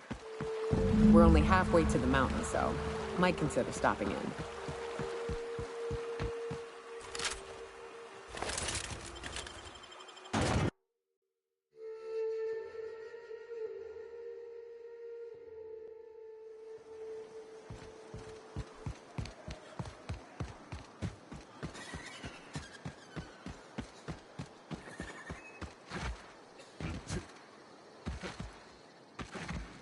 Hey, Cass.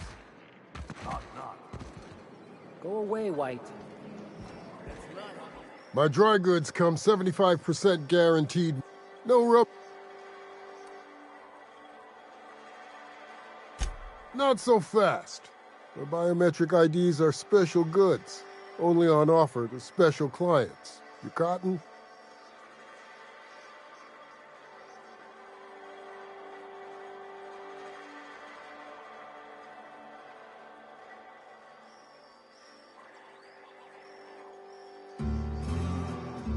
She needs it for a job?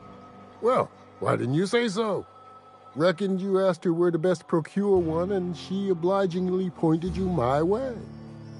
Give me a jiffy to break. I mean, calibrate the ID.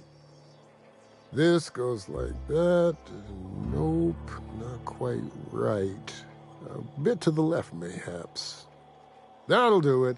For a CMP factory line worker, she sure is a beauty. Careful. I'm trusting you to guard this specialty good with your life. I mean it. Lose the ID and you don't get another. Also, you'll be off my list of unwholesome customers. Will that be all, or do you require something to say, scratch your itch?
a mistake.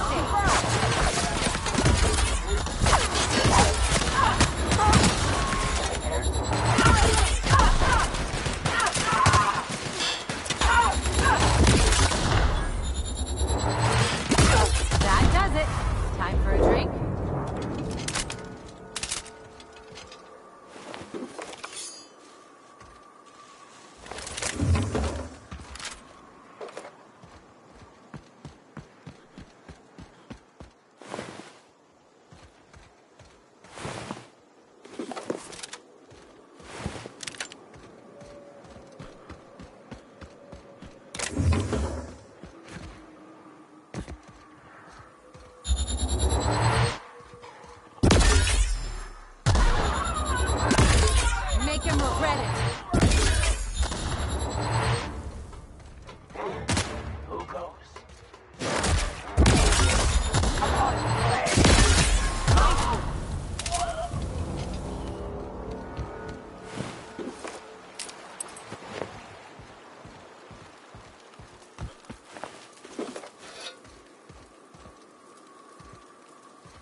mess with us.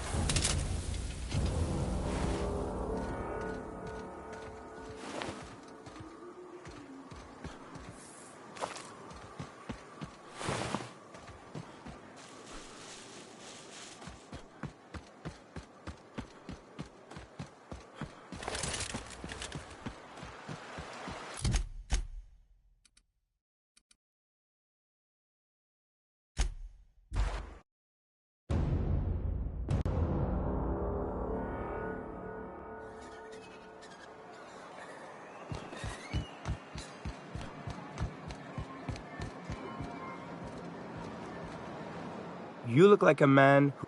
Sebastian, you ever get your hands on those pheromone sacks? Manipillars ain't gonna hunt themselves, you know. I must have hunted a dozen, but I couldn't find a single sack on any of them. Must be looking in the wrong place. Manipillars ain't got pheromone sacks. I just told him that so he'd stop asking me for advice. At least I'm getting a good haul of claws in the process. You're in good hands, traveling with Monarch's top merc. Still, if you want any rat glands or manticlaws, I've got you covered. Huh. I haven't seen her in a few days, but I've been meaning to ask her how that Raptidon acid is working out. I hope it's working okay, because no one else really seems interested in this stuff.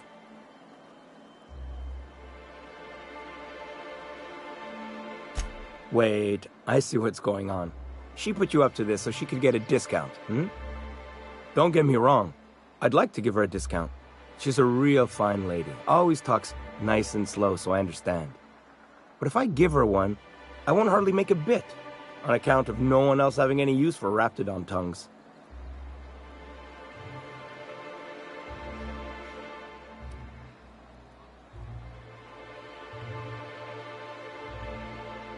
You sound pretty sure.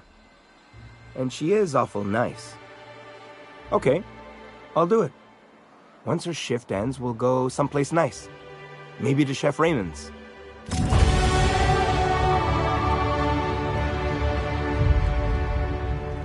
Have you talked to Sebastian yet? What did he say?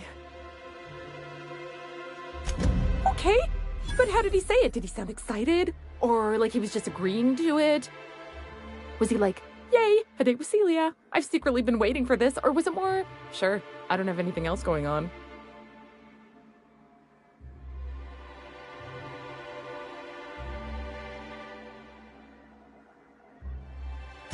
Not to worry. If I never buy another Raptidon tongue, it'll be too soon. Ah, look at me going on. I'm sure you've got other things to do, and Mr. Nandi's giving me that back-to-work look. Anyhow, thank you.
Look northwest.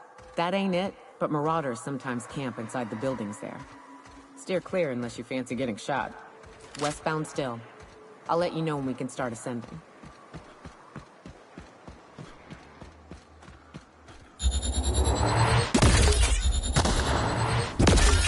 Returning fire! Solid kill!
I call this Rotting River, on account of all the dead things I've thrown in it over the years.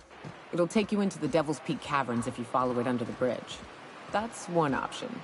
Others the slope up.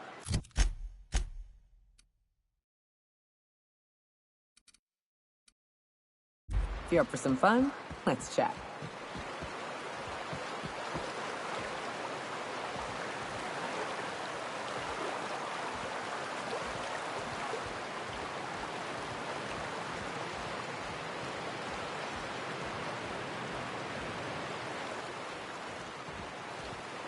What's up?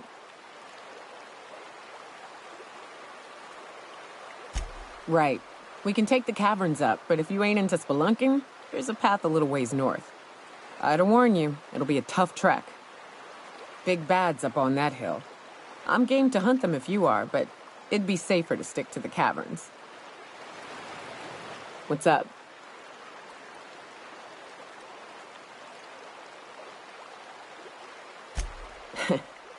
I took a job once to clear out a rap nest. Partnered up with a fellow out of Fallbrook who called himself Dirty Don. Bit on the shorter side. Had a penchant for cards. Thing is, he introduces himself and the man is immaculate. Clean. He had a flowery presence to him. A pleasantness that didn't invade your space. He was just there and you were glad for it.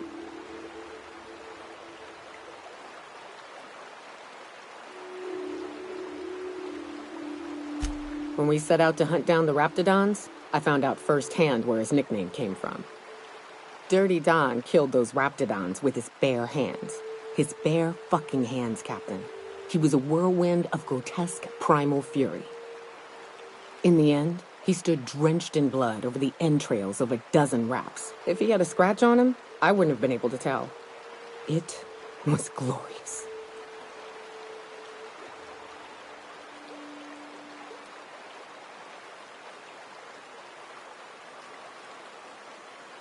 Day came when he tried to take on a Mantiqueen. Got himself eaten one limb at a time. Wonder if he tasted like soap. Oh well, live and learn. No matter how tough you are, if you're gonna fight something bigger than you, bring a firearm.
Ah, this factory offers the loveliest aromas. Like if you cook borscht over a sulfur pit.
Their mistake.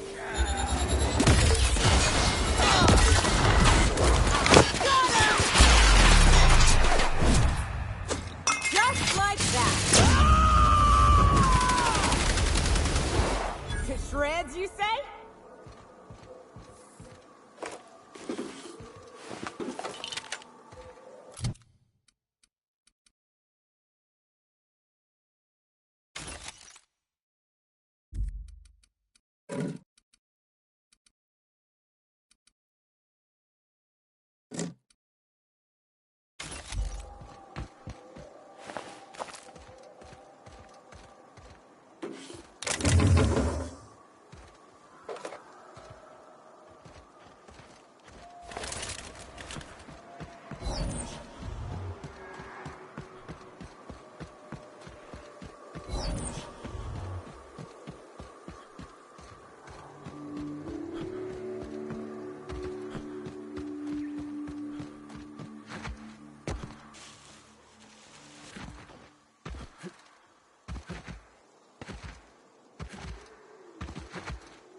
Food poisoning is one of the leading causes of death in Halcyon. Not surprising when you see these places from the inside. Ah, you must be a part of the new line shift. Don't tell me you lost your key card already. A lost card's worth 2 infractions, you know.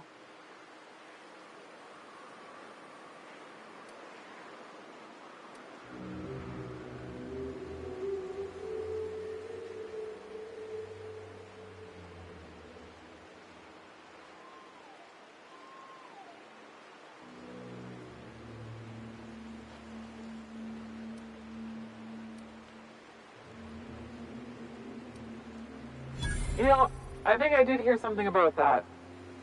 Alright, okay. Need myself a drink. Head on in for my shift.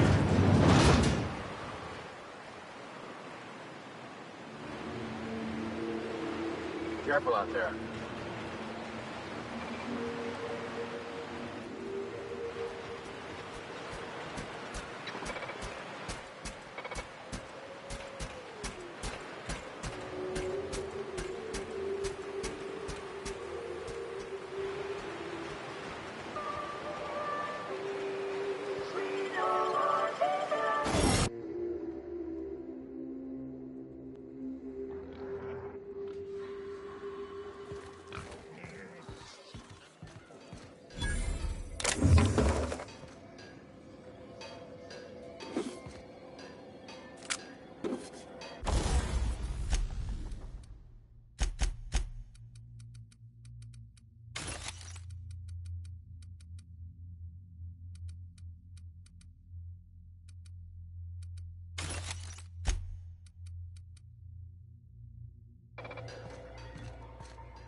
right there. Just where do you think you're sneaking to? Production line is that away, you worthless gadabout?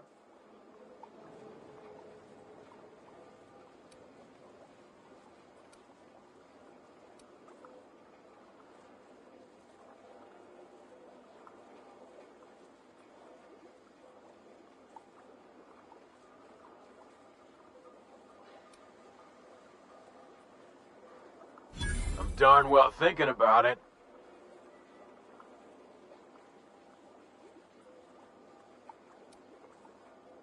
You do make a convincing argument.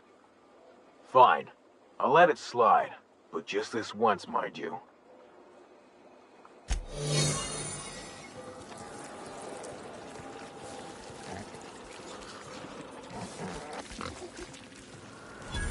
Remember, not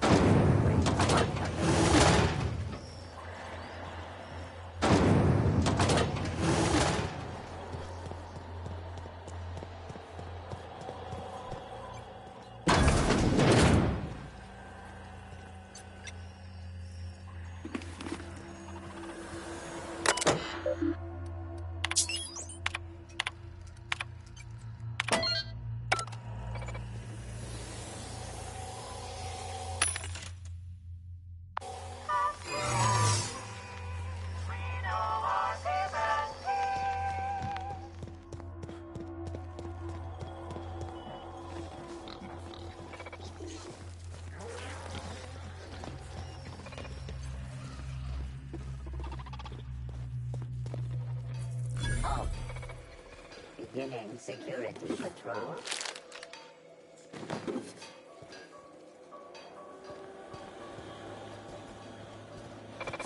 Caution system. Take your best shot, asshole!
Careful out there.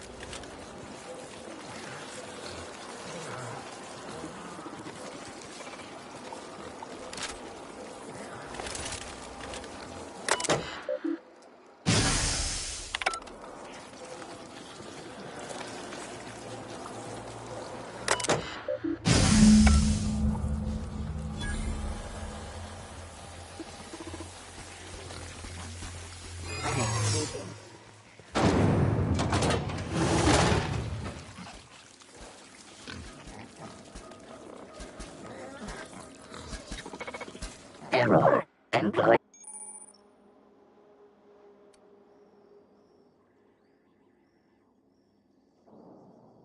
Error. This unit is not experiencing.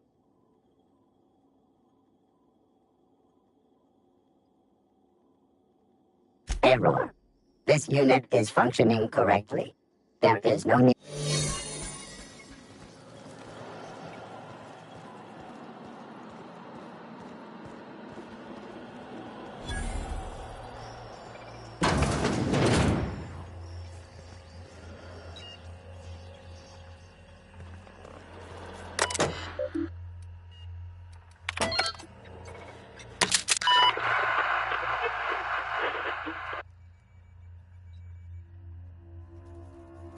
Huh? What's going on? Like I don't know what that means. Not only no, but void no. I quit. And he can keep my final paycheck.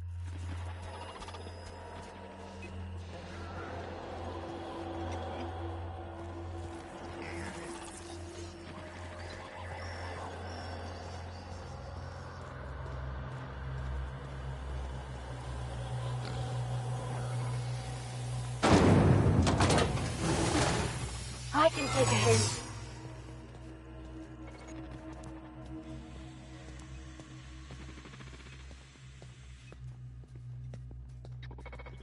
System.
Whoa now.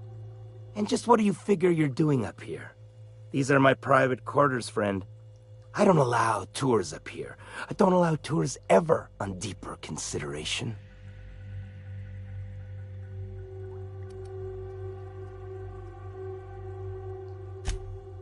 Certain things require a mess.